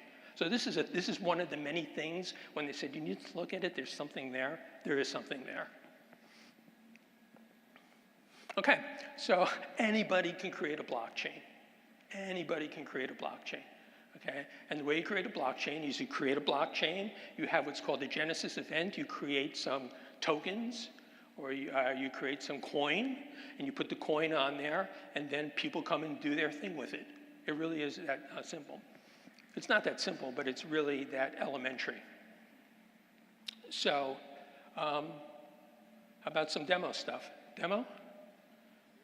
You know, let's push the gods. All right, so this is WebStorm here.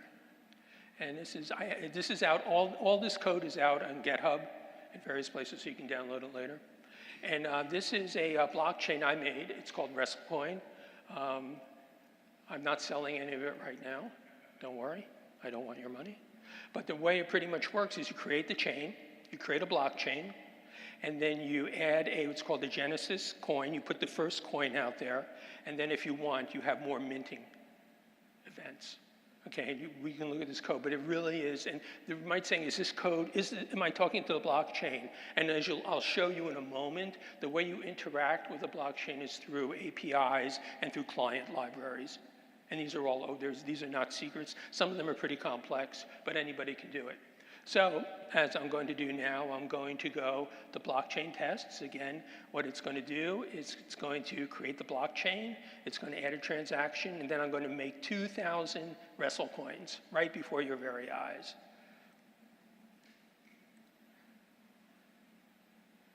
Ta-da! I'm now rich. I thought it was a pretty good joke. I thought it was reasonable. All right, so the point is there are 2,000 coins out there now. Now, the question is, well, why aren't I rich? Well, the reason is this is just one blockchain. In order for this to have legs, I'd have to get 50, 60 people to adopt it. That's one thing, or 50, 60 nodes out there saying, okay, I want copies of this. And then, and this is where it gets a little financial stuff, I'd have to be able to sell it or at least have some sort of value determination. Like, what could I get if I had a, if I set up a latte shop and people wanted to just, you know, tell me something nice about myself, and I gave them 2 WrestleCoins, right, and I put it into their account, and they come in and tell me nice things about myself, then that coin has some sort of currency. But it's just not as, so it's not as easy just putting something on the blockchain. Adoption is critical. Adoption is critical. Okay? But aren't you impressed? I just did the blockchain right before your very eyes. Oh, thank you for clapping. I feel encouraged. Yay! A minor blockchain. All right. All right. So this is, you can set up. Anybody could join. Anybody can join Bitcoin and join Ethereum. Pretty much what you need is you need you need 2 terabytes. You need some RAM. That's probably not enough. That's probably not enough. And then you need to keep that machine going all the time. You need to keep that machine going all the time, or machines going all the time. And then the question becomes, well, how do I make money, and how does all this stuff work? And I'm going to get to that in a minute. And again, I don't want to focus too much on making money, but what's really becomes interesting is the notion of compute costs. Who absorbs compute costs?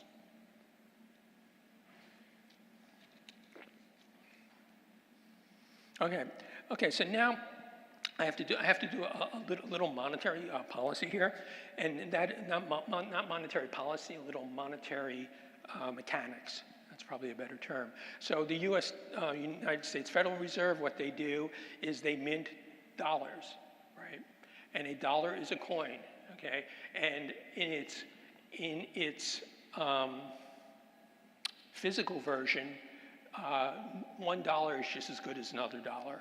Right? If I give the parking attendant $1, he doesn't care which dollar he gets. Yes, there's an argument that every physical dollar has a serial number, but every dollar in your checking account out on your bank does not have a serial number. It's just a concept. It's what we call a fungible token. It can be used for anything. It has no uniqueness. So the same with the WrestleCoin. What happened with WrestleCoin, as you saw before your very eyes, I went out there, I created 2,000 of these things, and the only thing is nobody wants them. For anything, yet. Could change at any moment. Check the news. All right? And this becomes critical to understand. These are coins. These are what are called fungible tokens. One of the bad things about the industry is they're not very good at naming things. They use the same term to mean different things. So, for example, when you say a coin, they're not talking about the physical. They're talking about the physical coin, or if I put a dollar, I'm talking about the physical dollar. But also, the dollar is a representation of a unit of currency. It is the currency. It's a name. So things get very confusing very quickly, and you have my sympathies. Okay. So in this case, we're talking about a token. All right. Put that aside, we're going to come to that. Okay, now we got to talk about actually how we do transactions on any blockchain, any distributed ledger, because a DLT that can't conduct transactions isn't. And for those of you that have worked with wallets, the way a transaction works, it's a public-private key scenario. Those of you who've been doing security are familiar with it. And when you create a thing called a wallet, and I'll show you one in a moment, you create a distinct address, but also you create a distinct public-private key set, which is only replicable through providing what's called a 12-word seed phrase. And that's where you hear about people getting in trouble. And I'm going to talk about at the end of the talk security risks. So I go out and decide to use a wallet that supports the currencies I'm interested in or the tokens I'm interested in. And what happens is I put in a phrase, I get a phrase back. It says, okay, I've created your unique identity. Here's your phrase. Put it someplace safe. And then through the wallet, I can conduct transactions. I can also do it through code. And I'll show you that later on when I do some more demos. But this is where things get hairy, because then people lose their wallet. Okay, they lose the 12-key phrase, or it's also done in a hardware version. They lose the hardware, and that's it. You know, all my asset is gone, or it gets stolen. Or it gets stolen, the asset's gone. And that's a vulnerability. And that immutability can really not be assuaged. Now, there are some initiatives coming around that are trying to do away with that. And for those in the Ethereum space, which is a blockchain, the way Ethereum works is they have what improvements are called ERCs, Ethereum or ERCs, and 4337 is one of them. That will hope to do away with this, but I'll get to that in a moment. The way it works, create the public key, public-private key. The private key creates the transaction, send the public key in, the key comes down, they look at it and says, is this the user? And the public key can verify that it is the user. Here's the user, here's the key, put the transaction on the chain, and then it goes through a whole lot of consensus stuff. However, what becomes interesting is that you can use this technology in other ways other than cryptocurrency trading. One of them is to use it for authentication. And the way it works is that you can use the wallet. You say, okay, I want to authenticate using the wallet. And the modern browsers support extensions for wallets.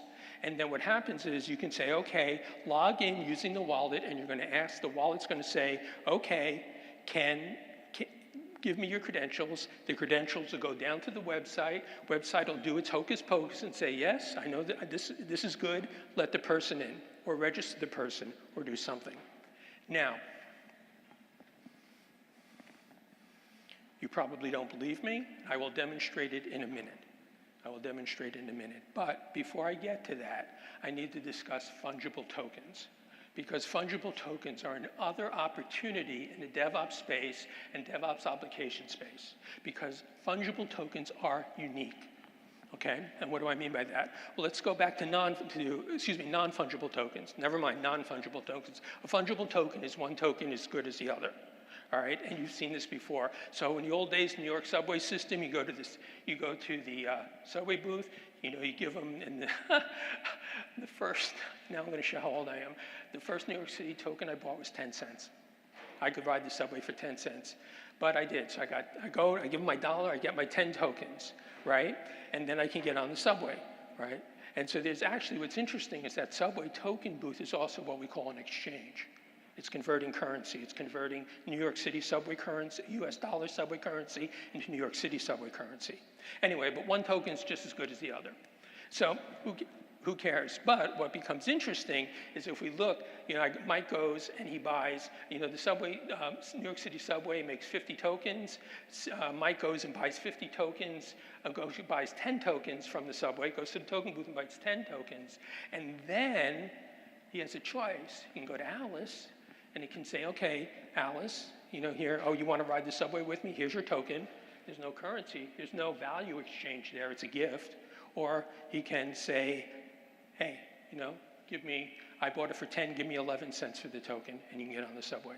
And it becomes interesting, but why would somebody do that? Well, imagine that you're going to buy subway tokens in the old days, right? And those of you from New York might have stood in line where there's 50 people on the line, and you have to, when you rush to get downtown, or you can, Bob comes along and says, you want to get on fast? Give me 11 cents, and you give him your token, you're on. So that's a utility scenario. Not particularly relevant to non-fungible tokens, but let's talk about non-fungible tokens. A non-fungible token is something that is uniquely identifiable. It's mintable and uniquely identifiable. So let's take a look at this non-fungible token. And yes, there are arguments to be had, but I don't want to do them right now. Okay, your car is a non-fungible token. What makes it a non-fungible token? It has a unique identifier.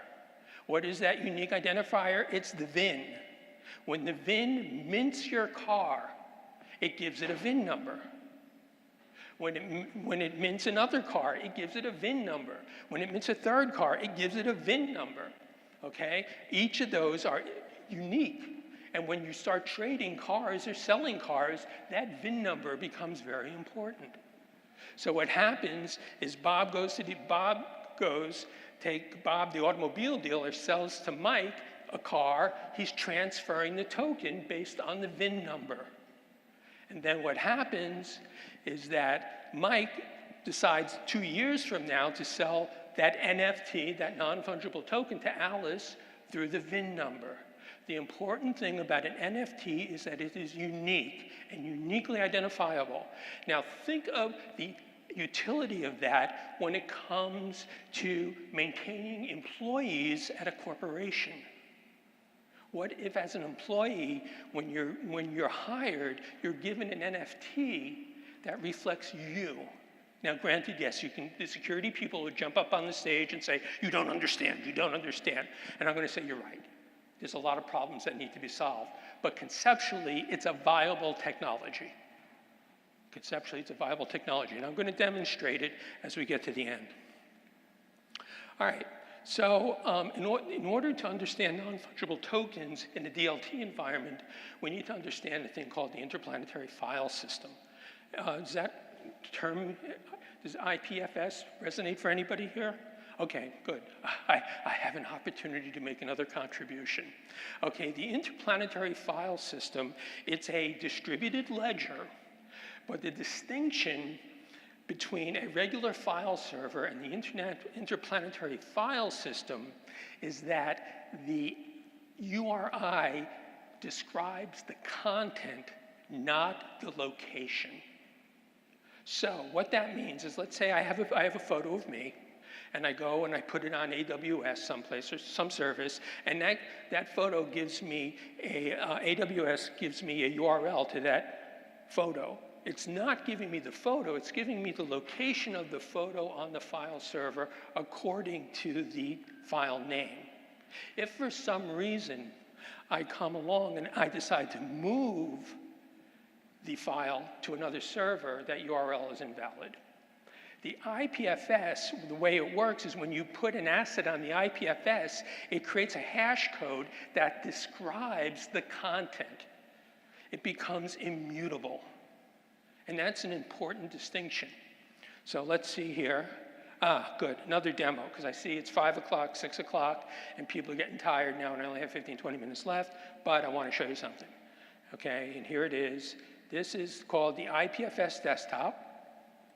And notice this thing running on my little laptop, if we were to look closely, you'll see up at the top, it's discovered 8 peers. Well, this has only been running for a while. I had it running earlier, and it had all 238 peers running. Okay, so it's actually going out to the network, looking at all the peer-to-peer nodes, and it's actually bringing down copies of all these assets. Copies of all these assets. So you might say, well, let's put something up on the IPFS. So I'm going to try to do that.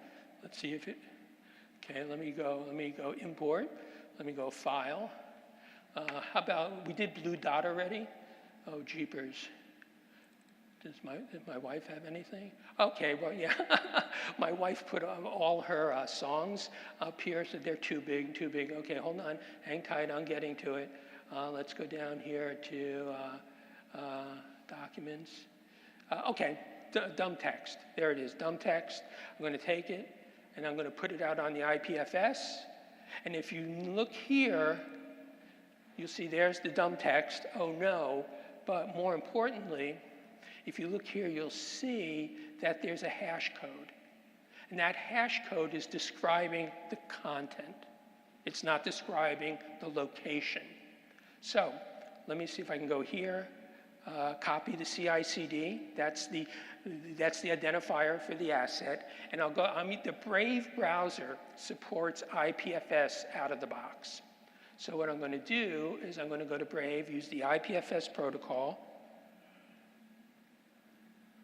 Okay, I'm going to go here, and let's see.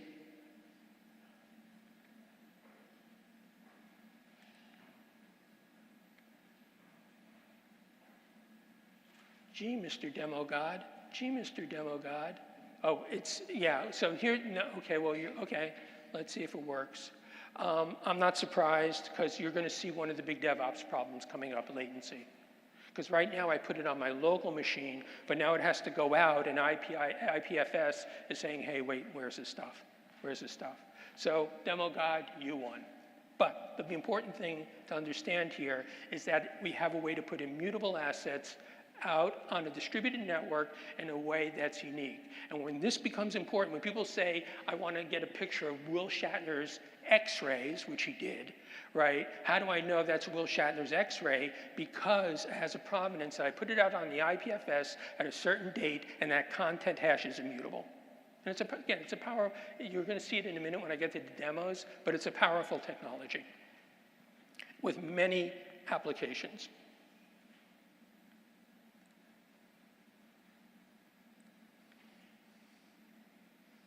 Okay, smart contracts, game changer. The same way when you do a transaction on a blockchain, what happens is you have an address, you have an address, a sender, a receiver, a sender's receiver, a sender's sender, a receiver address, and then you have the location of the token at a specific address also. The way you can put intelligence on the blockchain is through this technology called a smart contract. And a smart contract is code that lives at a specific address on the blockchain and is executable. And I want you to think about it for a little while I do the simple demo about the implications, because the implications are significant. So let's see, what do I have here? Okay, so this here, as you can see, before I go and do it for real, this is a Solidity smart contract. Solidity is the programming language that's supported by Ethereum. It's not supported by Ethereum, it's supported by the Ethereum virtual machine. And I'm going to show this in a minute, because the way you interact with a distributed ledger is through virtual machines. It's very rare to interact with it directly. There's a layer that the providers put around the blockchain to make interaction easier. Very similar to the way the Java virtual machine abstracts away the operating system. So here, what you see is I have a smart contract, name of the contract's add operation, and all it does is add two numbers together. It adds an A and a B, it puts the A plus B, and it returns the result. But what's also interesting about this, notice that there's a thing called an event, and the event is log answer, and I can emit an event, so I have a way to do event-driven programming if I want to on the blockchain. For those of you that are into those sort of nefarious practices, it's very cool. It's very cool. All right, so let's see here. Before I get to the demo, so the way it works here, and you're going to see it in a moment, is that you have an application. The application interacts with a set of libraries called the Web3 library. The Web3 library goes to an RPC interface. The interface interacts with the virtual machine, and then the virtual machine makes everything happen on the blockchain. Is it complex? Yes, but it's just so enormously powerful, and it's part of the evolution of the technology. All right, let's go do the demo. I didn't get the demo up, let me show you now. Now, this is an example of how the technology is just evolving so quickly. All right, anybody here program at all? Programmers? Anything? Visual Studio Code, IntelliJ, right, okay. Visual Studio, okay. Let's go to here, and this is the development, online development, 10 minutes. Oh, dude. All right, we'll get to this. I'll do the login, and then anybody that wants to see the security issues, see me afterwards. Okay, this is the online development environment for Solidity. And what you can see here is what I do. I'm adding 2 numbers, and the way it works is I compile the code, I turn it into bytecode. What I do here is I go down to deploy, and in this case I'm going to deploy it to a local virtual machine. I could just as easily deploy it out to a test net, and I'm going to get to the virtuous cycle in a minute. And I'm going to, in this case, I have a local machine, I'm deploying it, and if you look here, let me see if I can make this big. It says I can. Okay, can you see? And this is now going out to a virtual machine here. And now what I can do here is I can go to here. There is the exposure of the smart contract. I'm going to go pick a number, 13, pick another number, 67. I'm going to execute the transaction. Okay. Okay, and now we're getting some congestion. Let's see here.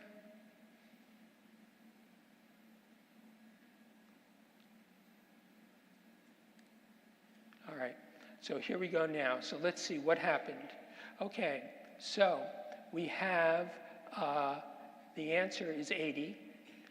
Demo gods are beating me up here, not sure why it's not showing up in the IDE, but if we look at the output from the blockchain, from the, in this case, the Ethereum virtual machine, it has a lot of information. Here's the transaction, here's the block, here's where the block is, here's who sent it, which is my local instance. And here's the gas, and I need to go over this.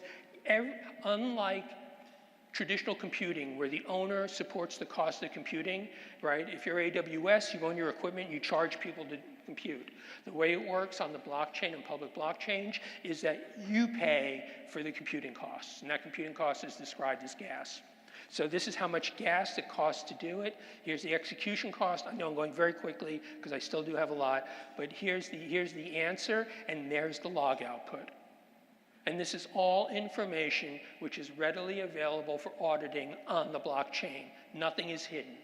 And you have to, it takes a little while to get used to navigating around and figuring things out, but it's a compelling technology. Okay, let's go here.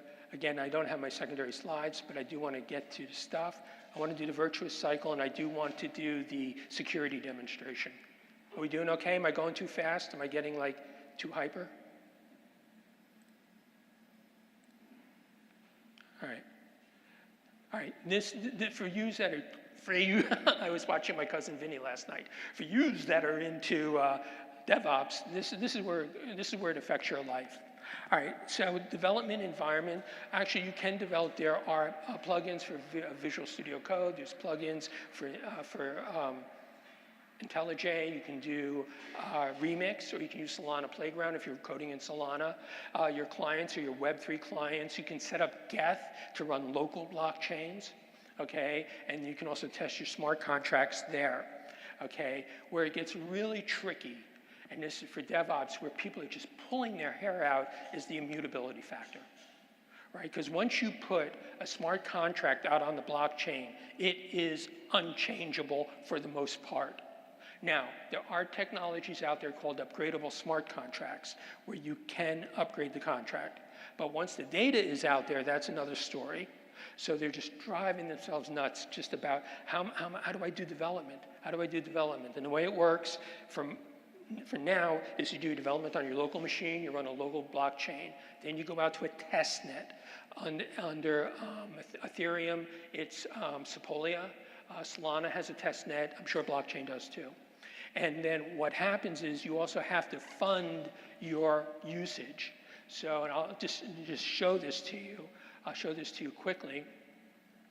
The way you fund your usage, even on the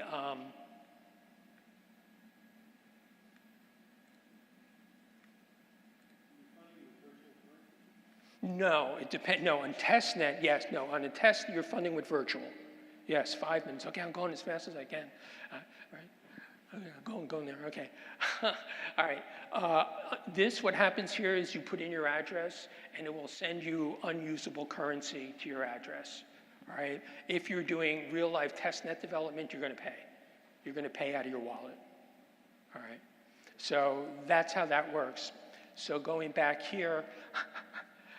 Okay, do you get it? Here's the most important thing, because I want to show you one more demo. Immutability is the bear, and it's just a challenge to be overcome on the development release cycle. CI/CD doesn't count if you just can't upgrade quickly. The other one is latency. Latency is still a bear. And security. If you want to know more, see me outside. Happy to talk about it, because there's about 22 more slides to go. But let me do the last demo here, and then we'll go home and call it a day. All right, so the last demo here is called the web log, poetically, the web wallet login. And so I'm going to go start. I'm going to run the server. Okay. Okay, running port 311, no surprises here. Okay. And then what I'm going to do is I'm going to go, this is my wallet here. Okay, right now I'm going, you can see this is my test, this is all my test stuff. I'm on Sepolia test blockchain. Okay, and this is the address, okay, that I'm going to support. Now, let's go out here. Localhost 311. Ta-da! All right. So this is login with MetaMask. So I'm going to log in with MetaMask, and now notice what comes up, MetaMask, and MetaMask is saying, okay, it's asking for a prompt. Will you let me do this? Will you let me do this? All right. And I'm going to go sign. I'm going to say, yeah, okay. All right. Now, what it's done is it's taken the public key. I've sent the public key into my web server, and part of the public key is also the address of the sender. Okay, it's encrypted in, I think, the last 8 bytes of the key. And so now what I'm going to do is I'm going to go here.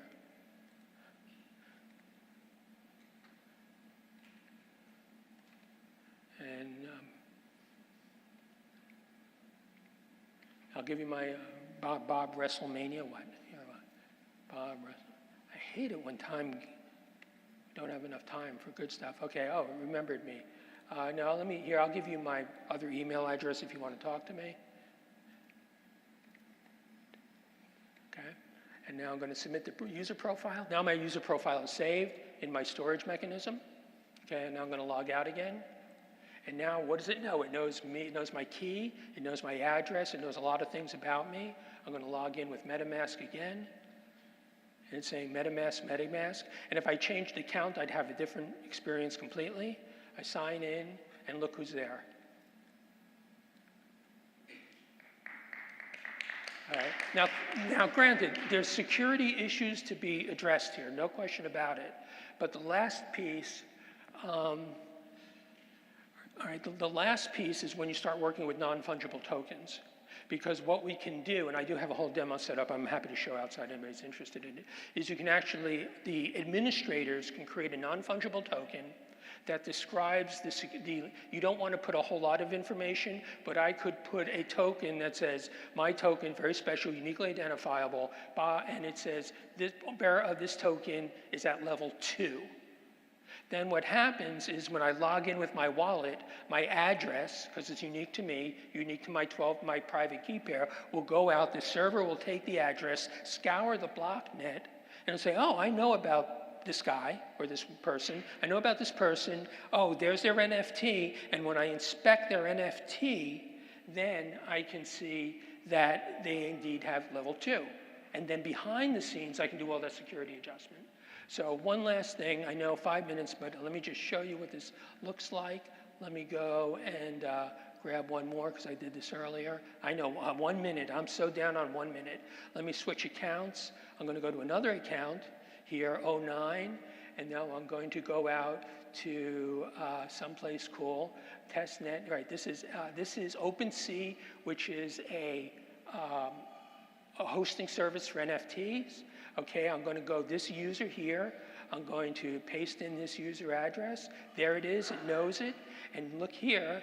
There's the SCaLE. I did this one earlier, but there's the NFT that's out there bound to my user address. And then when I go into it, if I go out here and I look at details, and again, you got to know this stuff, and there's the unique identifier. Think about that as the VIN number for the NFT, right? And I look at it, and look what it has. It knows about me. It knows about me.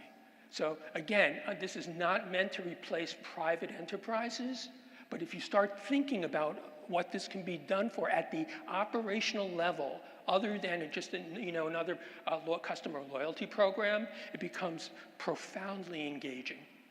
I have more. I've used up my time. I hope I provided value to you. Thank you for inviting me back to SCaLE.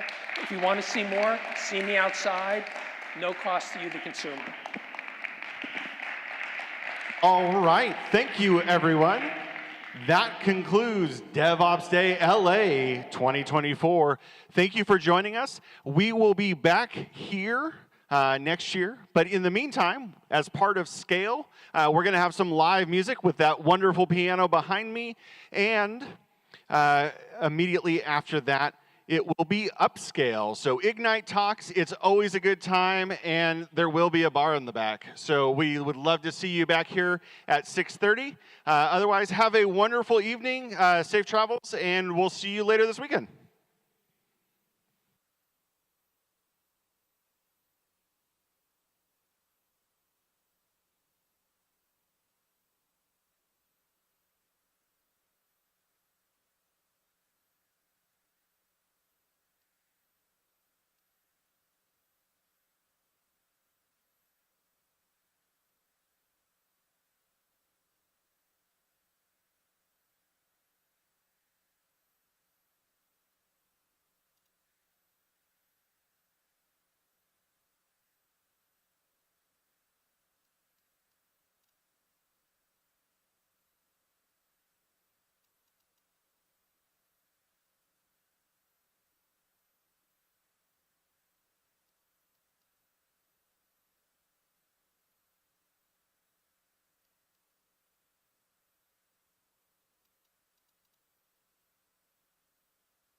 This is a test. This is only a test.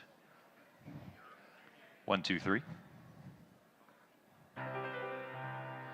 Sounds good.